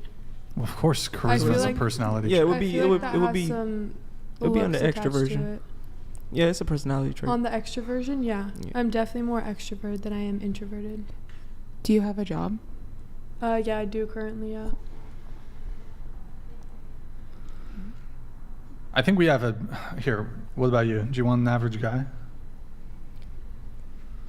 I wouldn't mind it, but as she said, I would like someone who makes as much or more as me. Okay, so you anticipate being a high earner? Or you are... Well, you're 20, so I mean... My goal is to do earn what? high, yeah. And if I'm... How much do you want to earn? Or do you see yourself earning? I mean, I would like to be, like, make it... Yeah, I'd like to be well off. I'm sure anyone would like to be. Well, whether you'd like to be or not is different than what actually will happen. What do you study in university? Business. Okay. So you anticipate making what? What are you gonna... You're a junior or senior? Junior. Do you know... Have you looked into potential jobs? Have you researched starting salaries? What's your starting salary going to be out of high school? Or, sorry, not high school. Out of college? What do you mean? Like how much? It's amazing to me. This is why I'm so against university, is people are going to go into debt, spend 5 to 6 figures, rack up a bunch of student loans. Maybe some of you are privileged and your parents pay for it. Maybe you have savings. And you don't even know how much, like, the anticipated salary of the field that you're pursuing in university. Like, to me, it would occur, okay, before I spend all this... I have an idea because I'm getting my real estate license right now. Grid 1 Motorsports donated $200. High value is not equals high net worth. Where all the good men, with women who value them. Why can you not find one? They see you coming a mile away. The men you want will not want you and your baggage. And I'm not even directing this at you, but it's like so many people go to college, get 5 to 6 figures in student loan debt. They pursue, whatever some degrees are absolutely useless, and then they can't find a high-paying job. Like, I agree. I feel with like that. you should know, like, here's why I'm going to college, so that I can go into this field and I have a decent understanding of what the starting salary is and what I can expect to make over the course of 5, 10, 15, 20 years, whatever it may be. So did you have something? Or I was going to say, like, for example, when I worked at Jersey Mike's as a general manager, I made $100,000 that year. And that was how much I made that year. So in your field that you're going into out of college, how much will you be making on a yearly basis in that first year of working when you get out of college in your field that you want to go to? Let's say it's accounting. Let's say it's like a bank teller. How much would you make in that year is what I think is trying to say. I have multiple plans for myself. So I more than just real estate, I want to do interior design as well. So I'm just kind of just going for it. I'm saving up, and I feel like with real estate, which is kind of specific to me because that's what I'm interested in. So are you working on getting a real estate license? Yeah, I'm doing my 135-hour course right now. Okay. And I think it varies with that specific field because it does depend on the houses you sell and the area you're in. Yeah, it's commission. There's different factors. Oh, sorry. Look, I just see the reality is most people are average. But what I'm seeing is a lot of people who are average don't want an average person as a partner.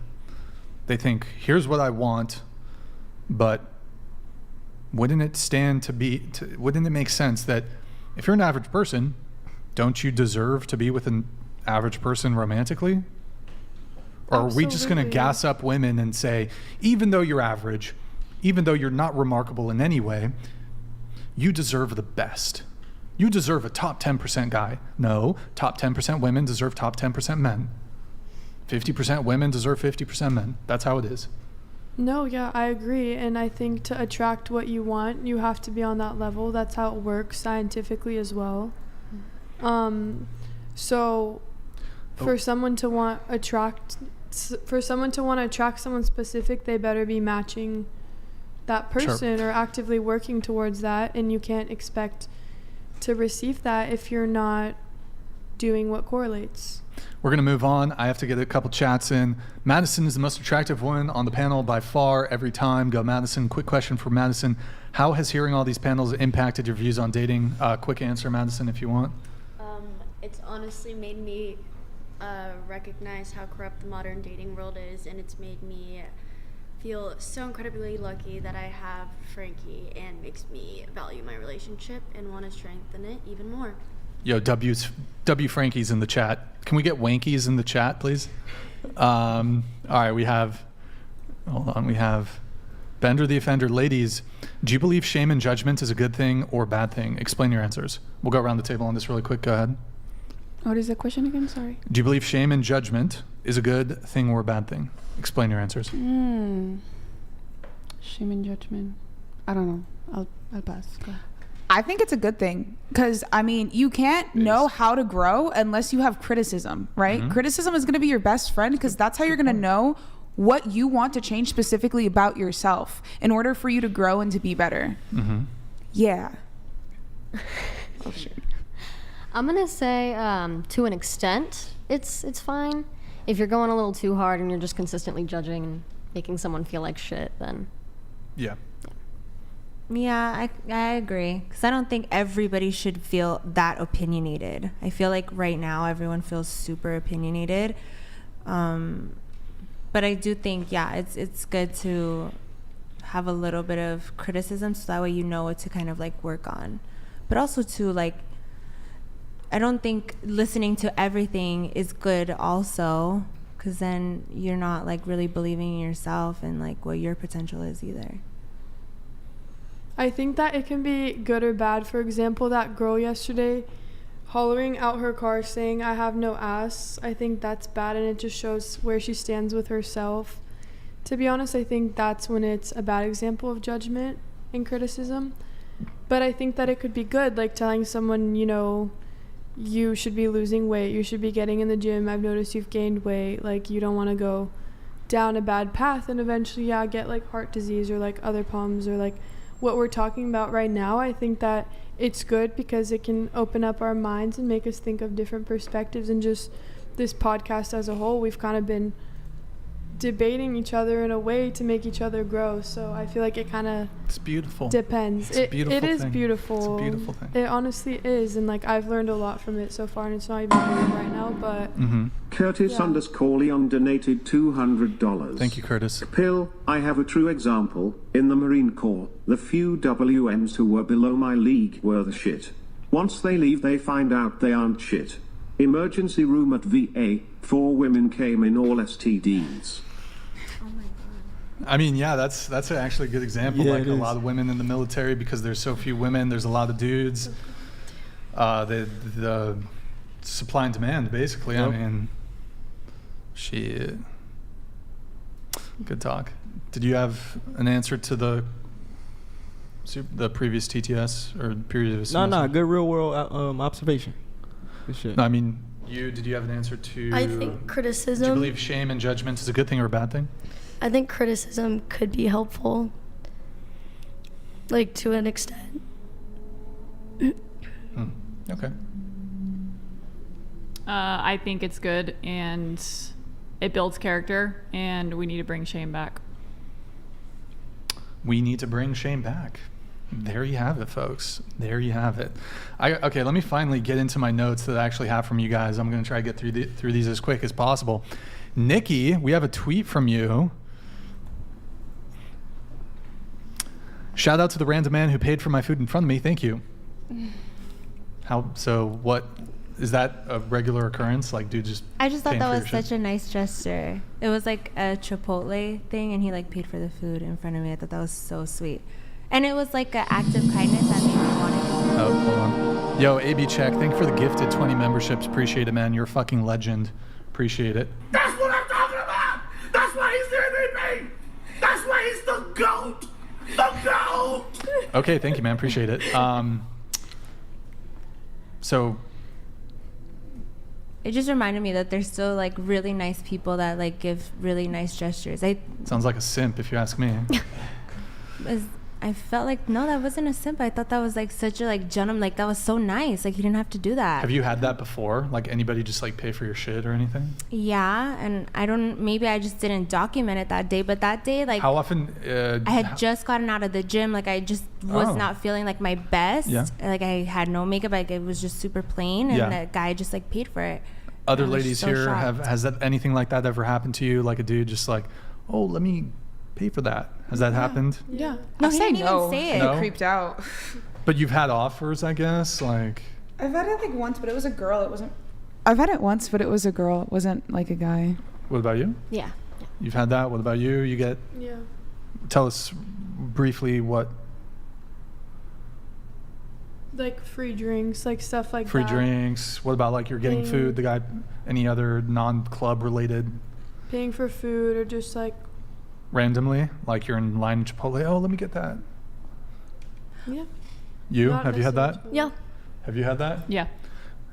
I'm not gonna. Quan, have you ever had a chick, just like you total stranger, just like I never had a woman pay for it, but I have had women who work at places give me free food because I'm handsome. Oh, okay. Yeah. All right. Yeah. I would give you food if you got up to the register and couldn't pay for it. I'd be like, I got you. I appreciate that.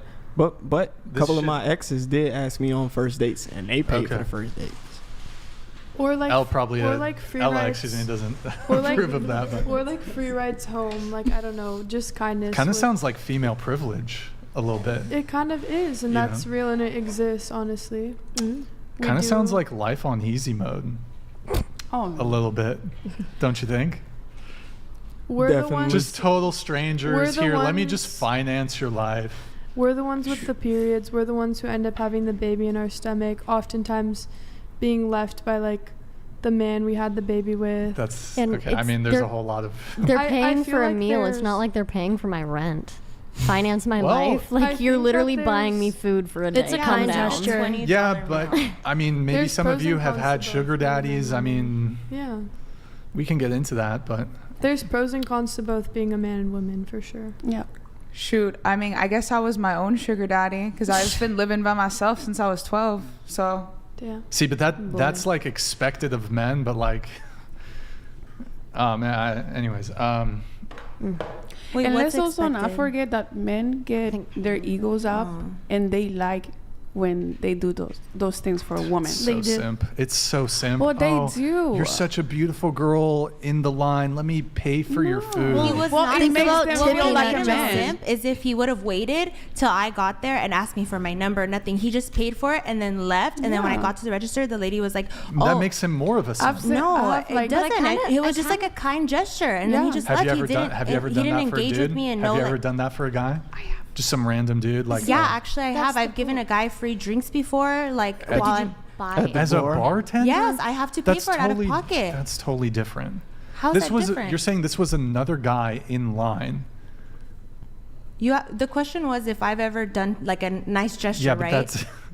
Yeah, but that's a very different context. Like you in your capacity as being employed by a bar, and maybe you found some dude attractive and you bought him a free drink. Is your argument that people can't just do nice gestures, like a nice thing, like that's such a bad thing? No, my argument though is that this tends to be typically from men directed towards women, and I think it's simpish to just like randomly see a girl you think is hot. Let me just pay for her shit. I don't know. That's simp. I don't know if I would call it simpish, but one of have a point. He has the money to do it, and he just finds you attractive, and he has was no like, money. Like, no, what if he has money? He's whatever. Like, he has some money to spare. You only provide for a girl who is like your girlfriend. That's it. Yeah. I ain't gonna provide for random chicks. Of course. Oh, not, you're so hot. Buying a drink is not providing, by the way. What's that? Buying a girl a $25 drink, it's not providing. He's saying first that off, this is another reason why not to go to the bars and like clubs. It's not a very big deal. $25 drink. Like buying a girl a drink or food, it's not a big deal. Go to Bevmo and hang out with your girls. It's just an act of generosity. Because like you guys, every single one of us said like a man has come up to us and offered to pay for our food, but how many times have we been in a restaurant and we decided to actually pay for someone's food? Like the only time I've ever paid for a man's food that was in front of me is because I rear-ended him in the drive-thru. He's just saying women have it easier on that. What I have done is like given like a homeless person money before. That's a bit different. How? It was a man. Different. And that was like an act of kindness. I didn't have to do that. Right, but like there's something. I wasn't doing it that's like sexually that's almost either. Does that make me a simp? Yeah, but that's almost like charity. Like a guy who you're a guy buying your food at the line in Chipotle is simp shit. Because he's doing it because you are attractive. It's not. But I think that like, kind of makes him a man to like do that kind gesture and not expect anything sexually or romantically back. It's I see a pretty girl, like I have the money for her. I feel like that's kind of like a really masculine act, and whenever like a man that's not chivalrous does that, I don't think that he's a simp. If anything, it's very like attractive, and I like. And then he disappears, and you never see him again. If there's no basis for starting, but it left a mark in my head enough for me to tweet it. Like that would like. Wow, really, good like, for him. He really got a lot out of that tweet. Yeah, that was so nice though. That was such a nice gesture. Listen, if anybody catches me in any line, I'm not against somebody paying for my food. Good for you, of course. If women just want to send me free money and free shit and buy me stuff, I'm not going to sit here and tell them no and object to it. But if we're actually analyzing the situation, the dude's a fucking simp. He's just buying a chick random food. So men being strippers, they're being simps as well? Yes, first off, I don't encourage men going to strip clubs. So yes, if you're going to a strip club and because it's the same thing. You're tricking, just tipping women because you find them attractive. I'm glad you said that. It's still simpish. That's first off, like. Are you upset like a woman isn't simping over you and doing it for you? I've had women simp over me. Not gonna lie, it's pretty fucking dope. What is it? I like that shit. I love it too. Huh? Were they feminine in their ways? Super feminine. Yeah. I went on a date last week. She took care of everything. Everything. I said okay. A girl need not be like hyper masculine to want. She asked me did I want to go to dinner, and she said she would pay. You didn't think that was like nice? Like that was like damn, like wow. Yeah. No, I mean she asked you, so she should. Asked me. I mean, we went to a museum. Yeah, we went to the museum first. Well, I was in New York. We went to the museum in New York, the Natural History Museum, and I took care of that. But then while we were there, she was like, "Do you want to get ramen after? I'll pay for it. I'll pay for everything." So is she a simp in your eyes right now? Where do you stand with her right now? Oh, no, do you appreciate her right now for her paying for? Oh yeah, I'll probably hit her up after the podcast. But like, is she like in your priority right now? Yeah. Do you think she would be less of a priority because she did that? Well, I don't know. I just kind of want to like hop into you guys' minds as you guys. Well, hold on. I like that. I value that. Yeah. Here's the thing. I think there's this trope of like, and I know Ella, you probably disagree with this, but like, if a girl is actually contributing in some way, like if she's kind of simping on you, that shows a very high level of interest. Yep. And like my personal view is if having been a guy who's dealt with low interest women and high interest women, it's way fucking better to deal with women who display high levels of interest versus a chick who's like a fence sitter. I don't want to deal with the fence sitter chick. I like girls that are like, I don't play this game of like this hard to get shit. I like you, you like me, let's be together. Let's keep it simple. We don't need to play some fucking game. So I just don't like the word simp. Like I just think that you might not like it, but a dude who you're not dating, a dude who you're not dating, who random stranger who just pays for your shit, he's tricking. That's a trick, right? No, I just he's think that tricking. Was a nice gesture. Is that the word? Wait, do you think? I mean, that's just his way of. Do you think that girl is tricking on you then by buying the ramen? Do you think that she's but he has a romantic. He actually has like an interaction. I feel like if it were more of like a repetitive thing where it's like you're just going out like once a week to a specific restaurant and that person just happens to be there and every single time they're paying for it, yeah, they're a simp. But if it's like that's not possible. Yeah, it is.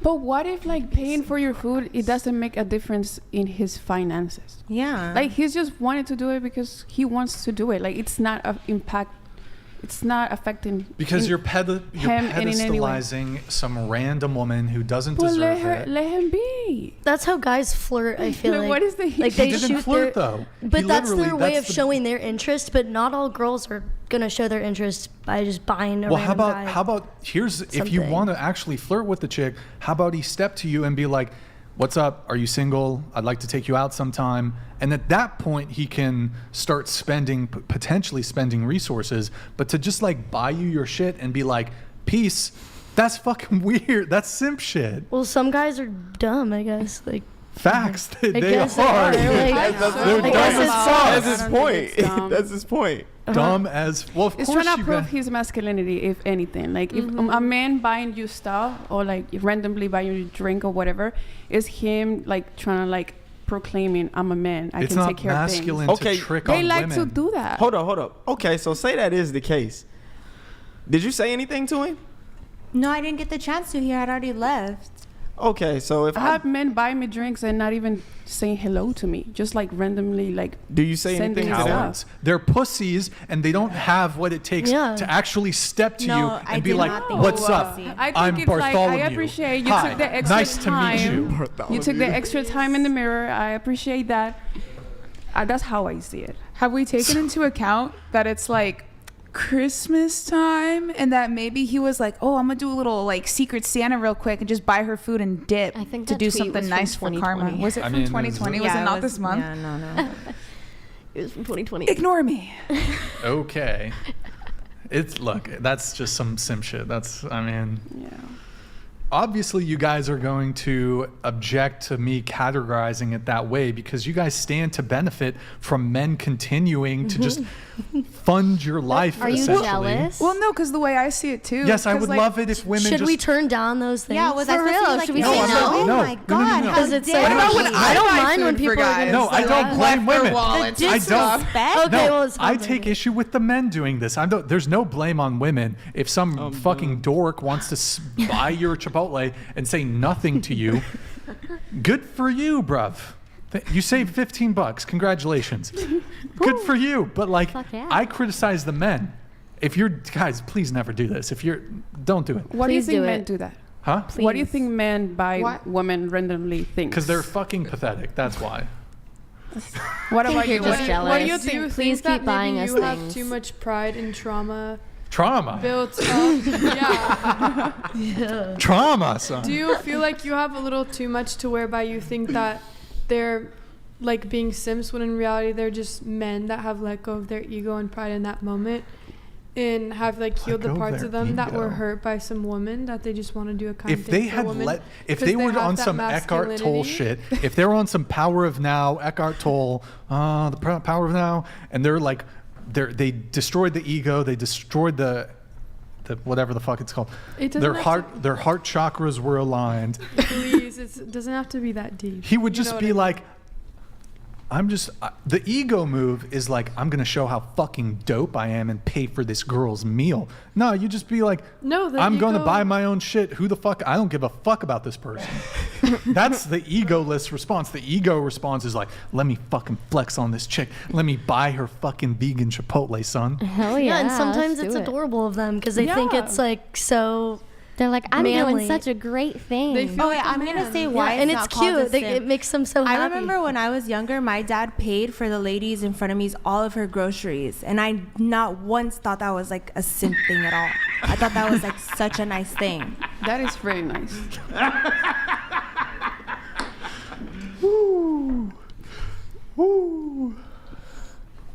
all of her groceries? Did he say why? Yeah, she was like a single mom and like had her 2 little kids, and I don't know. I think my dad just like felt like sorry for her and understood. Yeah. But I mean, but then again, he is also a dad, and he did see like a mom with 2 kids struggling to probably pay Exactly. for groceries. Yeah, I did not at all think that was a simp. I thought, wow, like that was such a nice thing. Okay. Moving on. You had a story about a threesome that turned into a foursome story, but then went bad. Oh God. Was it 3 dudes? 2 dudes? What No, was the it was makeup? me. It was me and a girl who I'm not friends with anymore. And we had met these guys at a bar, and I was kind of liking one of them, and like, so then my friend, obviously she's like hooking up with the other guy, and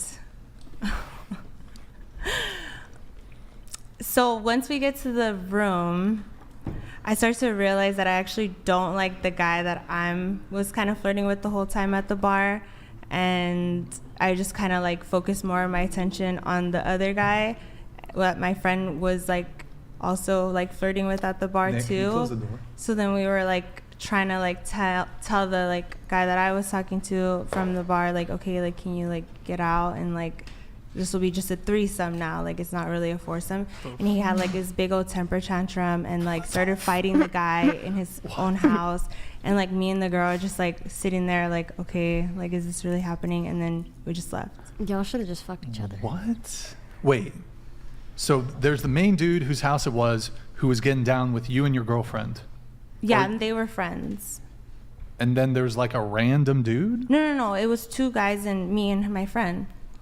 So two guys from the bar and you and your friend. But you guys only wanted to fuck the one dude. Well, like at the bar he was cool, but then like after the bar, once we got back to the other guy's house, like I just realized like how like not cool he was and just like lame, and I don't know, he was just being weird, like too aggressive, and like just too much. Where as my friend's guy, like she was flirting with, he was like super cool, super laid back, like he wasn't being like thirsty about anything. Like we're already there, like you don't have to try anymore. Just like saying like random things, like, and just I don't know, just being sure. like.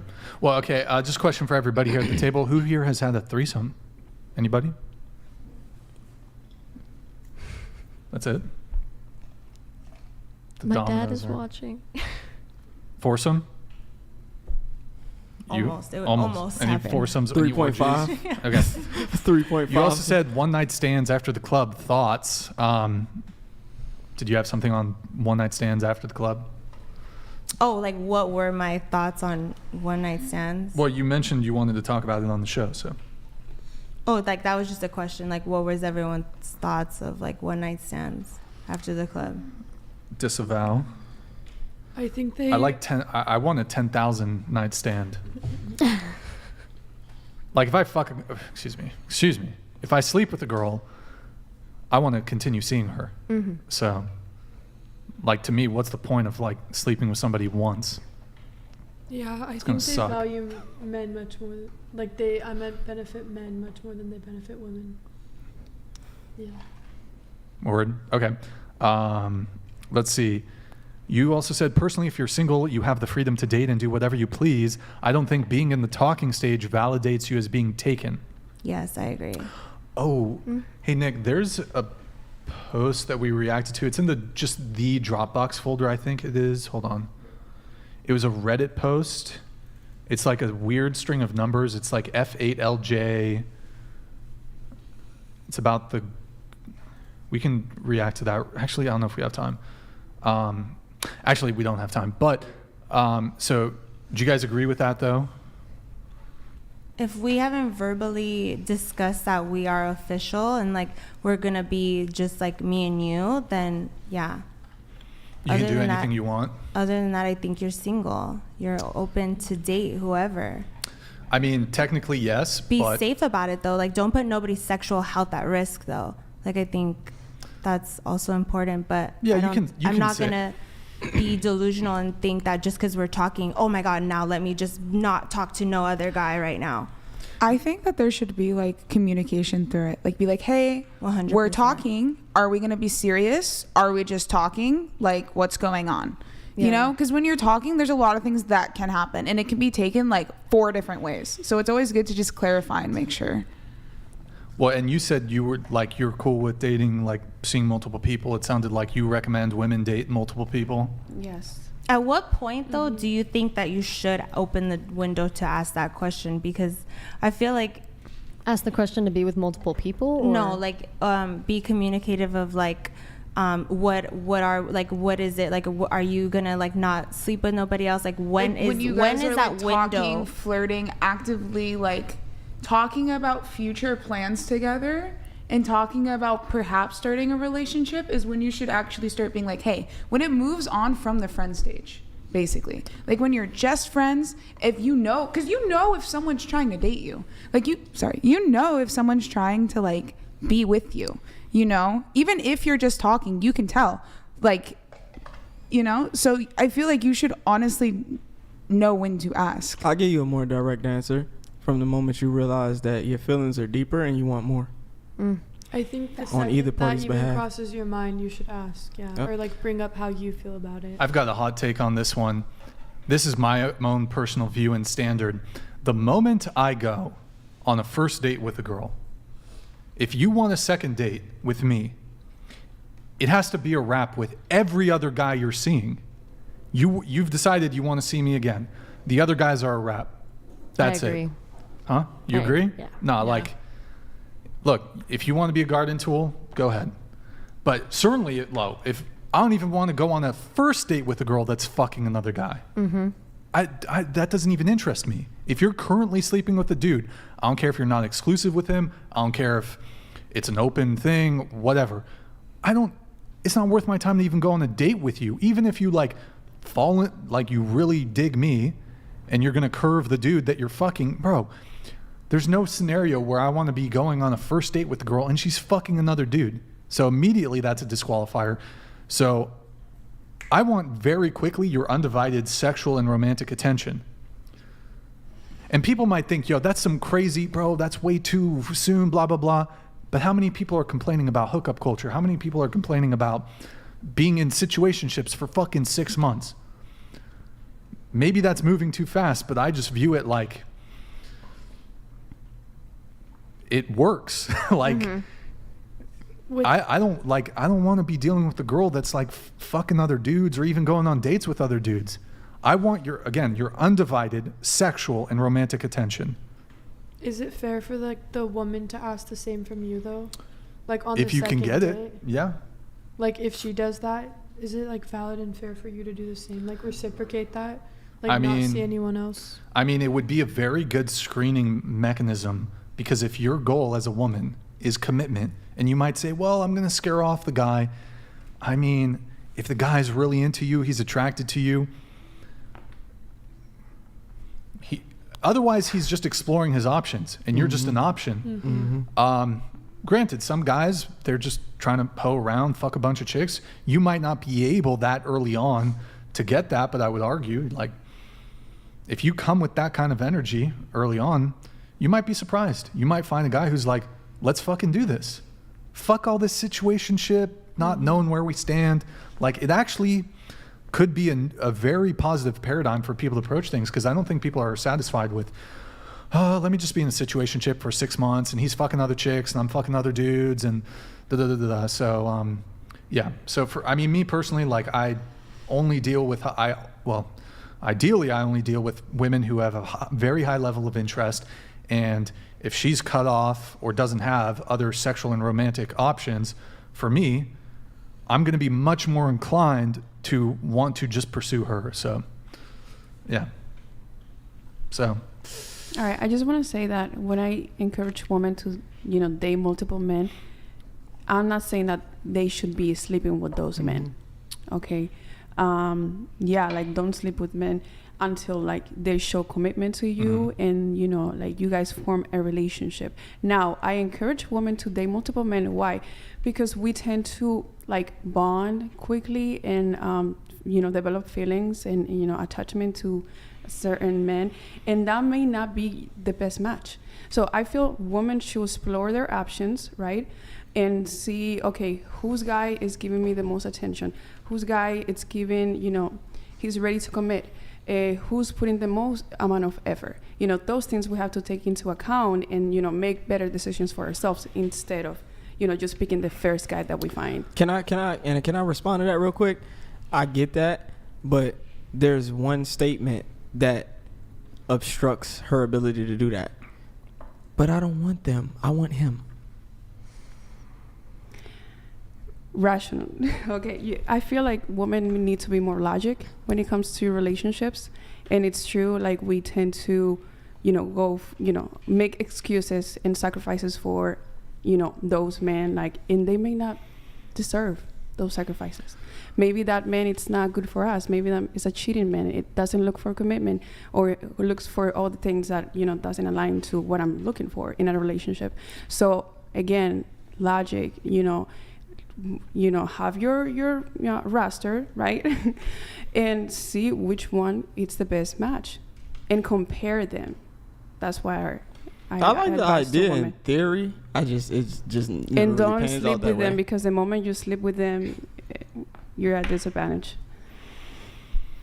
I mean, look, I think it is kind of the status quo that people have come to accept, especially with social media and dating apps, that people are going to be dating multiple people, both men and women. I don't think we necessarily need to accept that. And it might work doing this whole dating multiple men thing. I will say, a guy who knows what he wants and he knows that that he's just an option for you, not gonna put up with that shit. He's probably just gonna be like, the other dudes can have her, and you've maybe lost out on a guy who's otherwise would have given you commitment, or who's otherwise a great guy. I can say from my perspective, if I'm talking to a girl, and you might say, Brian, it's unreasonable for you to expect a girl to just drop all her options immediately, or to only be talking to you. Maybe it's true, maybe it's not. But what I can say is, this is perhaps the case for me and for a lot of, I don't know if it's for a lot of men, because a lot of men really don't have any standards or boundaries or preferences. But if a girl tells me that she's dating other men, I'm just not going to pursue you. Mm-hmm. That's it. I'm not going to try to pressure you into stop. No, just like, goodbye. Okay. It's over. Like, not going to pursue you. There's also competitive men. I feel that's fair. Yeah. Men are competitive in nature. And if they know that you are maybe talking to other men, and if he wants to be the man of your life, he's going to do everything in his hands to make sure that he's the only one, and you're, you know, that you're giving him, you know, your undivided attention. So he's going to fight for that position. What I'm not for, it's women just, you know, getting with the first dude that they find, and they make excuses and sacrifices, and that man, you know, like breaks their heart. Like, no, you want to be in my life, you have to earn your position. I just think, like, when you do fall upon, like, when you do meet the guy that you really like, if it becomes evident to him that maybe you're not sleeping with other guys, although a lot of women are, you're dating other men. Like, if I went on a date with a girl, and we've had girls come on the podcast say they'll go on 2 dates in a day. I don't care how fucking cool you are. If I find out that I took you on a date and then you dipped to go on a date with another dude, it's a wrap. I don't want anything to do with you. That's just disrespectful. Similarly, women will go on 3, 4, 5, 6 dates a week. I went on a date with you. You got 3 dates lined up with other men. It's just a headache for me. I don't want to deal with low interest women. If we go on the first date, if you want a second date, the other guys have to be a wrap. That's it. I ain't gonna deal with, oh, you're on the fence about me. You still want to no, like. Okay. And not every guy agrees with me. Some guys are like, hey, that's a reality. This is sorry, hold on. Grid One Motorsports donated $200. Do you only give bad advice? Please stop. One dude at a time. Dating multiple dudes is an immediate red flag, and actual good men will move on to a woman that has respect and dates purposefully. Woman, explore your options. Yeah. Disavow, disagree. Okay, going back to you, you do OF, correct? Yes. What kind of content do you do on the OF? Solo content, boy, girl, girl, girl? Oh, mostly solo. Have you done any boy, girl content? In the past, but not anymore. With just one guy or multiple guys? Yeah, just one guy. Just one guy, like a boyfriend or something? Yeah. You guys were doing content together? Yeah. Okay. I have a question. So I noticed you're wearing a cross. And then Nick, can you pull up her Instagram? Yeah. I noticed this on your Instagram.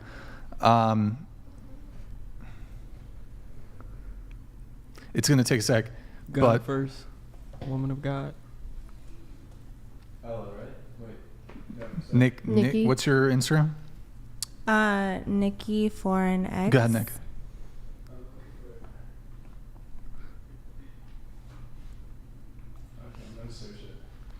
Nick, you can pull up the YouTube video and it's in the description of the. Okay. Are there any chats? Are there any chats or? No, there's no chats.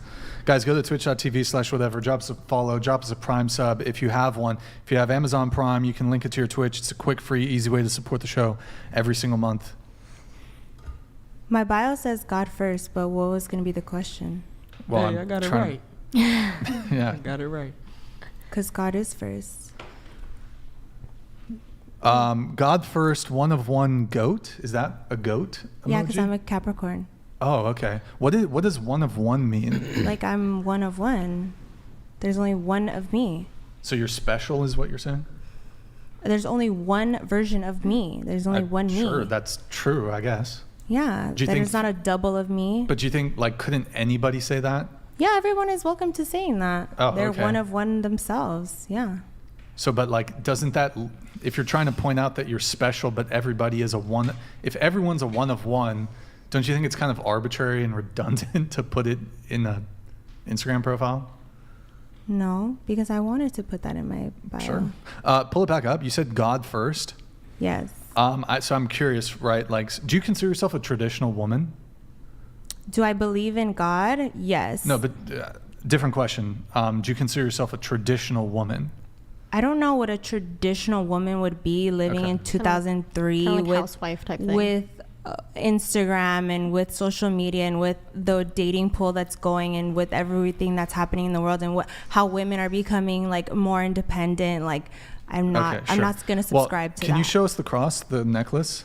Oh, I have you have a tattoo. Yeah, I have it tattooed and I have the cross on my neck. Well, I'm curious, like, how do you reconcile God first, cross tattoo, cross necklace? I mean, do you think God would approve of you doing OnlyFans and porn? Yes. God loves me. Yes. 1,000%. Wait, God approves of you. God loves me. Can I just have you feel like this is that scene from fucking The Wolf of Wall Street where they're on the boat with Jordan Belfort and he tries to bribe the FBI agent or whatever and the FBI agent's like, can you say that one more time just the way you said it? So in your own words, God approves of you doing OnlyFans and porn. God loves me no matter what I do. God will always... No matter what you do? Yes. I firmly believe that. In any decision I make, I think God is with me and loves me. What if you blaspheme God? Does he still love you? Wait, God? Blaspheme? What is that? Like blasphemy? The blasphemy? Yeah, blasphemy. Scott? Blasphemy. Word. Like saying screw God or like... I would never say screw God, though. But you said he would love you. No. Okay, well... I would never say that, though. I guess how do you reconcile being a godly woman but also engaging in porn and doing OnlyFans? Because I make money off of that? Sorry that I make money. So what if you made that. Money off of being a drug dealer? I'm not ashamed of being an OnlyFans model or how my profile looks or how I look. I'm not ashamed at all. I own it, and I am a woman of God, and I do believe in God, and I do believe that I'm still going to go to heaven regardless of any choice or decision that I've made. But the original question is, does he approve? So God will. Yes, he forgives will. sin, but does he approve of it? Yes. He approves of sin. You're not sinning? Regardless, I'm still going to go to heaven. He's still going to love me, and he's still going to accept me no matter what. Is that how that works? My God will do that for me, yes. Well, you're Christian, I'm assuming, or Catholic, or Christian. Is there? Okay, but like that's where I struggle here. I'm not saying I necessarily object to you doing OnlyFans and porn. How do you reconcile God first, being a Christian, being whatever it is, but doing OnlyFans and porn? Why is porn and OnlyFans a bad thing? What if I were I'm not to making sit a judgment here and about tell you that. that like, what if for example, what if I was getting raped, right? And I needed to leave. Okay. So make your point. If I couldn't get out of X amount of situation, whatever, and I had no other choice but to do that, and that was going to give me money to be able to get out of a bad situation, like, why is it a bad thing now? would I want to continue to be in that situation or get out? Hold on. I'm not. I mean, really it's not following, really a good example, but I'm not following just the logic here example. about how you mentioned being. There's a lot of girls that do porn and that are getting out of bad situations, that help them to get out of bad situations. Is that the case for you? Yes. You mean a bad financial situation? A bad like home situation, yes. Like domestic violence type thing, or So you're saying that women are obliged to turn to porn and doing OnlyFans if they're being abused? I'm not gonna be judged when I go to the gates of heaven, and God's not gonna be like, oh, I'm not gonna let you in because you did OnlyFans or porn. No, He's gonna judge my character, how I was. Was I a kind person? Was I I can't say that word either. Anyways, He's not gonna not let me in because of those things. He's gonna either let me in or not because of the choices that I've made by being a good human being and being loving and kind and being a good person. But not from OnlyFans. I'm not hurting nobody. You're sinning. I'm not harming anyone. You're sinning. You're definitely not harming anyone, and it's not like your God does love you and your God does care about you, but if you go for all Christian beliefs, He would not be happy or accept what you were doing, but He would forgive you. That's for sure. But you say you aren't harming anyone. I mean, to be frank, with all due respect, you are harming. You're harming society. You're harming men. You're kind of warping the way the dating scene is and how traditional values are. I didn't create OnlyFans. But you're participating in it. So you're participating in the decay of society, really. But how people are paying for that. And how does it necessarily decay society? Because it's been around for literally generations. It talks about it in the Bible. Because it's warping the way sex is viewed by men. So they come in and they see these fetishes and then they expect it from their wives and they... But that's always been a thing. Since the dawn of time. So OnlyFans has been around since the dawn of time? Not OnlyFans, but just porn in general. But OnlyFans and porn takes it to a whole new level. Okay, let me give you an example. Okay? In Mexico, right? Before even the internet was a thing, you could go down to TJ and you can go see some questionable stuff.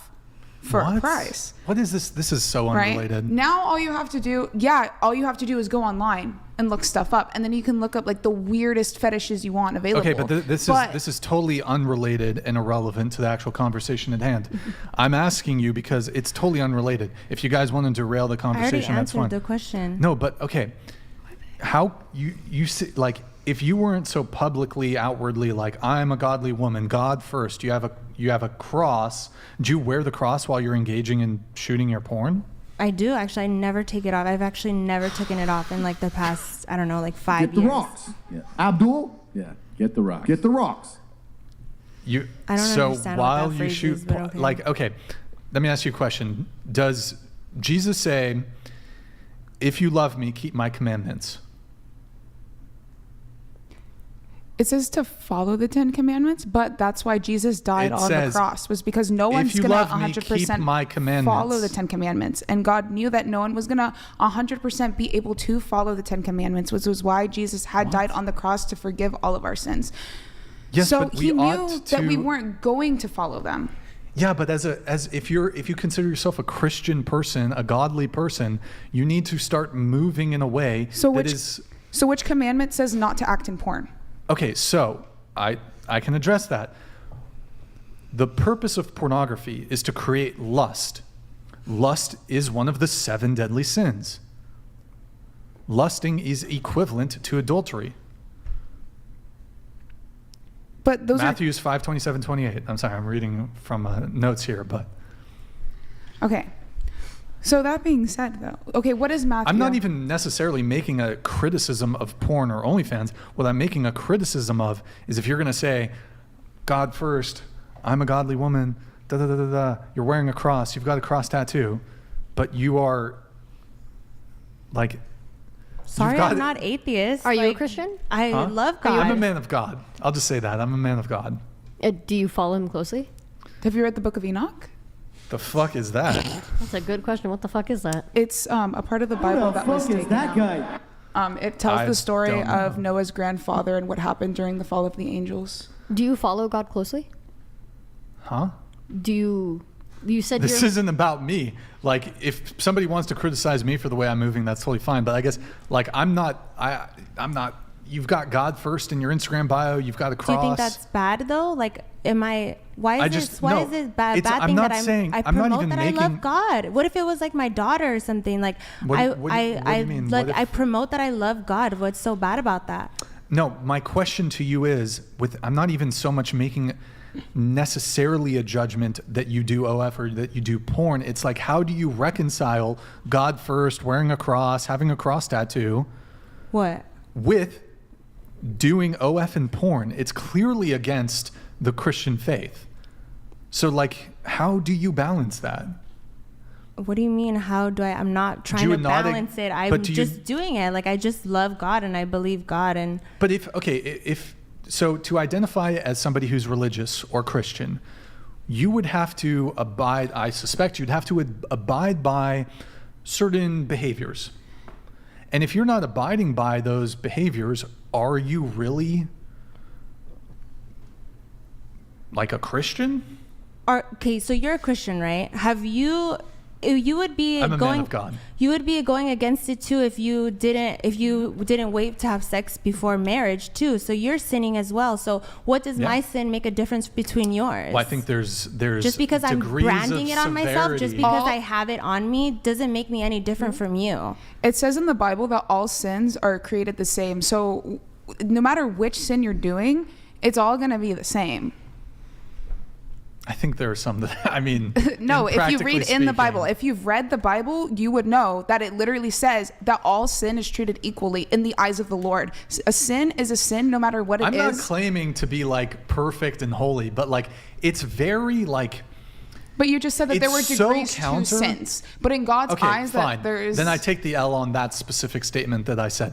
In any case, it's just, to me, it's like, okay, you're wearing a Christian cross. You've got a cross tattoo. Yes. Nick, pull up the Instagram again. You've got God first. Yes.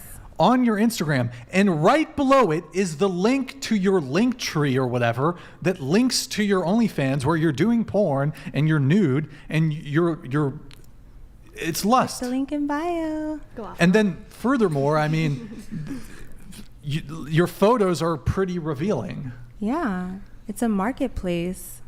But like, God first, I don't reconcile. I don't know how you reconcile. Nick, scroll down on the Instagram a little bit. Let's just see. Ooh. Bro, it's like booty, booty, booty. Is this God first? Is this godly? Is this like... You're gorgeous. Oh, thank you. Yeah. It's just like, bruv, it's... Why does it matter? It's just her. I'm not seeing her. I'm not the doing devil. anything wrong. She's just posing for I think it's just the photos. glaring contradiction is what he's pointing out. What I use my Instagram for is basically like a billboard, for example. Like I'm basically trying to allure or like bring in people to subscribe to my OnlyFans. So I'm promoting it or like making it like a market, right? So I'm sorry that I'm using my Instagram as a business. Maybe you guys use it as like a personal, social, whatever it's just it is. You have God first. Oh, I'm getting to that. I personally use it as a business, right? That's just a business for me. God is not going to shame me or like not accept me because I decided to do one business choice. Like it's not. He's not going to not love me or not accept me.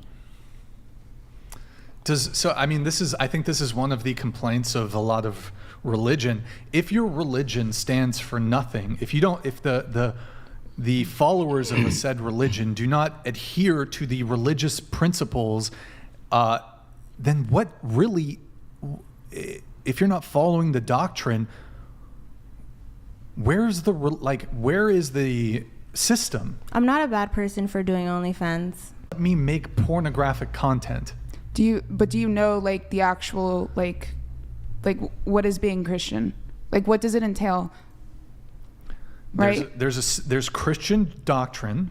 There's ways in which you should move if you're a religious person, and those. But not even Christian people are perfect like that. Like nobody's perfect. Sure, but like it seems to me like a pretty glaring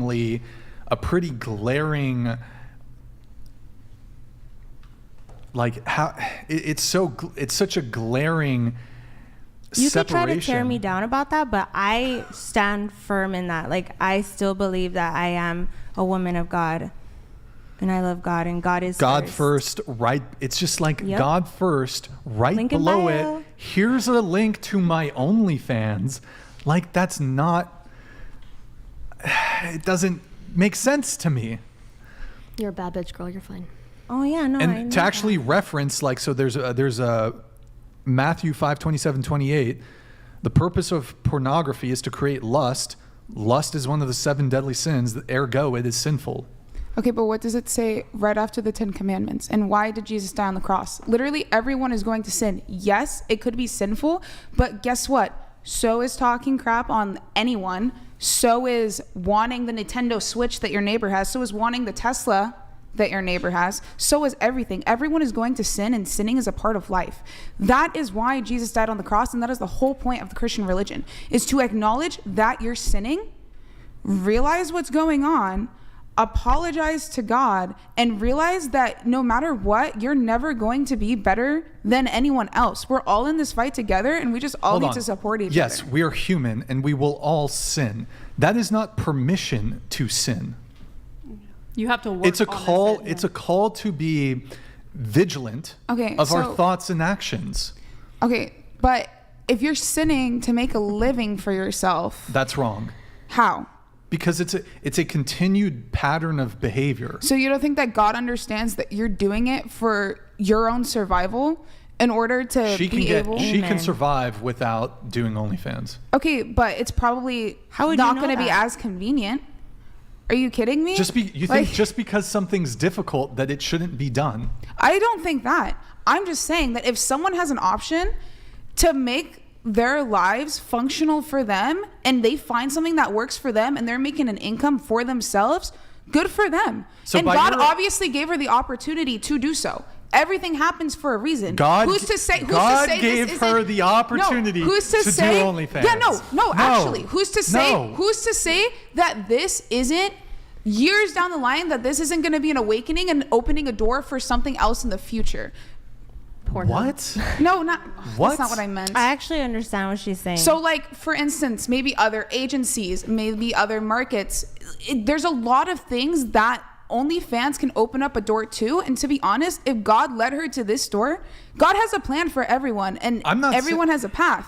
Right? I'm not saying I'm perfect. No, I'm not saying that you're saying you're perfect, but your whole thing is, how would God feel? How would God feel? None of us know will know how God will feel. But what we do know is that he literally sent down his only son to die on the cross for our sins. Yeah, but that doesn't mean you continually engage in behavior Would the difference that you know be that is sinning. if I didn't have that in my bio, or if I wasn't wearing this, if I didn't, like, is that the difference, that I'm just like branding it? What is like the thing that's like bothering you about it? You're wearing a cross. You've got a cross tattoo. I'm just not in secret of God. Literally a line above your link to your OnlyFans, to your porn, link in bio. says what? God first. You're clearly not putting God first, because if we habitually if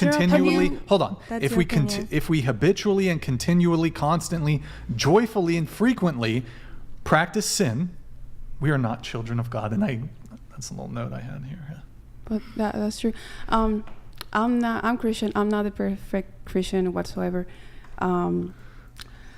You can still love God, but if you want to build a relationship with God, if you want to be connected to God, you have to let go of sin.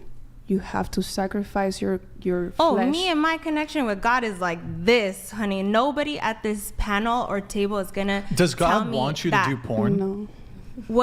However I talk to God, or however my relationship is with God, or whatever my conversations were with God, it doesn't matter. It's nobody else's opinion but mine. It's my relationship with God.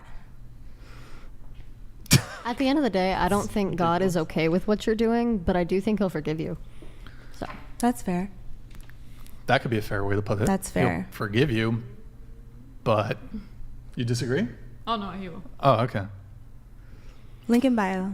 Oh my God, bro, this is the most fucking haram shit ever. Haram! Okay. We have Brigitte. Bridget? Is Brigitte. it Bridget or Brigitte? Brigitte. Like a bird. Let's see. Fuck, we're really behind here on. Okay, Okay, we're gonna probably end up going a little late, but part of me really wants to talk to you guys, so you know that not everyone who wants equality is stupid. Honestly, I feel as though even I could rebuttal your points better than any of these other women who have literally no points whatsoever. Did you want to expand on that? There was it was like in your very beginning of Can your you podcast. tilt your mic. So sorry. Just tilt it down a little bit. It was in the very beginning of your podcast. More? Yeah, go ahead. Okay, it was in the very beginning, like when you first started your podcast. I watch you a lot on YouTube. Okay. There was this one girl, and I think you had asked, like, is it like, it was something about how, women always want to be like taken care of, have their stuff paid for, et cetera, et cetera. And you were like, oh, kind of like, what if, like, I think you said, what if like that, like a man were to want that or something like that. Okay. And the woman was like, oh, like that's wrong, like blah, blah, blah. And you were like, why? And then crickets, like she literally didn't say anything. So that was kind of like the main thing that I was looking back to. And once again, like, especially with that point specifically, I feel again, as both parties should be equal in all aspects. When it comes to working, if you want, you can either have a man having the higher paying job or the woman having a higher paying job. But what would benefit most is if both parties were working and both having an income for the house to be able to invest it into a Roth IRA, into a retirement account, into a trust fund. And then once you have enough saved up together, which it's going to be marginally easier to save up as a unit than it would be as a singular person individually making an income, right? Use that money that you saved up, buy a house, start a family, and be able to retire early because you have a Roth IRA. So you disagree with something a girl said on the show? Yeah. Oh, okay, cool. Good times. Good times. Oh wait, going back to you. Wait, I have a question for anybody here who has plastic surgery. Wait. Plastic surgery. Oh. Wait, that means boobs or like? I mean, cosmetic surgery. Any enhancements? Anybody cosmetic surgery? Anything? Nothing. Got my tonsils removed.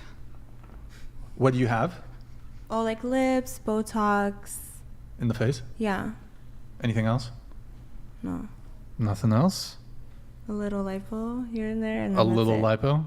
BBL? No. I actually did not. Transfer? No, I actually did not. Oh my God, if I got a BBL, my ass would be Stop like the bigger cap. than this.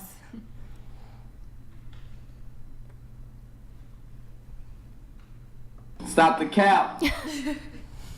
No BBL? No. I work out like almost every single day. Why do you think she has a BBL? Is it just because she has a fat ass? Okay. All right. If you say so. Oh, man. Okay. Let's see here. We have Shelby. Oh, don't. You said in your Instagram it says prettiest girl in the graveyard. Are you a mortician? I want to be. Oh, okay. But you're not like in the funeral business at all? Or? No. Oh, okay. For some reason, I thought you might have been employed in that thing. Okay, we talk. Oh, wait. Let me see if the dude slid in the DMs. Oh, let's see. The M. Mr. M. Who's somebody? Oh my God, bro.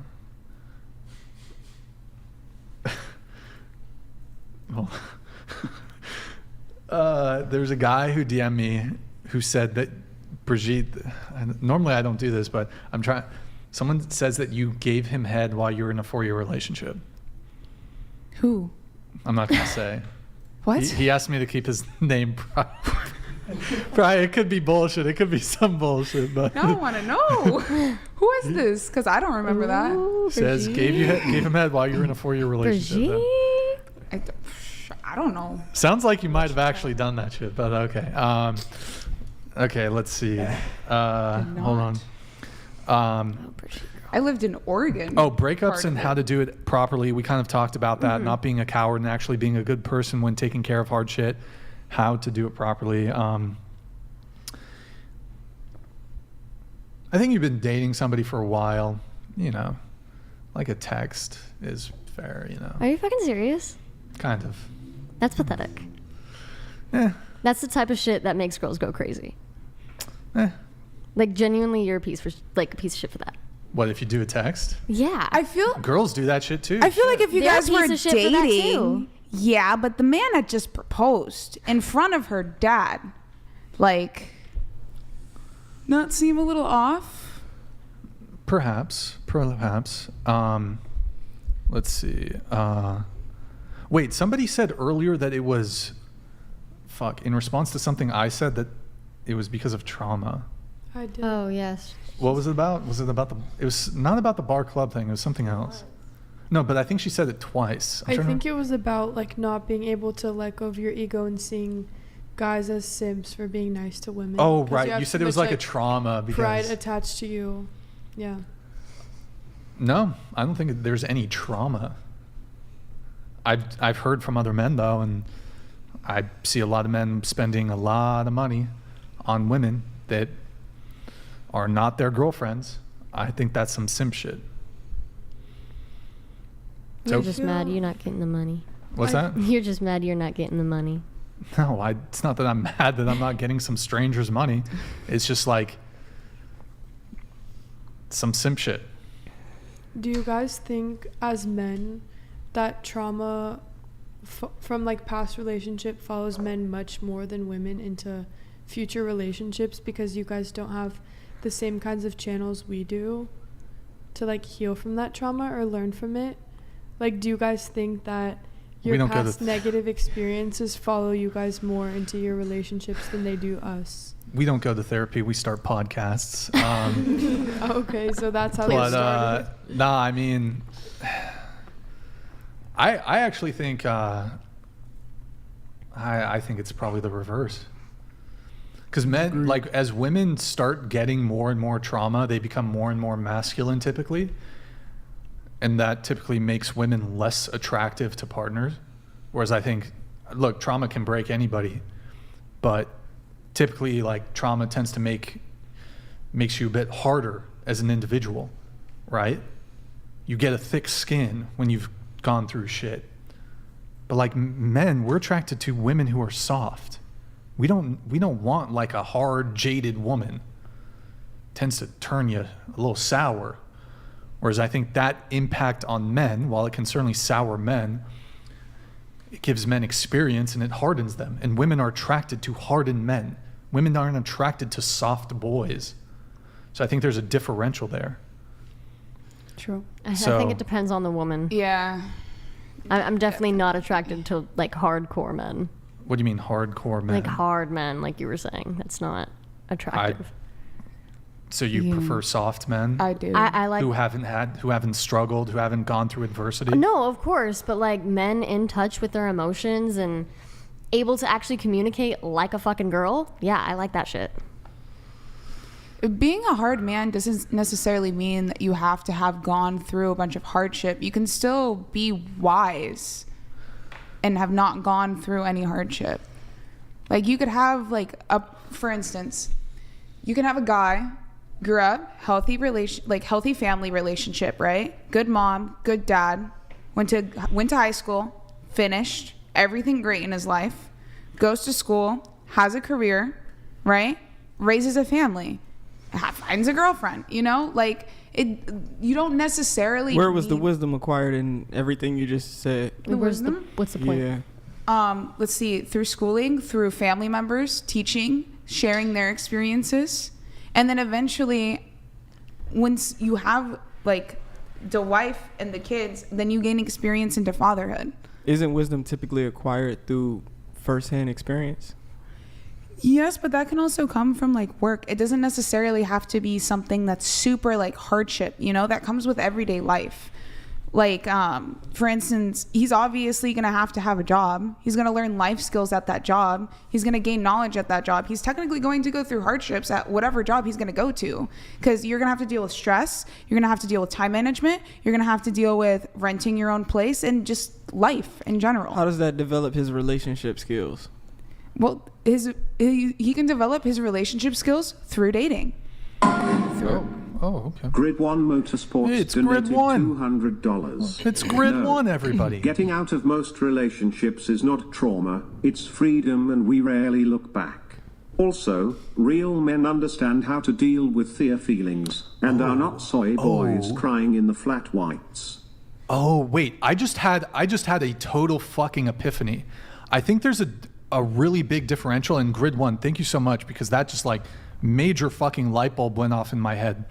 So, are you guys familiar with this trope of women being attracted to guys who are bad boys?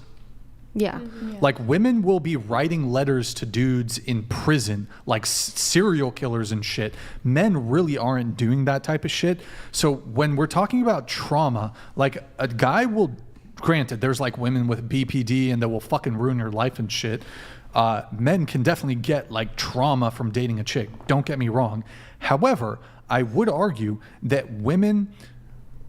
a lot of women will specifically seek to date bad boy types, jerks, assholes, whatever, because these men typically tend to have dark triad personality traits that a lot of women find attractive or they confuse for confidence. Don't get me wrong. There's plenty of good men that are confident, but like, I would argue a lot of women would rather date like the bad boy who's a jerk, but he's confident, versus like the nice guy, right? So could it be the case that women actually develop more trauma because of the very men that women choose to date, because women are attracted to bad boys and jerks and assholes, whereas men, we're typically attracted to like soft and kind women? I mean, like for example, there's this thing called hybristophilia. Is it hybristophilia? Let me just hybristophilia. Wait, it's hybristophilia. Hybristophilia, meaning to perpetuate. The phenomenon of an individual being sexually aroused by a criminal offender. So this typically manifests itself more so in women than in men. And so women are, to some degree, are attracted to the criminal, not all women, of course, find to some degree criminality attractive in men, because men who have a propensity towards violence or criminality are more capable of defending you or have the capacity for violence, and women find that attractive. Obviously, I'm not saying women want to be beaten or anything by men, but you want a guy who's capable of protecting you in some sort of self-defense or violence situation. So a guy who has capacity for violence, and this can be evidenced, like if you're a violent criminal, that could be attractive to women. So could it be the case that women actually confer more trauma and baggage from their relationships because they're attracted to men who might be toxic? Yes. One of the things that I learned in psychology is that we tend to date whoever is reminding us of the most difficult parent. So if that person, grew up having a difficult father, maybe he was absent or maybe he was abusive, that person have the tendency to seek that, those, behaviors in, their partners, because, subconsciously they're trying to like fix their relationship with with their father through their partners. And it's also because that's what they're comfortable, it's all they've known. Yeah.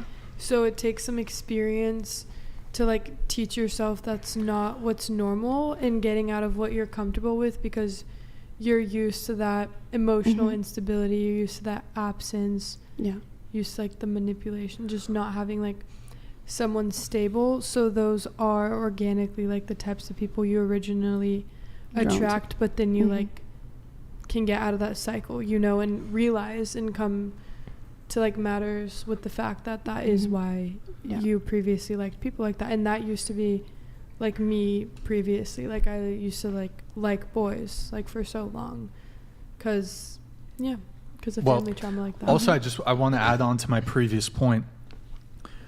I would argue that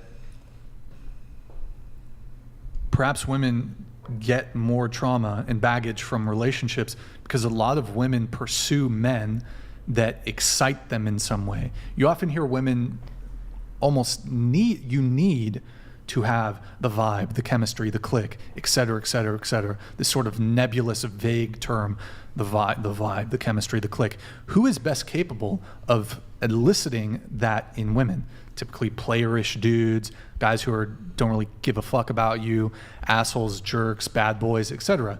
It's a trope. Like this is a thing. This is a stereotype. Women are attracted to bad boys. Okay, well, low self-esteem women are attracted to bad boys. A lot of women. There's even women who are high self-esteem women who, I need a bad boy phase. I need to date around and date a whole bunch of different kinds of guys. Like, no. I'm not saying all women, but like there's certainly something to be said that women are far more women are much more willing to date a guy who displays criminality, for example, than the reverse, I would argue. Additionally, I would say that typically you hear women complain about men being boring. He's not funny. Like, for example, men don't have it very high on the totem pole of, is she funny? Is she entertaining? Who's the guy who's going to keep you entertained and keep you on your feet and keep you excited and keep that like dopamine, keep that the rush of excitement? Probably kind of toxic guys that kind of treat you a certain way. So, and let me add, I hate using the term trauma. I think trauma is one of these buzzwords that's getting overused, using to describe regular shit that occurs. People break up. People go through heartbreak. As humans, we're equipped to deal with heartbreak. It doesn't mean it was trauma. And women take on more trauma than men do because women have more unrealistic expectations in relationships, which means when their expectations aren't met, their goals aren't met, they take much more of a hit. Women have a heightened stress response. They respond to stress differently than men. They experience stress deeper than men. And they're more deeply affected by the way they're going to perceive relationships when they move forward after they didn't meet their expectations in their previous dating experiences. The most traumatic thing a man typically experiences with a woman is infidelity. And if you ask me, when a man experiences a certain level of acute trauma, I'm going to say acute because there's various types of trauma. So acute trauma. When a man experiences that acute trauma, then what that does is that sharpens him. That makes him more aware of the reality of female nature, what women are capable of, what women will do, and that primes him to better deal with women in his future, set boundaries that he didn't set in his first relationship, have standards, have preferences, exhibit those things, demonstrate those things that he probably didn't do, because a lot of men love really, really naively when they first get into relationships. They think women won't do certain things. They think women aren't capable of doing certain things. And then when that woman does it, it's like, oh shit, like I got cheated on. Oh shit, she fucked me over. Now I know moving forward what to look for in women. And that makes him more attractive because now he becomes the guy who's much more hardened emotionally. He becomes the guy who's not scared to tell a woman no. He becomes the guy who's not scared to hold a woman accountable. These are things that women actually respond to in men. They like men like that do these things. Whereas with women will constantly curb men once they've experienced something traumatic. I'm not going through that again. I'm not doing that. Men ain't shit. Fuck men. Those are the things you hear women say when they've been hurt. So I think it affects women a little deeper than it does men. And I think in reverse, it makes women less attractive to men and makes them less willing to get in relationships. Whereas men, it preps them more for the reality and the brutality that comes with dealing with women that they were unaware of prior to that. That's my opinion. Yeah, I don't often hear men saying, "Oh, there just wasn't the chemistry, or there wasn't the vibe, the click. She's not funny. I need a funny girl." Like, guys aren't really saying that. I think when women say there's no chemistry, there's no vibe, there's no lightning, there's no butterflies, there's no whatever it is, he's boring. Translation, he doesn't trigger my anxious trauma response, which I confuse with the love. Yeah.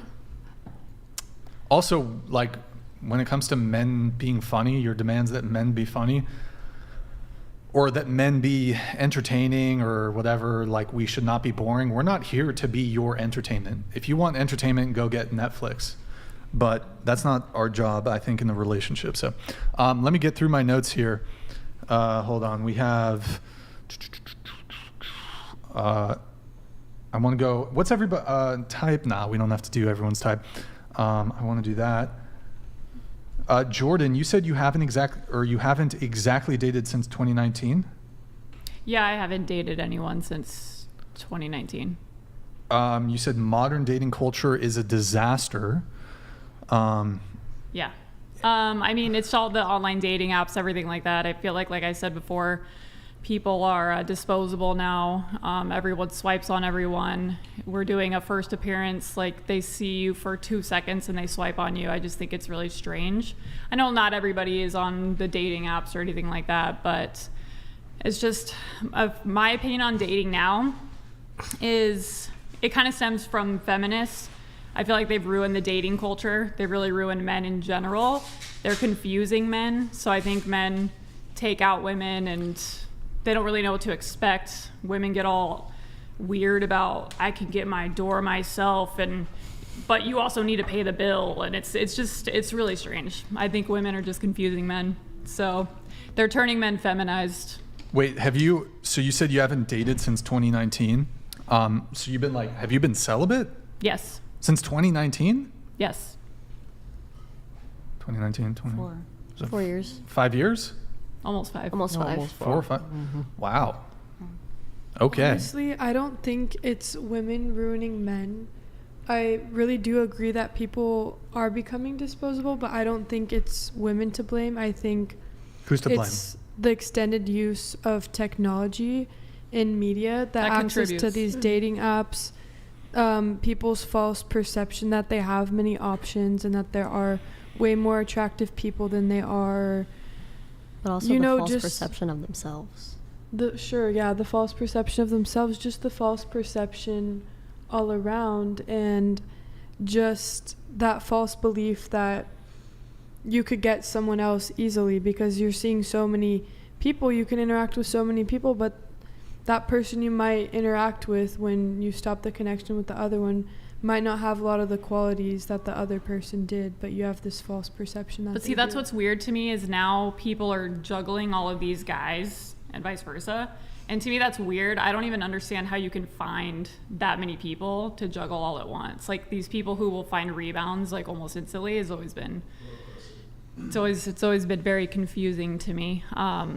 So for me, dating, I mean, it was kind of like what we talked about earlier. I mean, once you go out on the second date, to me, I mean, that kind of means you don't really talk to anyone else, because even considering going out again with someone, it's like, I take it a little more seriously, because I'm intrigued by this person now.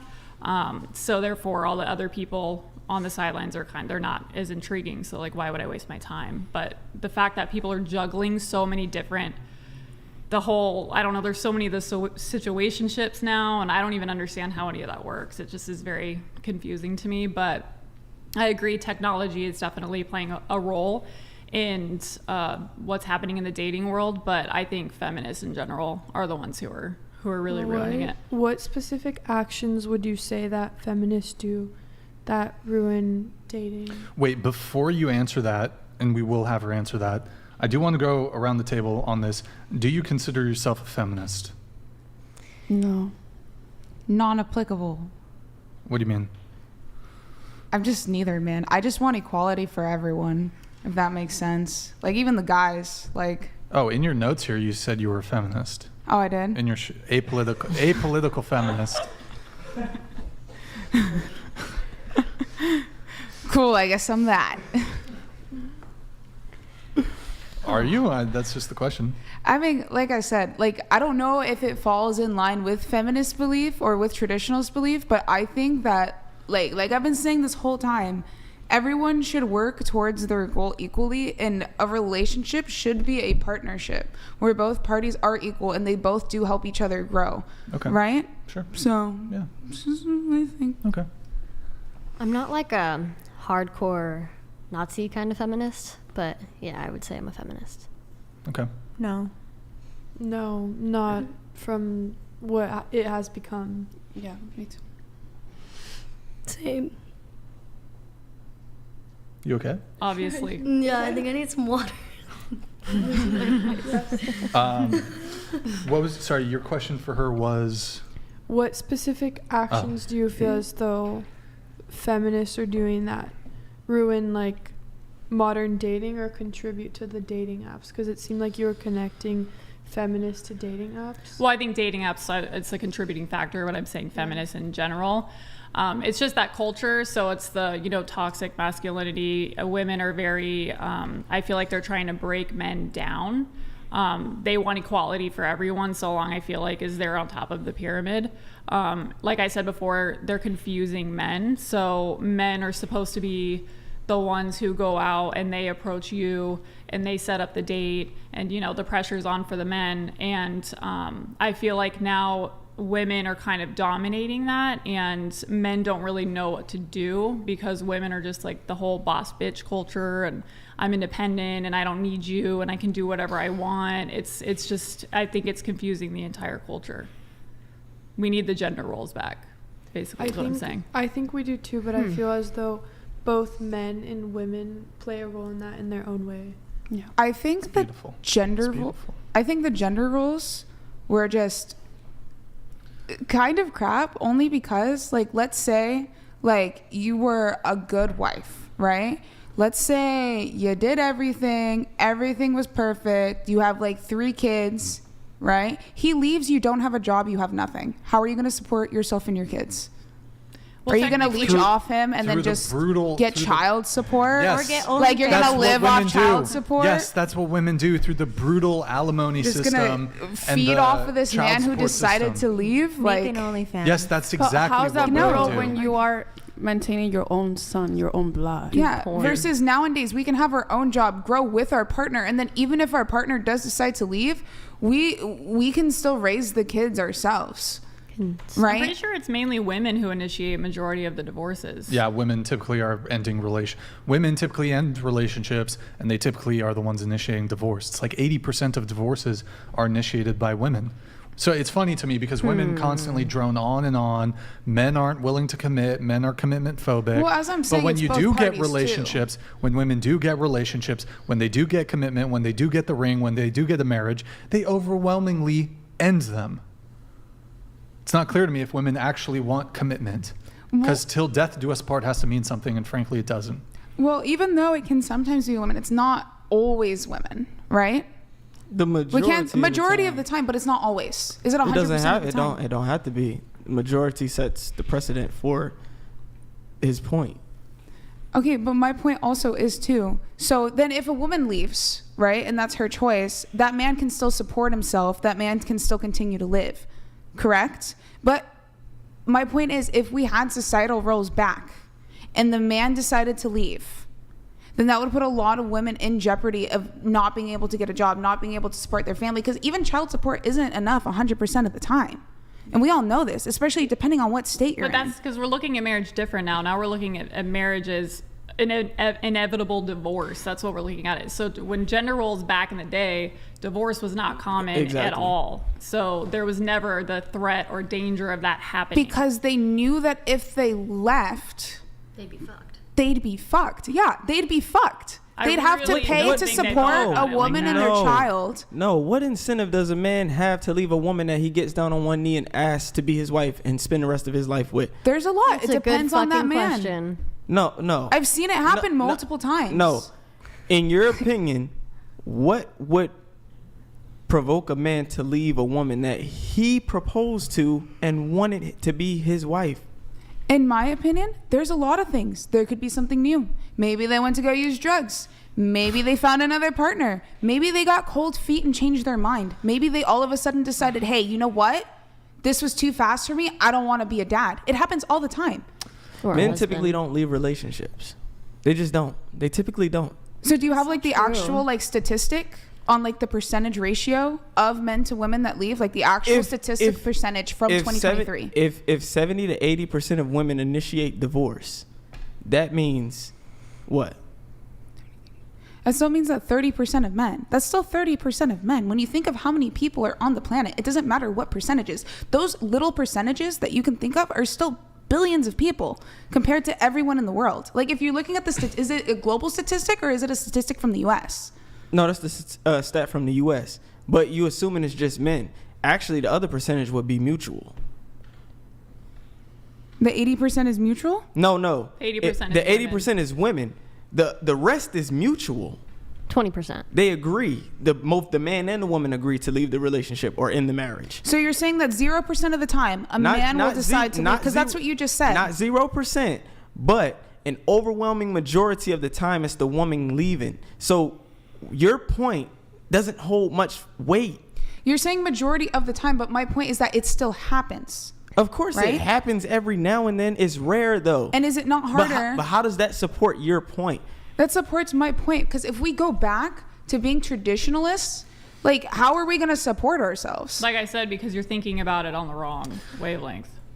Completely. So you'd rather just like listen to the whim and do whatever someone tells you to do, like your property? You said before it's a partnership. A marriage is a partnership. Yeah, but how are you working as a partnership when you're not both working? So it's going to take longer for you to save up because you have one person financially bringing in money, and majority of that money is going to the child, it's going to the mortgage, it's going to the car, it's going to you. Where's the savings? Where's the investments? You see what I'm saying? It's better if both. No, I don't think we're saying. Wait. I'm sorry. I do have to move on because we're running low on time. I finally want to get to Ella here. She's been waiting very patiently. We got multiple videos of hers to react to. So Nick, pull up the articles first. Ella recently went viral. She's got some hot takes here. Nick, if you can pull it up. Is this the first article in the list? Yes. So this is from which publication, Nick, is this? This was in April. Scroll up. This is the Independent. Wait, no. Scroll up a little bit. I never split the bill. People call me a gold digger, but they've just got low standards. Scroll down just a tad. Scroll just so I could read some of the article. Actually, next we'll just look at the other ones. This is from the Daily Mail. Can you X out that thing in the top left corner or whatever? Woman 24 who refuses to split the bill on any date slams critics who say she's a money-hungry gold digger, insisting men should reward the time and effort she puts in so she can look her best for them. Can you scroll up just a tad? Oh, there's nothing up there. Never mind. Next. It's just the same article. Scroll up or make it bigger a little bit. This is from the Express. I'm a proud gold digger. I get what I want, and women should learn from my dating rules. Never said that. Yeah, sometimes with these publications, they definitely like to put next one. That was a video they screenshotted. Mirror, from the Mirror. I never split bill on dates. Some say I'm a gold digger, but it's a man's job. And then finally, the New York Post. I never split the bill on dates. Women can learn from gold diggers.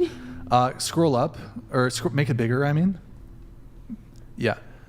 Oh, a little too big. Wait, too small now? God damn, the New York Post, the fucking ads. Scroll up. No, up. I'll just read the first few paragraphs. A New York-based influencer doesn't care that she's been branded a gold digger because she believes that men should always foot the bill when it comes to dating. As a matter of dignity, influencer Ella Freiman, for 24, said that she would never go Dutch on a date, believing any man who would suggest such an arrangement isn't serious about his role in the potential relationship. By splitting the bill, I'm agreeing to form a connection with a man who doesn't know his role in the relationship and expects me to be 50-50 of the man he's not. I've learned that men who split the bill don't value the time and effort a woman puts into herself to look her best for that man. Plus, 50-50 men don't understand that the woman's investment was made prior to the date. The self-confident singleton continued. Wait, scroll up. I don't want to see that shit about the fucking war. A little less so I can continue.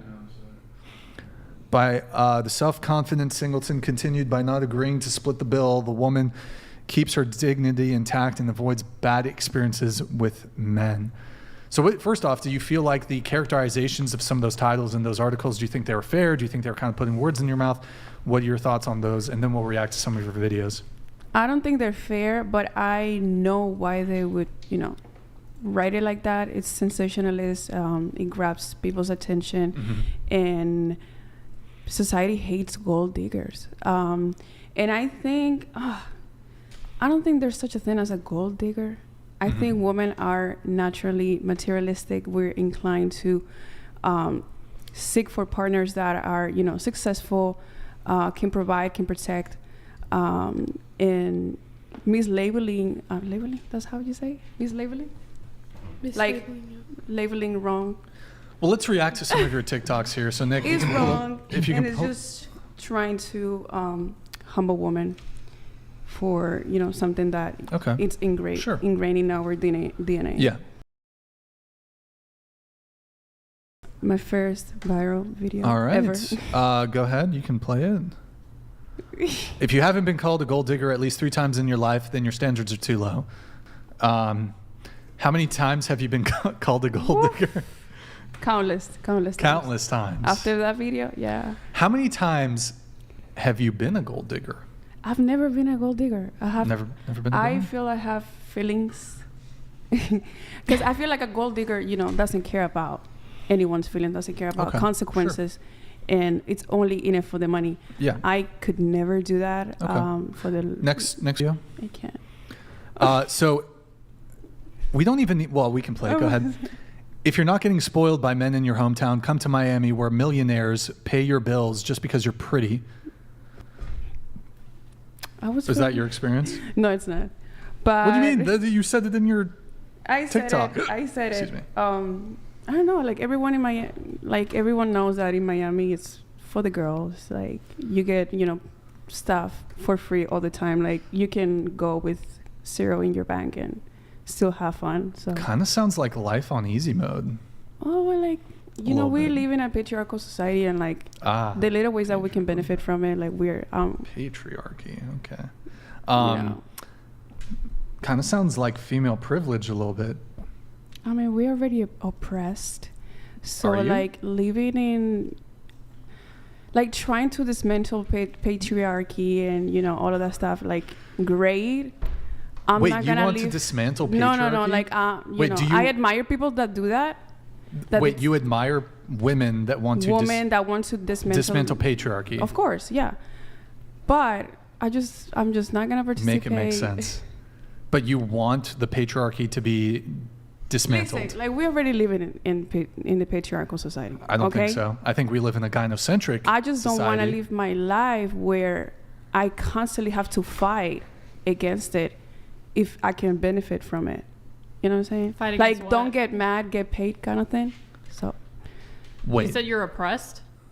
Like, women are oppressed in a patriarchal society, no? So you're oppressed right now? I don't feel oppressed because I enjoy rights, the same rights that men, so which enjoy. Women are oppressed? What do you say? Which women are oppressed if you're not? In other countries, a lot of women we're talking about here. Oh. Yeah, we're talking about the U.S. because she asserts that there's a patriarchy in the United States. Ergo, if the patriarchy is oppressive, I assume it's oppressing women. So, well, going around the table, do you believe there's a patriarchy? I think so. Yeah. Like, yeah. I don't know. Yes. I don't know what patriarchy means. That's fine.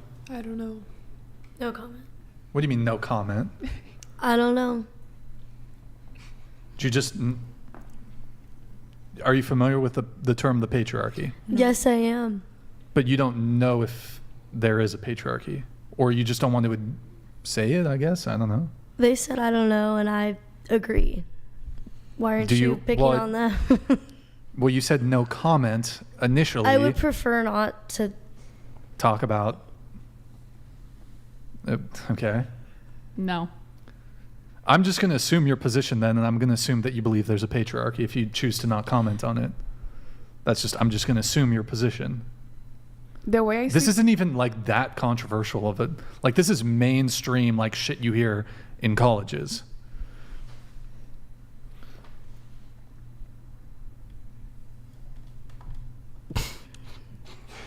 Are you like you're not going to get canceled? Honestly, I personally haven't experienced the patriarchy, but I believe maybe it exists in some parts of the country, or some people have experienced it, but I'm not one to say that it does exist and is tangible. But from my own life experience, that's not a thing. I think that still women and men play different like roles.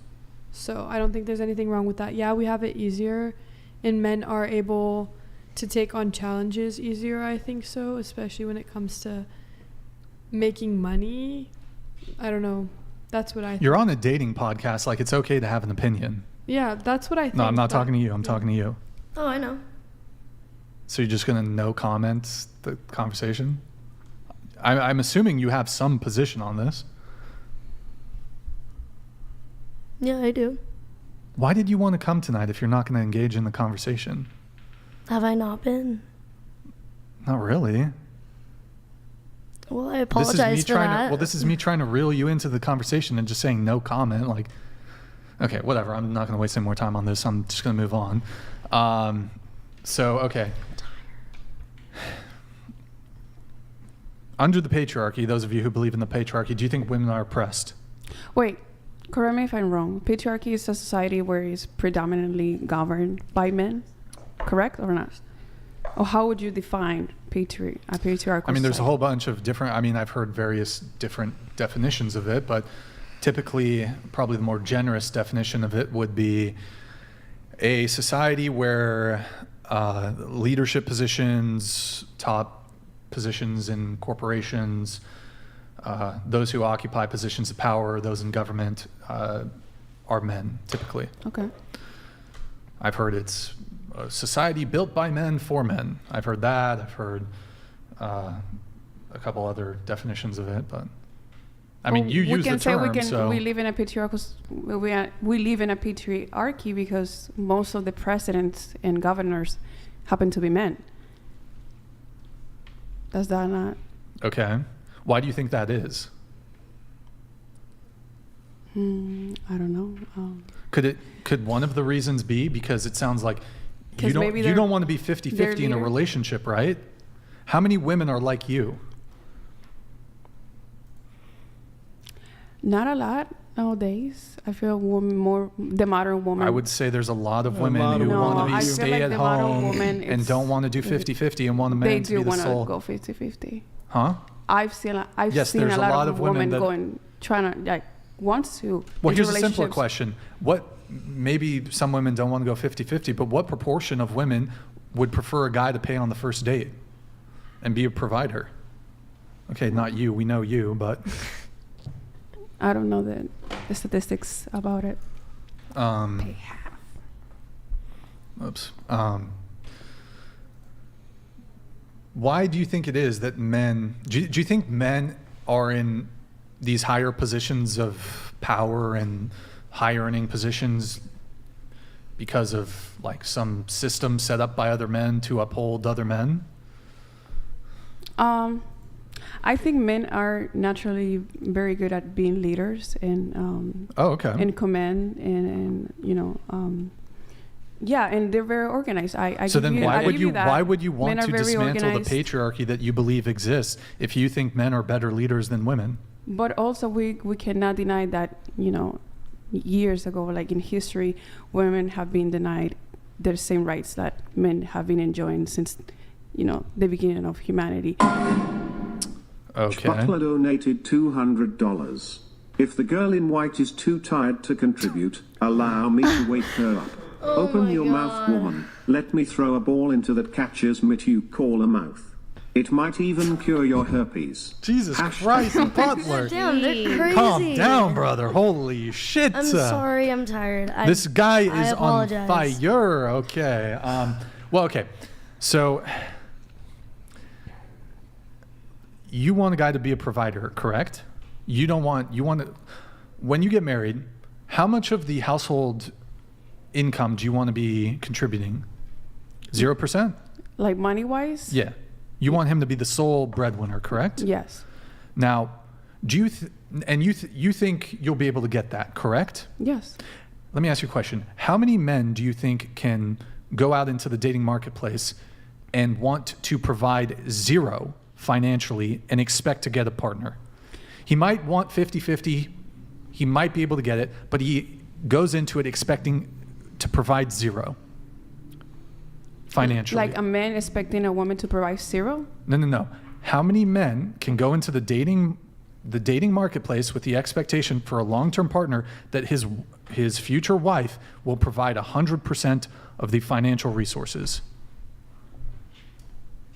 I don't know. Very, very few. What is it? I can name one. Okay, yes, there's probably dudes that would be fine being stay-at-home. I would argue, though, that the vast majority of women, as a lot of the women here answered, I want a guy who makes at least as much as me or more. Or it's, I want a guy to be the sole provider.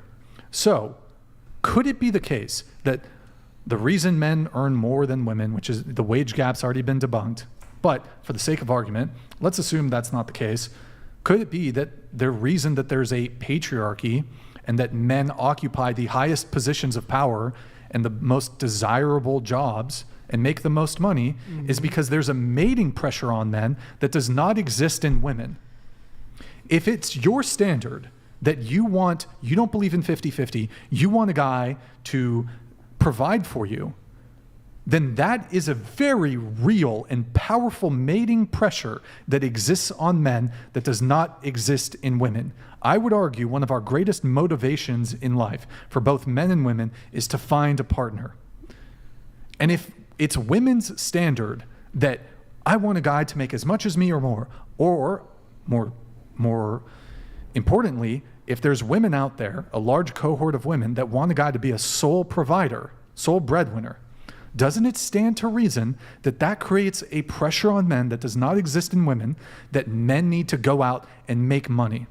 And could it be the case that the more motivated you are to do something, the more likelihood you are to achieve that? Yep. Yeah, the better you perform. So if there is a patriarchy, women created it. Women really created it? If there's a patriarchy, women created it because you just said you want a guy that pays all the bills, you want a guy who does XYZ. That man, that's attractive to you. So that men in America are innovative. They figure shit out. They start businesses, they get ideas, they form alliances with other men who share those same values, same ideas, who are also innovators, entrepreneurs. So they become the top. They become the top and they're what you want. So if women didn't desire that, they wouldn't have became that. Also, I agree with that. Men, we don't have a fallback of marrying someone richer if we're not earning enough. Like, pursuing a high-paying career is a basic necessity for men. Like, we have to. We can't fall back on potentially finding a woman who's prepared to be the sole breadwinner in a relationship. We don't have that as a fallback. And we do know if we want to get an attractive girl, if we want to get a 10 over here, a high-value woman, we have to be the sole breadwinner and providing in all these ways. So maybe there would be less of a patriarchy if women were like, I'm cool with 50-50, or I'm even cool with fully providing for a man. But y'all aren't. So I can't even... I'm not against patriarchy. I'm against men abusing. You literally power. said you're like go women who are trying to dismantle the supposed patriarchy. Christianity, and Christianity is based men being leaders. The man is always the pastor, like men in positions of leadership. Do you not want a man to be a leader though? I do. Like, I'm comfortable with that. What I'm not comfortable with is men abusing the power and using it against women. Men should not abuse their supposed power. They do. Sure, so do women. But why do you think that happens though? Like, not from a moral perspective, but if a man is paying all the bills, okay, and he comes to you, he dates you, you date him, don't you think he wants you to do everything he wants you to do, be everything he wants you to be? I understand he will request submission from me, and I'm willing to give it because I'm naturally submissive to the right man, to a masculine man. I had just wanted to add that the only reason why there's not a lot of women in office and in these higher power roles is because a lot of the time women don't want to be in a higher power role. Like, they don't really necessarily always want to be in office. They want to be taken care of. They want to stay home. They want to have a sole provider. So by saying that there is a patriarchy, it just doesn't make sense given the fact that who's actually, like, raise your hand if you're like actually thinking about like going to Congress, like doing something in the field of like a high power role, like a judge or like deputy chief, something like that. President. No, exactly. Oh, another mating pressure, aside from just the financial component, women are attracted to status. I was just about to say that. Women are attracted to status in men, whereas that's not really an attraction trigger. Yeah. Like, you can take a really high status woman, but if you put like a more physically attractive girl right next to her, like, the dude's probably going to want the really attractive girl. But a beautiful woman is a status symbol to a man. Yes, no, that's true. That's true. But I'm talking status like in your career. Okay. Like, yeah, it's not on their top priorities for men. Like, a guy can be butt ugly, but if he's like really fucking high status, like, I'm sure you guys can think of like rappers that probably have like an endless supply of women. They're not particularly physically attractive, but they have status. And so men will pursue status, and one of the ways they can do that is by having a really high, like a very respectable or high status career. So that's another mating pressure. Being an expert in something. As I said, expertise is sexy to women. So it don't even have to, I mean, in today's, skills. In today's age, especially in the West, it can be different domains of expertise that are attractive to women who value those domains. It don't necessarily have to be college or politics, but at the end of the day, women value status, they value expertise, they value skills. Oh, sorry, did you have more? Sorry, I didn't mean to cut you off there. No, you good. Nick, can you pull up that same video really quick? So I want to get the other girls' input on this. The last one that we looked at? Yeah. Yeah, let me just restart it. I just need the text. I don't. I know, it wasn't up. I pulled up the next video. If you're not getting spoiled by men in your hometown, come to Miami where pay your bills just because you're pretty. Come on, some dudes paid your bills just because you're pretty, right? They have. They have. I'm curious, like, can you tell us the deets? We need the details, Ella. We need the details. So, like, can you tell us, walk us through? You're 24. Can you list some of, like, maybe, have you gotten gifts, vacations, expensive dates? Oh, you said have you had your bills paid by a dude? Yeah. Like a random dude? No, not a random. Like a guy you're mostly in relationships. Okay, I see. Yeah. What's some examples of that? My past boyfriend, he paid for my rent, bills, car. I mean, it's still a little simpy, but it's not simpy. And you still broke up with him? Let that be a lesson, fellas. Let that be a lesson. You can do all that. They say they want all this shit done. I'm sure she has a reason why she broke up with him. Yeah, of course. But she probably broke up with him because he probably didn't meet her standards, or she probably didn't feel respected in some way. Maybe if you feel comfortable, you could tell us why, but I'm sure she didn't do it because he was being nice. That's fine. Yeah. Have you other girls have had that experience where guys will just pull it up again? What did pay your bills, rent, like, oh wait, hold on. Grid One Motorsports donated $200. Women abuse their power far more often. They divorce when bored and use kids against loving fathers. Women do not have the motivation or determination to do the jobs men do, then complain about it.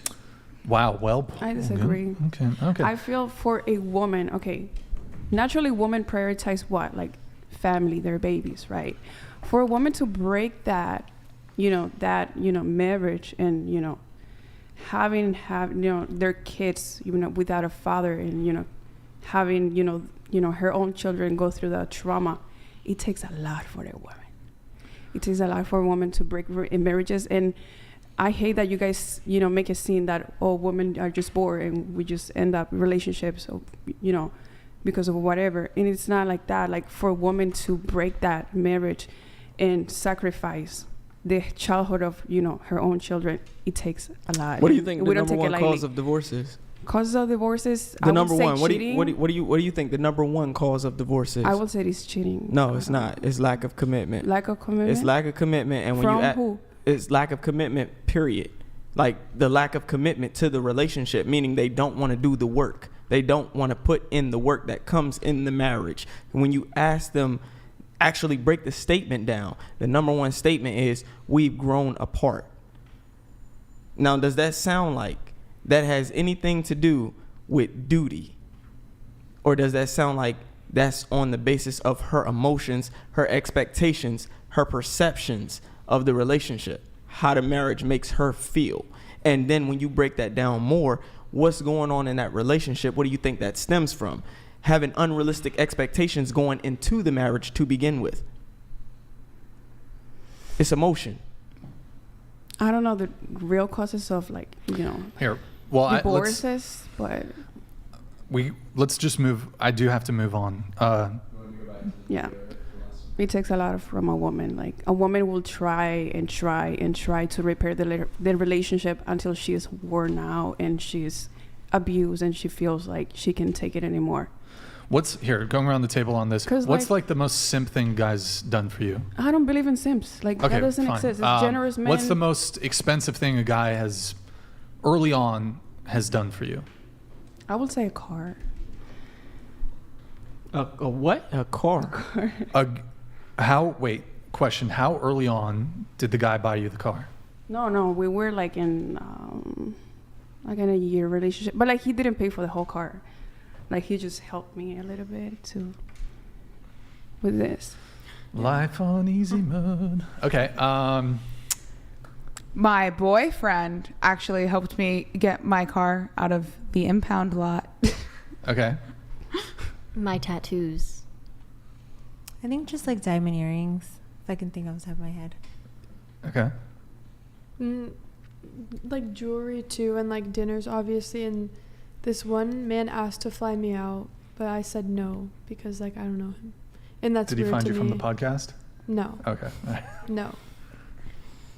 I don't really have any examples except for tips at work. Okay. Like generous tips at work. Anything for you? I mean, on a dinner. Oh, okay. Have any of you had a sugar daddy? Show of hands. Sugar daddy.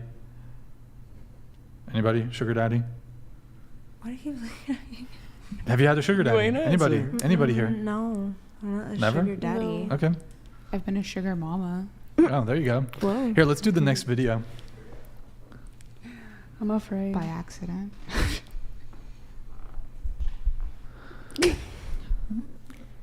If you think not caring about a man's men's finances makes you more attractive, sorry to tell you. Wait, can you play it or? It's just me posing. Just press. Oh, that's fine. If you think not caring about a man's finances makes you more attractive, sorry to tell you, but men make fun of you behind your back. Because you know what? I think men value women with standards. Men value women. You don't, like you said, you don't like women that date multiple men. And what is that? An exclusive woman, right? A woman that keeps herself, that it's, you know, that it's not, you know, dating and having intimacy with a lot of men, right? So you value exclusivity in a woman. Sure. Okay. So women with standards are exclusive. Like, we don't be just dating whoever. Like, we have a list of standards and boundaries, and we choose, you know, the type of men we want to date based on that. So from the start, we're cutting a lot of men, right? And so actually not caring about the men's finances is not caring about yourself. It's not caring about your future children. We should have offered you a seat booster, by the way. Okay, sorry. I'm just like... What? Nothing.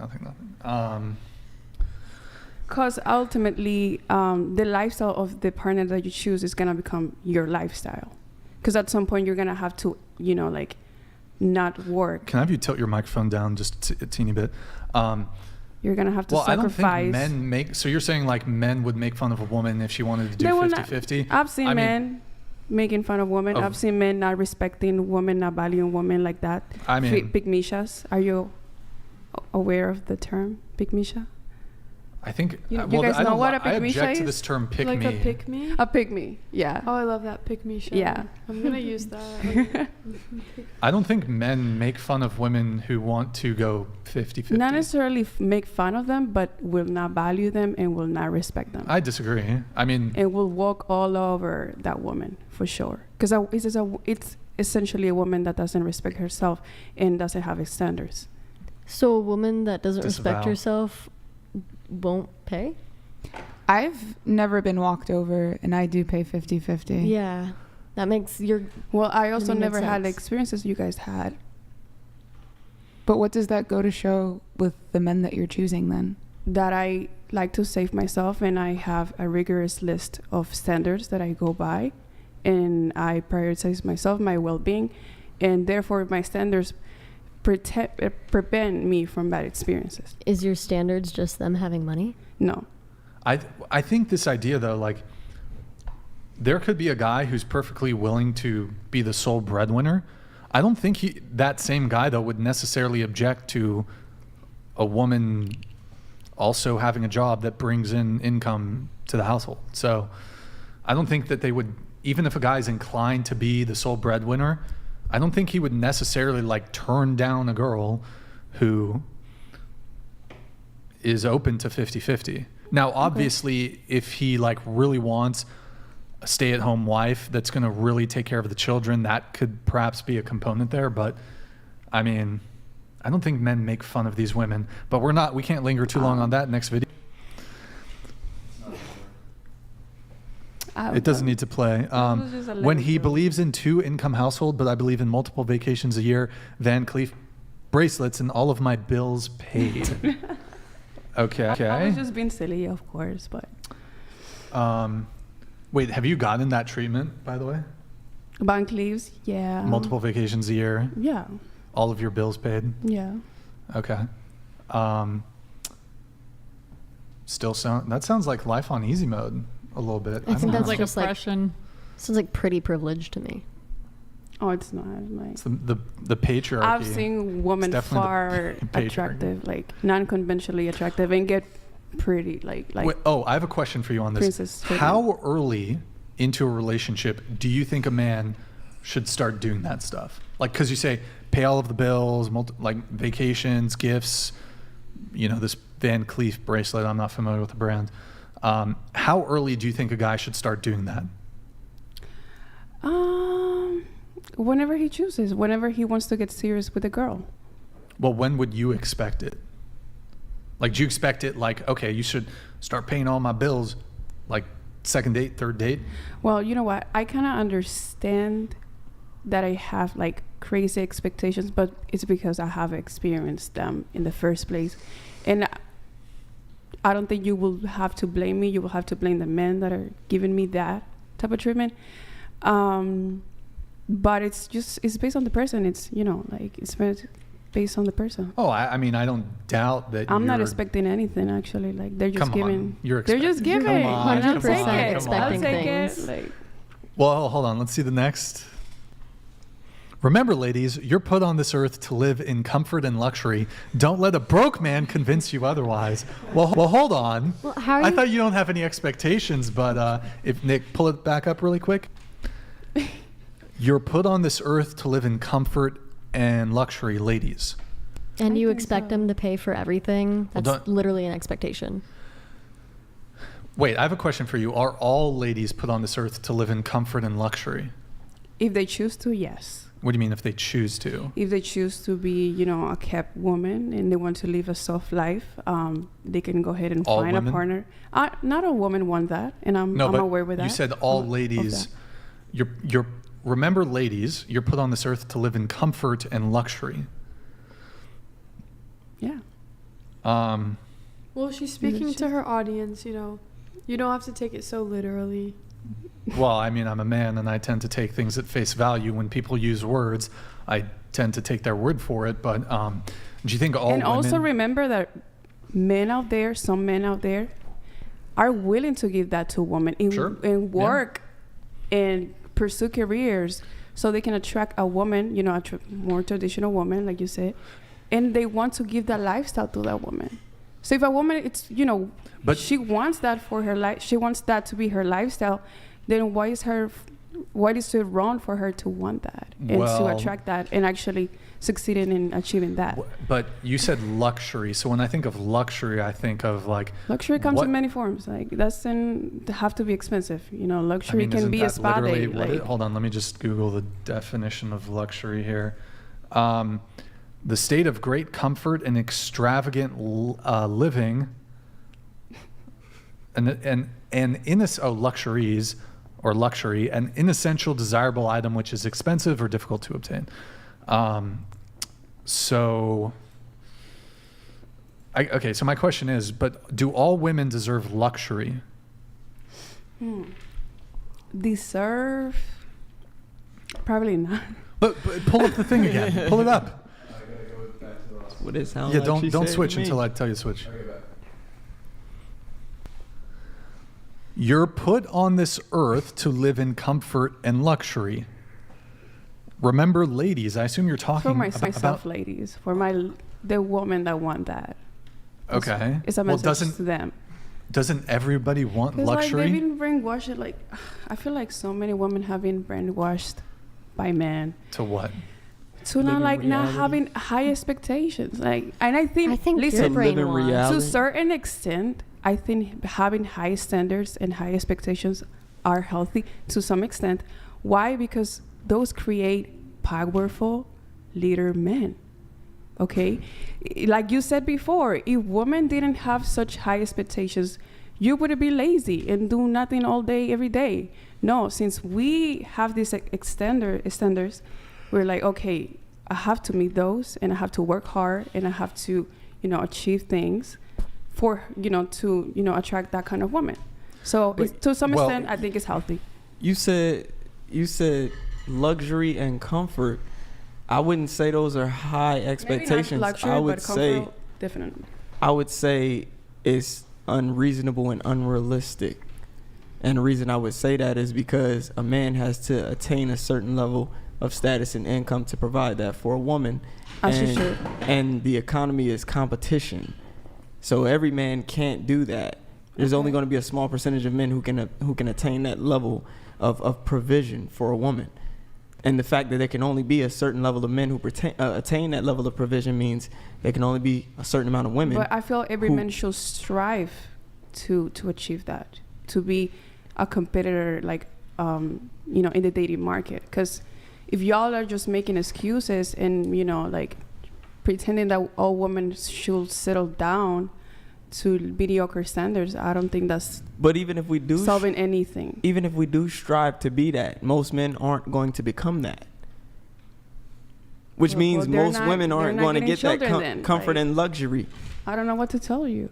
Well, she desires comfort and luxury, and it seems like she's gotten that, and I'm sure she has her valid reasons for leaving. But it seems I'm not talking about her specifically. I'm talking about her saying, remember, ladies. Telling other women, other women. I'm saying that creates unrealistic expectations, and that creates entitlement. No. Because I also teach women, hey, if you want to attract this kind of person, you have to, appeal to them. Grid One Motorsports donated $200. If toxic daddy issues had a face, this girl's would be it. You deserve nothing, you earn everything, and it sounds like you intend to earn it on your back. Bro, well, blame my dad then. It just really seems like you don't have standards and you just more so expect to be pampered. And then if you aren't pampered, you're just kind of like, screw you, I'm going to leave. So you're literally given everything your entire life. And but you're saying that I don't have standards? Yeah, because you're going for the one who has the most money. I don't know not necessarily.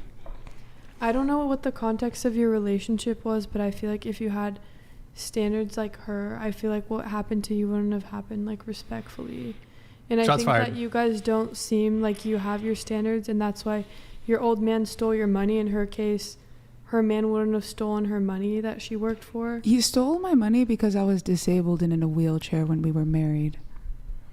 For drugs too. What does that have to do with that? We're talking about standards. Because I wasn't able to We're not talking about how you were. Okay, but so real quick, you're saying so if I had standards that it wouldn't have happened to me? Maybe you would have seen some red flags, and maybe you would have analyzed why he left you without saying anything, and you wouldn't have ever been with a man that would disrespect you like that, because you would respect yourself and have standards. And honestly, I feel like women's status is actually measured by being able to say no and hold those standards. Yes.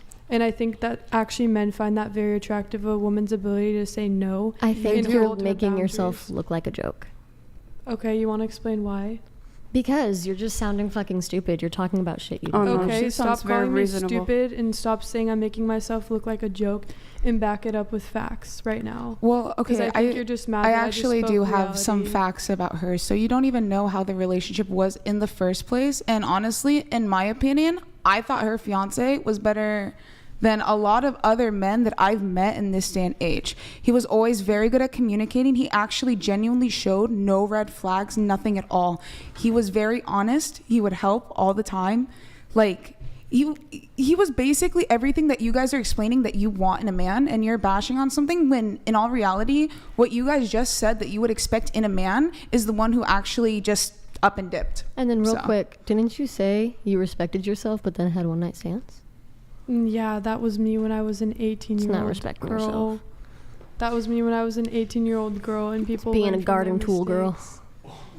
Yeah, sweetheart, when I was a freshman in college. That's even worse. Yeah, you don't have to be so negative. I'm just saying you can learn from this, and we're on here kind of to learn from each other, and I've learned so much, so why don't you learn from her? I'm saying maybe if you actually listen to her and how she holds standards, your ex-boyfriend or husband, whatever the fuck he was, wouldn't have stolen your money, and you wouldn't have been left with no explanation. So his drug addiction was like a determined. Okay, sorry. So you're telling me, so if you start off a relationship with someone where they're completely normal, right, and then they flip a switch, that's my fault. Because they decided to dabble in drugs and they decided to steal my money. So that's my fault. I'm really doubting they were normal. Like, what? If I stayed, that would have been my fault. I left. Respectfully, I really doubt that they were normal. I think that red flags were probably missed and that you were probably blinded by love, like both of you. But like, I could be wrong. Sometimes people can flip a switch, but at least I was able to commit. So you think if I had her standards of like having men pay everything for me, well, that's just a little being portion of pampered. it. She also wants them to have like a great personality and like nurture her and bring out her submissive Great side. father. Oh, but if I pay for something, then I have low standards. Okay, but what is she offering the man? Why is the man going to want people have their own preferences to pay? Why is the man going to want to do all this for her? What is being brought to a table that is going to basically like make this man want to support you, want you to be the mother of your children? Like, so what's your guys' envision then of standards? I think we've been talking about it all along. Do you want to address her? What did you call her? I think you called her. Did you say call her stupid? Yeah, I called her a joke and stupid. Sorry. That's kind of rude, don't you think? I mean, do you have a response to that? Yeah, I do. Respectfully, do you look at yourself in the mirror every day and think respectfully, I'm stupid and a joke? Do you look at yourself in the mirror every day and listen to what you fucking say? Yeah, like literally, dude. This entire podcast, you've been sounding like a joke. Oh no, that's so cute. Thank you. Anyways, do you want to explain like why I look stupid? And wait, we forgot she called herself a 10 earlier on. Oh yeah, the 10. Okay, we already addressed that. Thank you. Maybe I'm like a different number. Like I learned from that, and I don't know why. To me. Thank you, but okay. Anyways, why can't you take the constructive criticism? Because you're speaking about things you have no idea about. You. I think I have a great idea, honestly. Do you? Yeah. Okay. Miss Garden Tool. Yeah. Keep calling me that. Okay. Yeah. It won't get to me. But I'm glad it gives you a little thrill and adrenaline and dopamine or whatever. It's okay. I'm sorry if that hurt you. I just think that if you had... Why do you keep talking? If you had standards... Because we're on a podcast. What are we here for? To sit and be silent? I don't think so. Wait for so. Brian to talk and ask questions. I think Brian's... It's the whatever show. It's not Brian's your show. Enjoying this, and he actually likes it when people go on tangents, and I think he actually appreciates this right now. He's getting good content. But viral clips. To be honest, what I'm trying to say more people joined. If you held greater standards for yourself, you probably wouldn't have been disrespected the way you were. And sometimes women who have high standards are indeed the ones who are able to leave their connections because they hold those high standards. And yeah, I don't know. Thank you. Do you have a response? Just sounds like a joke to me. That's a great response. So having high standards is a joke? Having your standards is a joke. But what if well, you want the smoke from everybody tonight? We know how to be friends. Okay, let's do another video. Or wait, no, sorry, I have more questions. Let me ask, what % of men do you think can provide women with comfort and luxury? Not a lot. I'm aware of that. Yeah. But I'm also not going to settle down for mediocrity.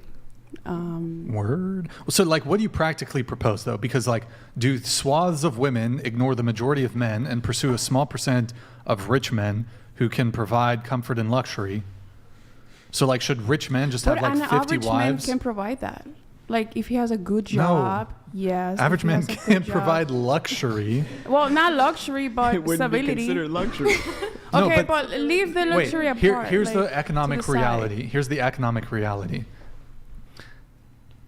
The majority of people are going to have a household where both men and women are providing. That's just, you're going to need 2 incomes, really. Well, he needs to get 2 to jobs. have a family. He's got what? He needs to get 2 jobs because I'm not bringing in an income. No, look, if you can find a guy that's willing to provide, that's fine. But just the sheer economic, get a second job. But the sheer economic reality is that for most people, most households, in order, if you want to have kids and have a family, you're going to need 2 incomes. And you know why I say that so confidently? And because my father, okay, he migrated 3 different countries. Like he was, like he came from a poor background, right? And he made it.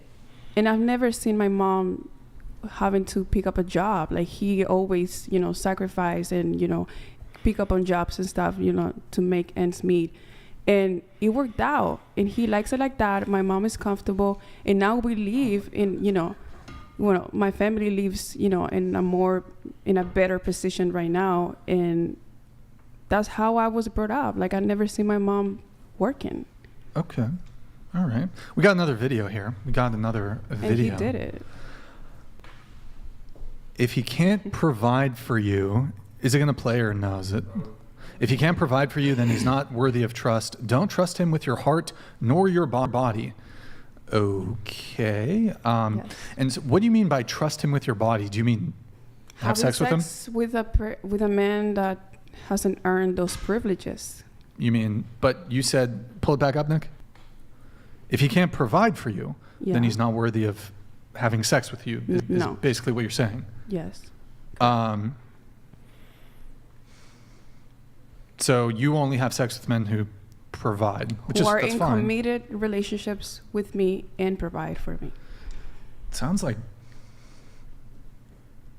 and prostitution with extra steps. I don't know. How is that prostitution when I'm in a committed relationship, monogamous relationship? I'm joking a little bit, but okay. Next video. Next video.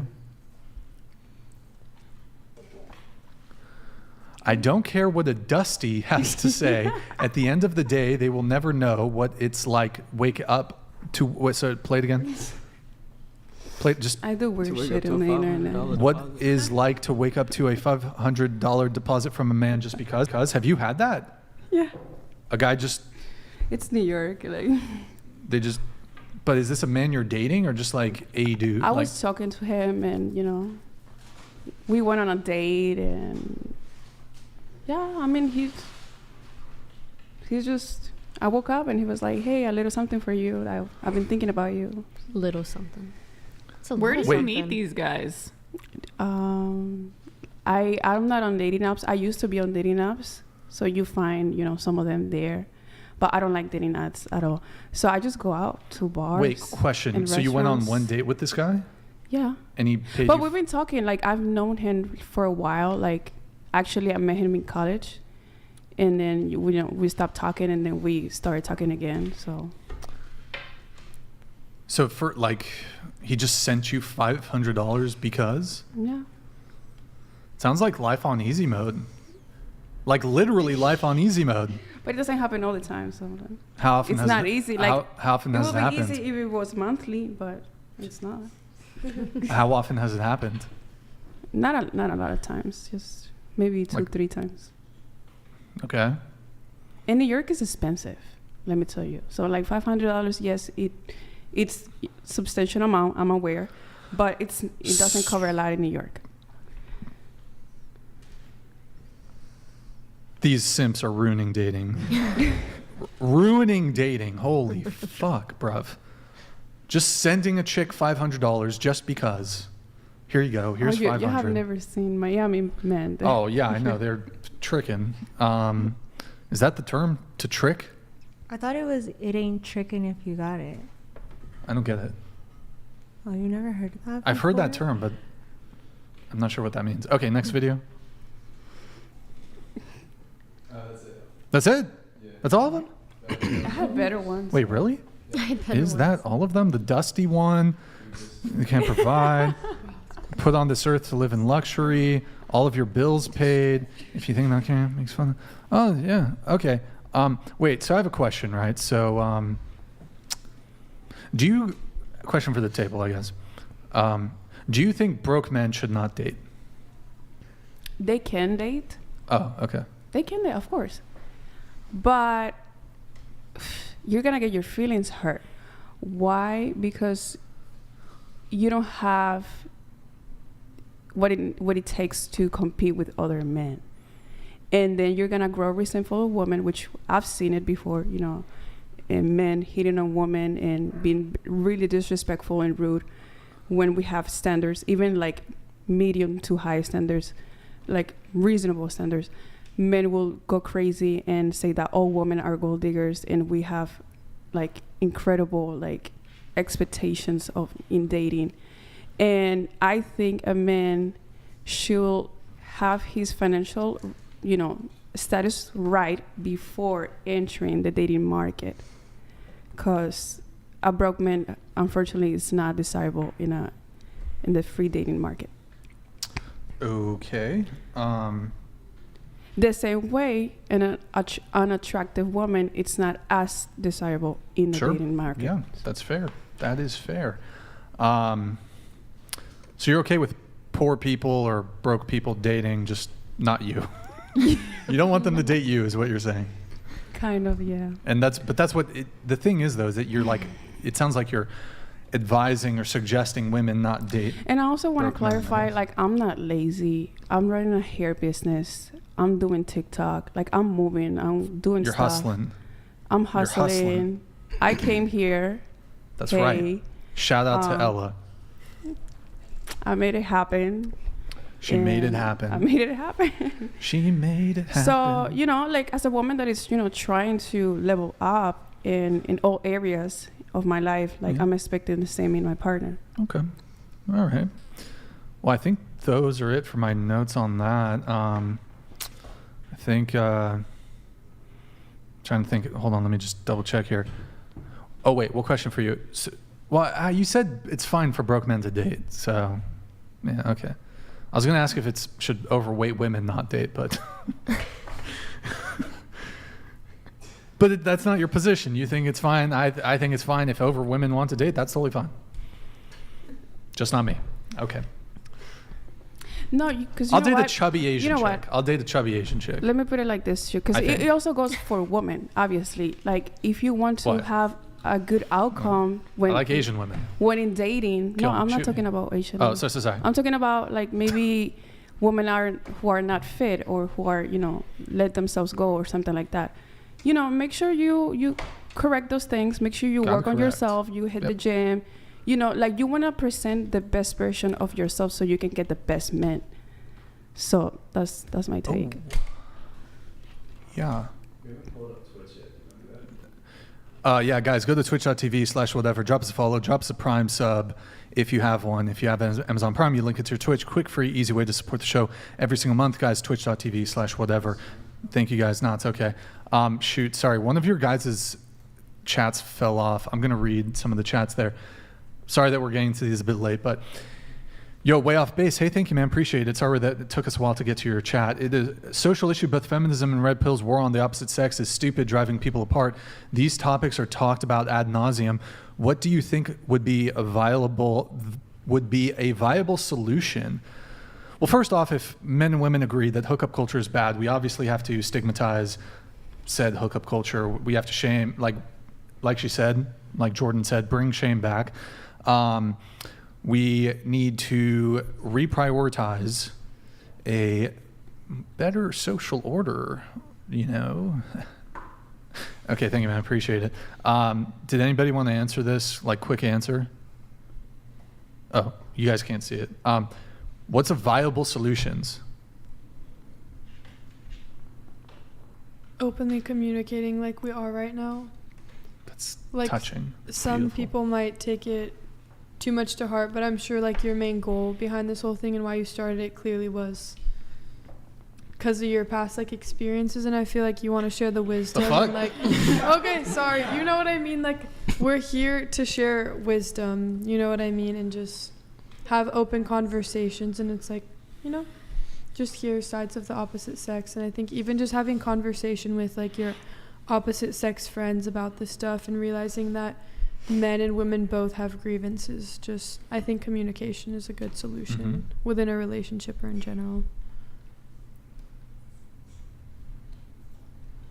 That was beautiful. Thank you. Wait, sorry. So hold on. I just want to. Okay, way off base. I'm very sorry. It's not coming up, so I'm not able to trigger it. But he wrote, "He loves you. He will forgive you. Causing others to sin is wrong. By creating just that is what you are doing. Yes, everyone sins, but admonishing each other for wrongdoing isn't wrong." That's directed at you. Oh, me? Sorry, way off base. Streamlabs will not let me re-trigger it, so I know it won't display on stream, but I am able to read it. Like my exes or something? I think they meant like with you doing porn and OnlyFans. The whole porn and God first and wearing a cross and a cross tattoo. Oh yeah, he loves me. All right, I'm not going to make any progress there.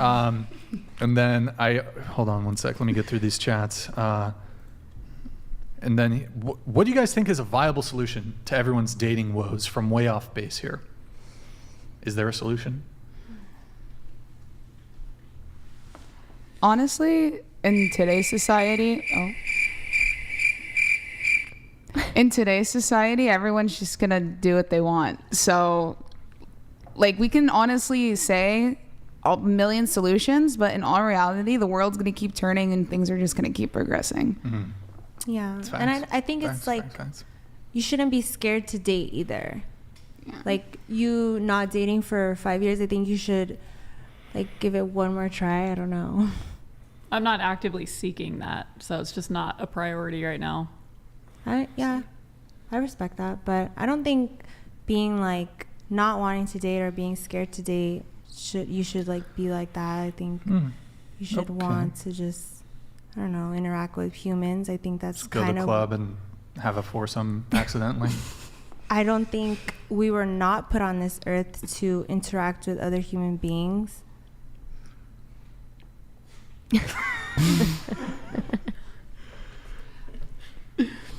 Are you talking about foursomes or what are we talking about here?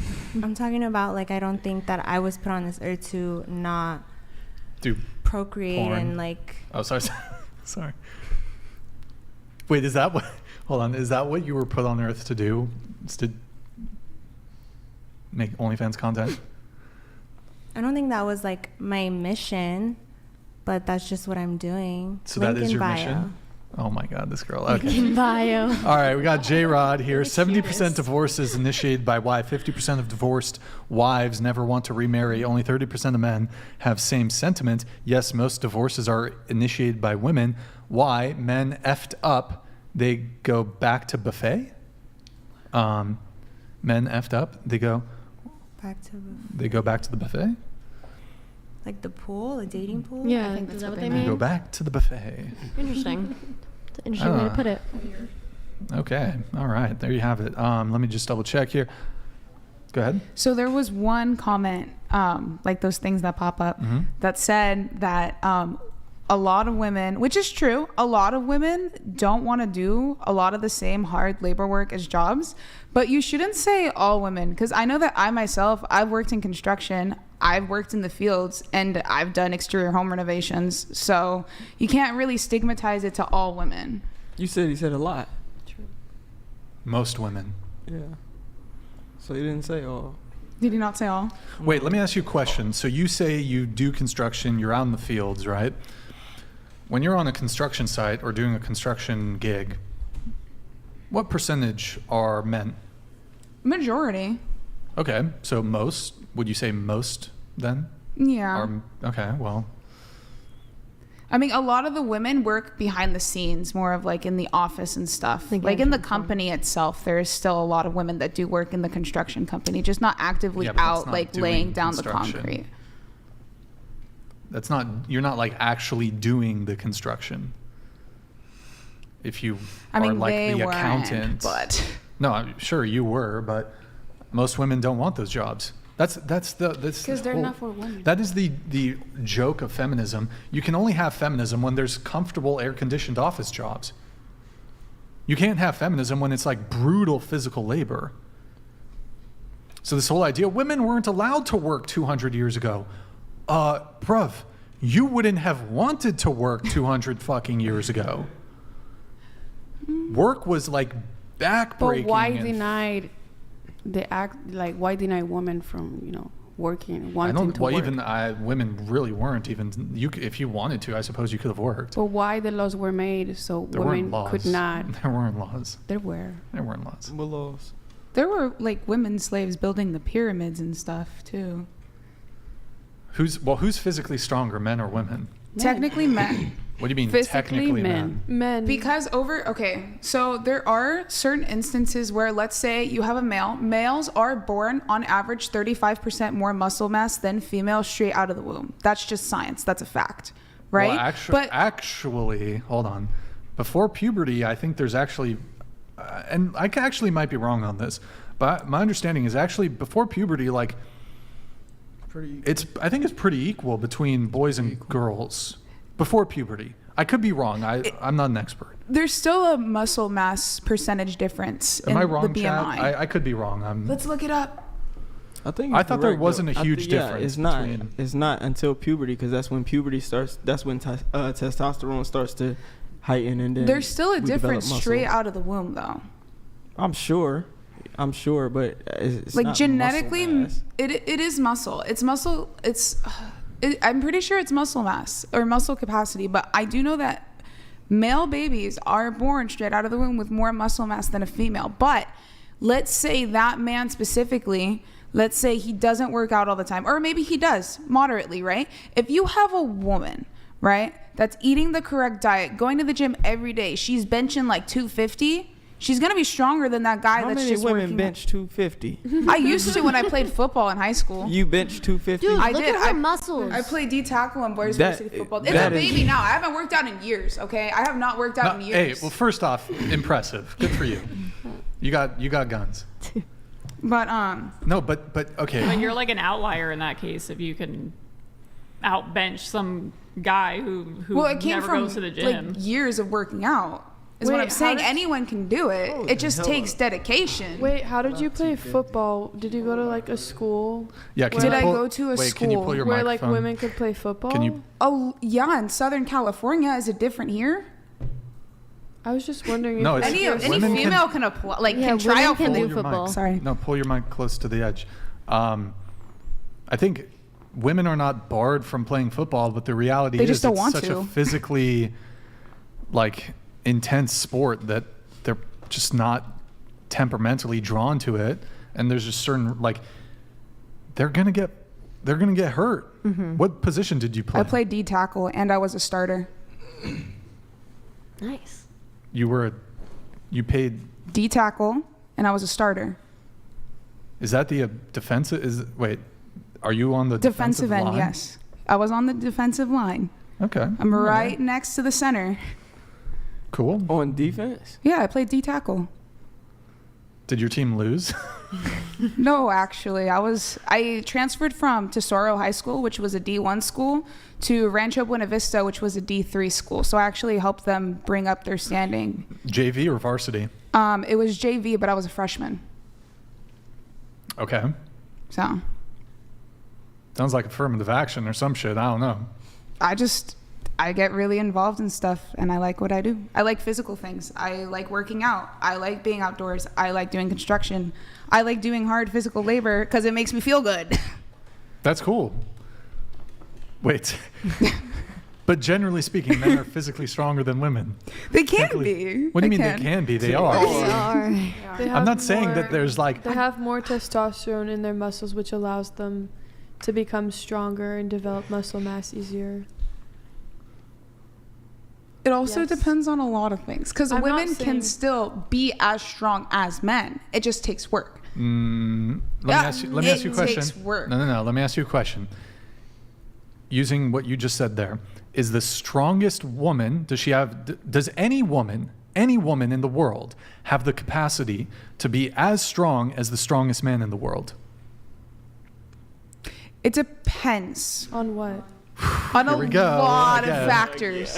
Well, okay, wait. Are we talking about like actually, or are we talking about just like hypothetically? Because like actually, yeah, with steroids, nope, and with intensive training and work, naturally, probably not. If they were both the strongest, but I do believe that there is a way to become stronger. Have we actually like even tested this? Is there actually like knowledge based on this theory, on this thesis? Boys. 2 weeks. Wait, so you think? Okay, let me just ask the question one more time. Do you think that any woman in the world could be as strong as the strongest man in the world? I guess technically no. Don't walk it back. I mean, well, okay, with steroids and a bunch of other stuff. Okay, let's say there's a man on steroids and there's a woman on steroids. Who's going to be stronger? Okay, then technically the man. Actually, I would be prepared to argue that the strongest natural guy who's never taken steroids, he's going to be stronger than the woman who's pumped full of steroids. Even with that, what's the term? Even with that advantage, a woman on steroids, she's not even gonna, even then, isn't gonna be as strong as the strongest natural guy. So even if I concede to you that yes, we'll have a woman who's on steroids and have her compete against a guy who's just natural strength, no steroids, he's still gonna fucking scorch her in like various lifts. Certainly in a fight, he'll fuck her up. I don't think while she's on, like, if he's not on steroids and she is, that might be a little different. But like, if they're both like on equal playing ground, then yeah, he would beat her. Even if she has this handicap of taking steroids, she's still not going to be stronger than him. Where's your evidence? What do you mean my evidence? It hasn't been tested, so you know for a fact. Look at natural bodybuilding. If you compare a male natural bodybuilder to a female steroid bodybuilder, just his physical size is going to be larger anyways. In addition, like, if you probably look at their lifts, he probably lifts heavier.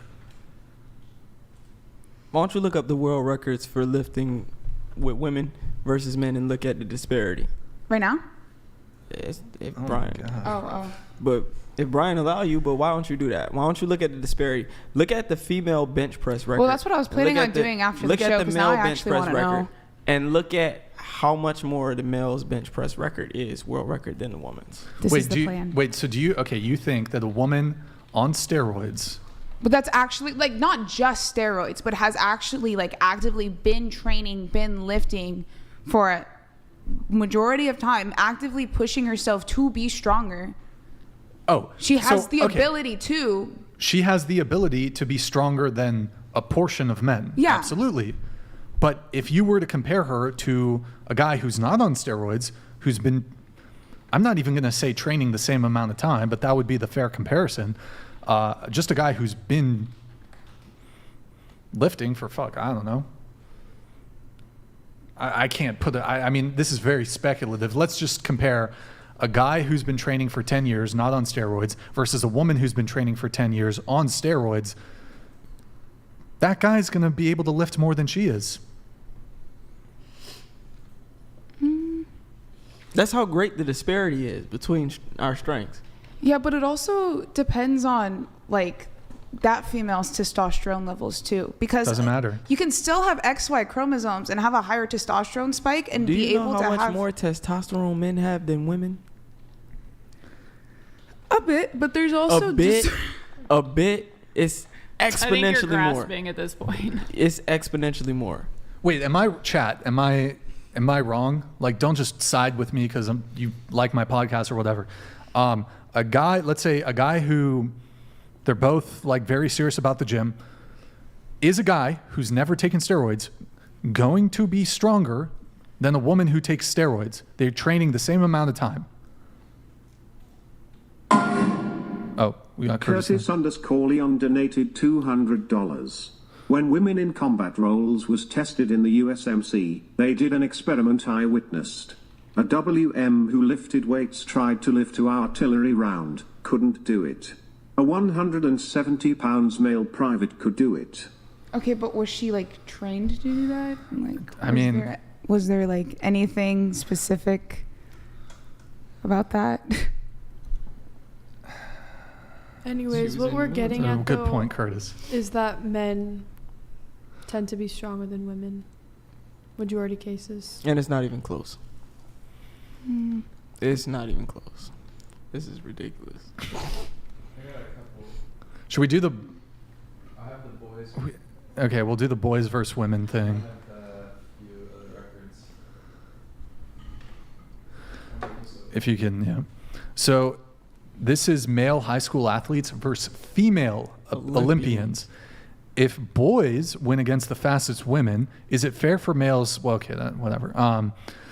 So the overall medal count. So this is if high school boys were allowed to compete. High school boys, not male Olympians. High school boys were allowed to compete in the Olympics. Track and field and Hold swimming. on. Well, that's related to certain things, but that's all the medals that they would steal from women. If high school boys can compete against women, the top female athletes, scroll down a little bit.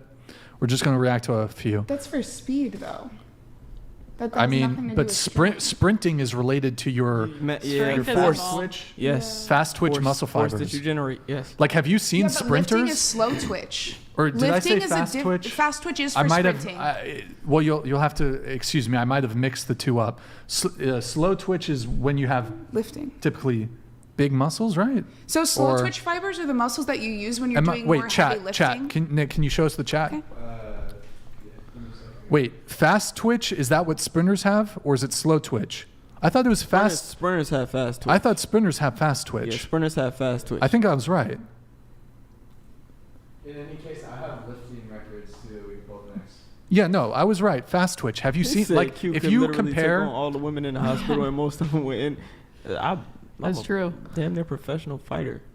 So, if you look at sprinters, they're super ripped, despite it being a race, right? Speed race. They're like super fucking muscular. Because even you're their upper bodies, you're right. But if you look at like distance runners, they're typically like very thin and don't have a lot of muscle buildup, muscle hypertrophy. Hypertrophy? Mm-hmm. Yeah. So I think it's actually, pull it up, Nick. It's actually very fair to compare like a sprint, for example, as evidence of like fast twitch muscle fiber.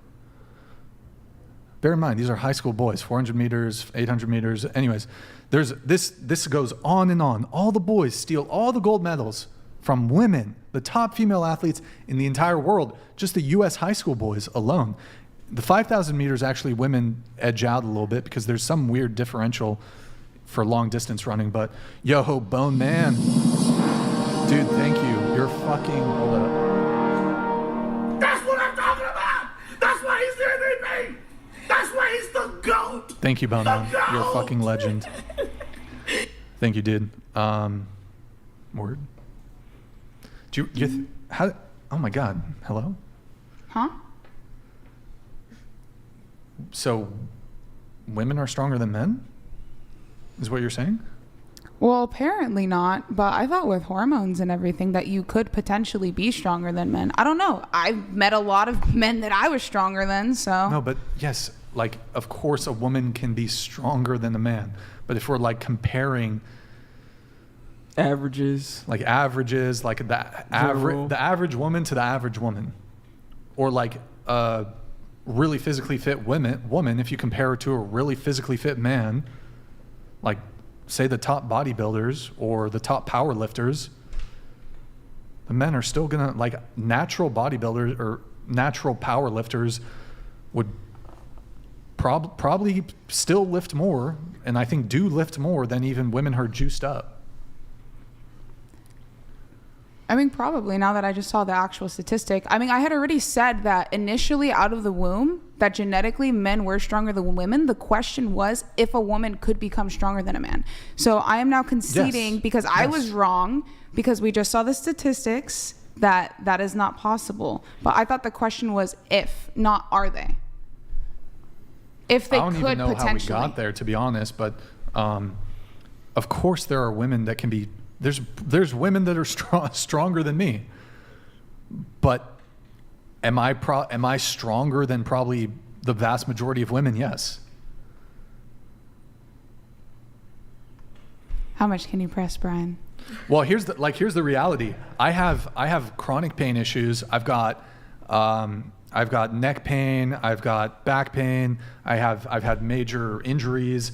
I live a pretty lethargic life. Let's see. I don't really exercise much. I eat like shit. I could probably beat up like 95% of women.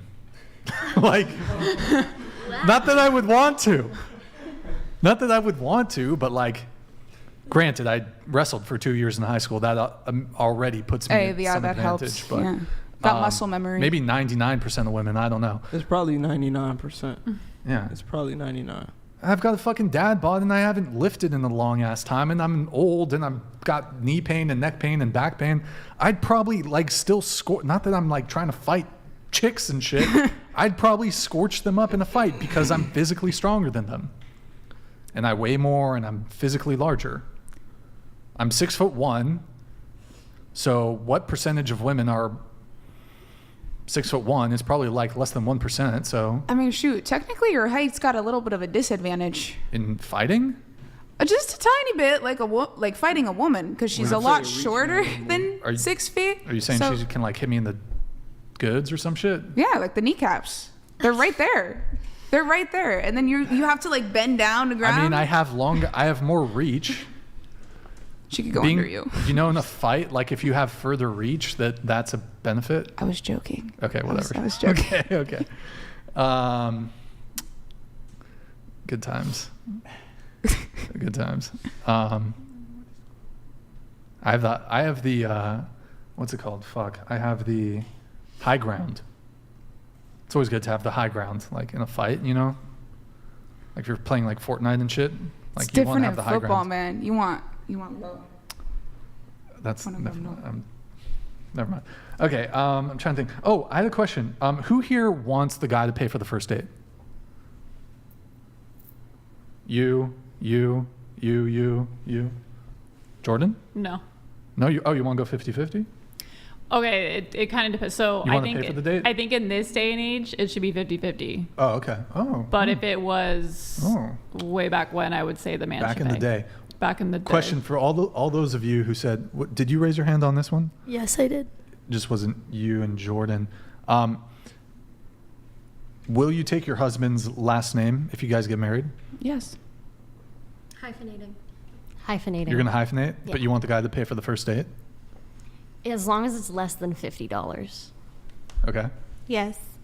Yes. Yes. Okay. All right. That's fair. I did not. Cool. Okay. What's my last? Sorry, guys. I need to find my last note here. We have J-Rod. Construction wouldn't happen without female administration, BTS, even though they don't do heavy lifting. comparable to trad dads. A gentleman would respect the women in front of him, especially if they pay your bills. Repeat, man. Word. Okay, cool. Good times. Yeah, I was just saying, like, the women who are doing like the administrative work, they're not actually doing the construction. They're doing administrative work in the construction field. Like, if I'm a janitor at Apple, it doesn't mean I'm a software engineer. I'm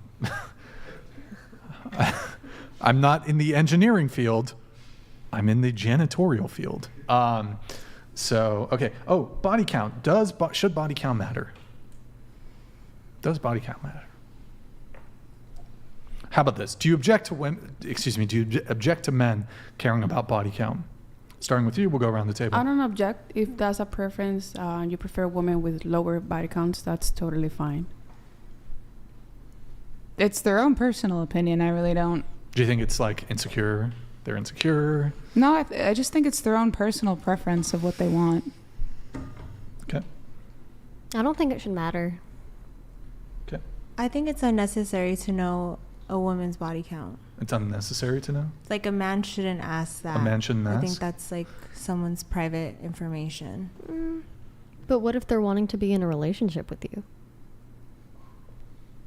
I'm not gonna lie, I'd probably lie though. Ooh. I'd probably lie about my number. My number's not high or nothing. I would just lie because I feel like I would, if he's already asking me, I feel like he's already has an idea of a number in his head.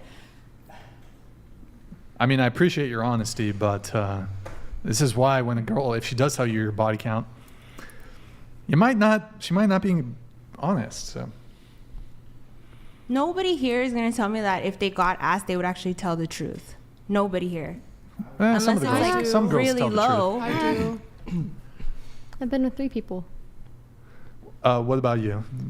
I think it's the same principle as us wanting men that can provide for us. So I think it's right for like a guy to care about a woman's body count, because I think that's a way to measure a man's like value is if he can provide financially. And I think a woman's value can also be judged in her ability to say no, especially to like sexual encounters. Good answer.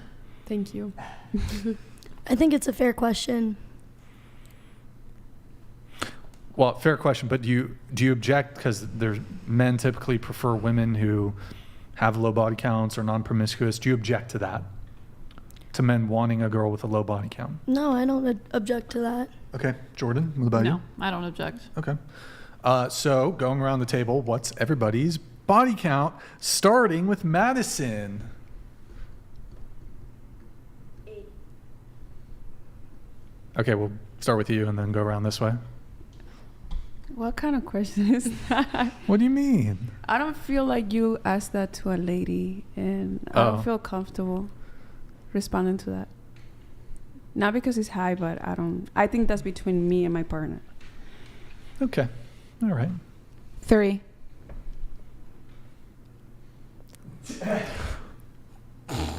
Three. You guys are friends, eh? Yeah. Okay, tell us the truth. It's actually 3. I didn't know hers was 3, but mine's actually 3, so. Your friend Are you is ratting out on your throwing friend? you under the bus. We know how to be friends. The girls count too. The girls do not count. How so? Were The there's girls count. more than 3 guys? The girls. Blink twice if there's more than 3 guys. It's girls. It's girls? Yeah. That counts. 3 for you? Wait, girls count? Yes, girls count. Girls count. I suppose. If you add the girls, what is it? Do you want me to tell them? I know your number. Wait, why would girls not count? Well, I feel like everyone's like... Can't necessarily lose your virginity to a girl. Well, Can did you? though? No, because technically, like, the definition of losing your virginity doesn't align I guess with you're that. People probably have their yeah. own definition. your P and the V virginity is intact, but you've had Exactly. Yeah. sex, so Well, masturbating's technically like having sex. not really. So funny. What is it? You want to tell us? Not if she doesn't want me to. Fine. 9. Women? Oh, well, 6 Or women, 3 6. men. Okay. Gotcha. What about you? I'm not gonna answer that respectfully. I thought you said body count doesn't matter. I'm not gonna answer that respectfully. Okay. I would prefer to not share such personal information. Wait, you shared it last episode. I did, and I will though. say if anyone cares and wants to look back at the last I remember. episode, Here, I'll just say it's it. one- It was 5. Well, it's one more than that then.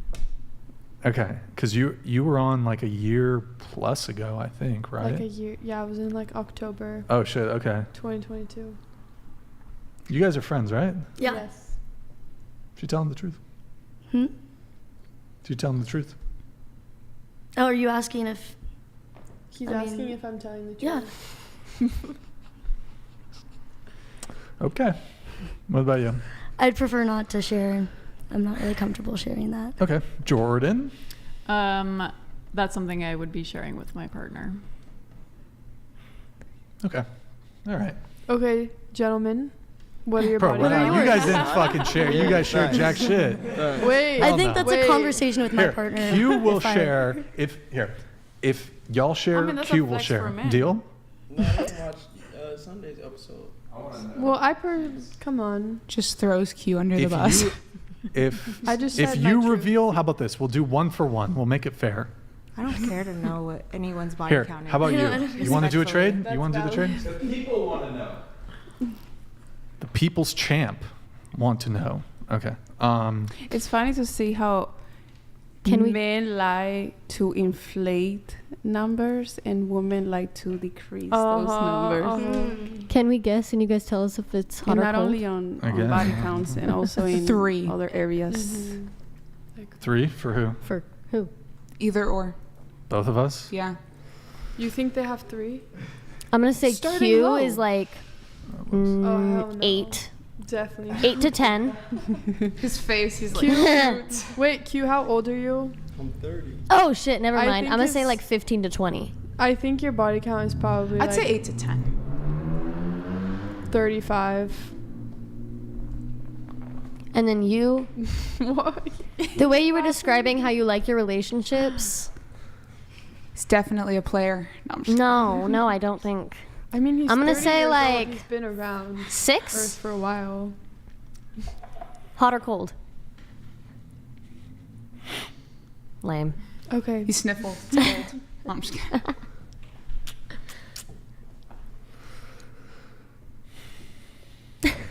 4, 5, 6, 7. And Brian, how old are you?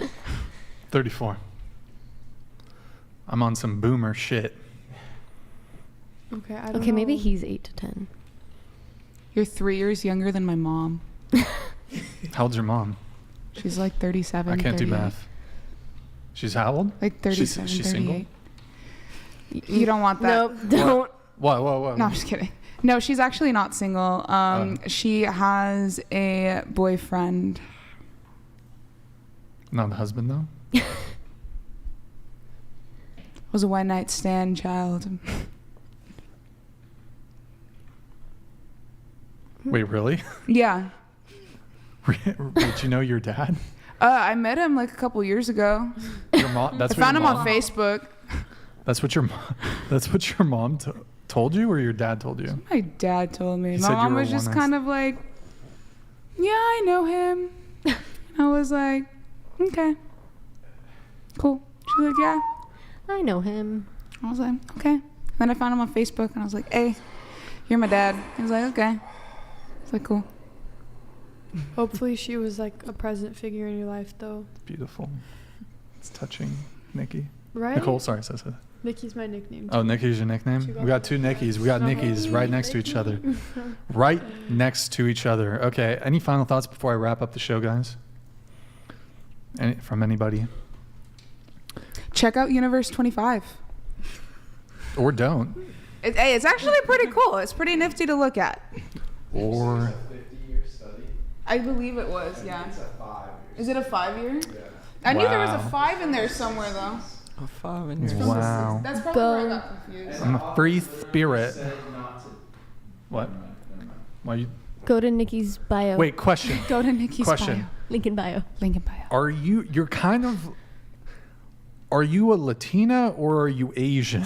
Yeah, I'm wondering I'm the trying same to thing. figure this shit out. I'm wondering the same thing, honestly. Sabes que mi familia es de México y sí soy latina, pero I'm Hawaiian, Japanese, and Panamanian. Oh, it's like a mix, kind of. So you're Like Latina and Panama, Asian. like the Panama, yeah. You know, and my dad's Panamanian. That's fire. So are my boyfriend's family's from. Oh, really? Yeah, Panama. Yeah, that's my dad. That's cool. A lasting thought I have is that I feel like people in general nowadays need to be less sensitive and open to criticism, because I learned a lot being here, and I feel like a lot of people can't handle something like this.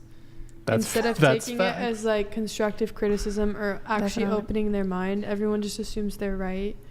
But I learned a lot and I'm grateful for it, and yeah, thank you guys.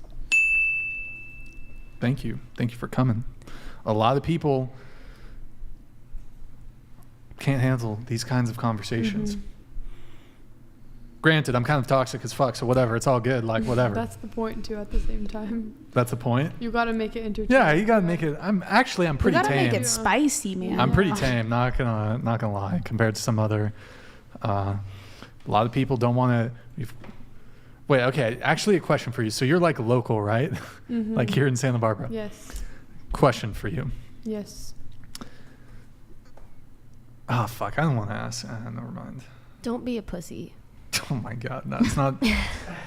Like, let me ask you a question. Have you, when we've reached out to you, and like maybe you asked like a girlfriend if she wanted to come on the show, like have girls been like hesitant to want to come on the show because it's like controversial or maybe like have a bad reputation, blah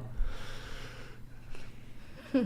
Bro, we got a lot of haters in Santa Barbara. Like, look, it's a controversial show. It's not everybody's gonna want to have their views challenged. Maybe you should relocate to San Diego. I was gonna say people in San Diego they love definitely come on. I actually really like San Diego. Like I thought about moving this to obviously somewhere more populated. The prices are better too. No, they're not. And I like San Diego. San Diego feels like a bigger Santa Barbara. Like it's still kind of a beach vibe, and I don't like LA. I fucking hate LA. Yeah. San Diego could be cool, but the driving is a lot easier. And then you have CUSD, Cal State San Marcos. Well, UCSD too, right? Yeah. Yeah. And then San Diego State. Yeah. But Cal State San Marcos has like a lot of like really friendly people that I'm sure would be more than willing to actually. Maybe, I don't know. CSUSM. I don't know. I didn't go there. Santa Barbara's kind of cucked, not gonna lie. It's beautiful. I fucking love Santa Barbara, but it's kind of cucked. Mm-hmm. Good times. Any final thoughts from anybody else? 50-50 is a scam for a woman. Can I have my cat back? Give her cat back. Give me my cat back. I will find you. No, Oh wait, question. Do you guys think men only want one thing? No. Oh, okay. Good answer. Wait, question. Fuck. I don't want to get into any of the feminism shit. I think that when men are young and immature, they do only want one thing because they're not ready, and they also don't feel like they fulfilled their goals to reach being a man in order to want something more serious. So I feel like when a boy is like immature and young, yeah, I would say he wants sexual encounters more than he would want like a serious committed relationship. But once a boy has really matured into a man, he's ready to take that on, and he feels confident in himself and his journey to provide for a relationship. Word. Okay, hold on. Let me read this last chat from J-Rod, then we're going to wrap up. We align 90%, but 10% disparity is important. Ask each woman, the panel's content pays your bills, if they date your personality, then ask your mom if your action is gentlemanly. Message first delivery? What? I'm a little confused. Is this for me? J-Rod, is this the panel's content pays your bills if they date your personality? Wait. Like if maybe like me, or like would the girls if they date ourselves? The other they date. Like if we date our own personality? Yeah, would you date your? I think J-Rod. I think that's the question. Would you date your own personality? If I was a man, would I date myself? This is a kind of a vague question. Yeah, I would. I would. Myself. Wait, here. Let's just. Actually, this came in earlier. J-Rod, I'm just gonna have to co-opt your question here. And would you guys date me or Jaquan? Did I say your name? Jaquan. Sorry. I scuffed it. You got it. I don't know you guys personally. It's okay. You can I will say accept I'm a date. toxic piece of shit. That's fine. No. But yeah, I will accept a date. I don't know. As long as you pay for it, you know. Exactly. Technically, I got a man, so no. I'd go on a date with you, but not him. What? Why? He's so handsome. Not my type. You don't like? Don't go there. It's the earrings, actually.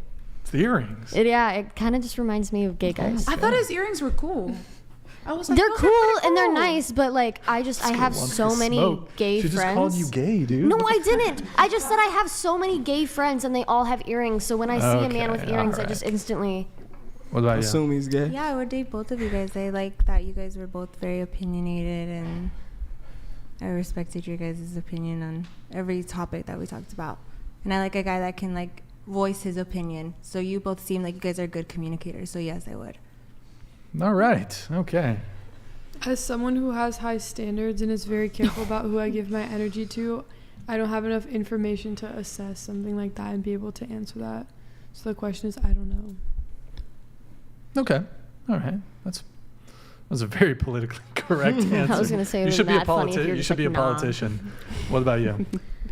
I sort of feel the same way. I don't really have enough information, but however, I think you said earlier you are a relationship coach. Mm-hmm. So to me, that stands out in something that like you know a lot about emotional intelligence and a relationship. So like why not? Word. Jordan? I'm intrigued. I would say yes to both. Oh.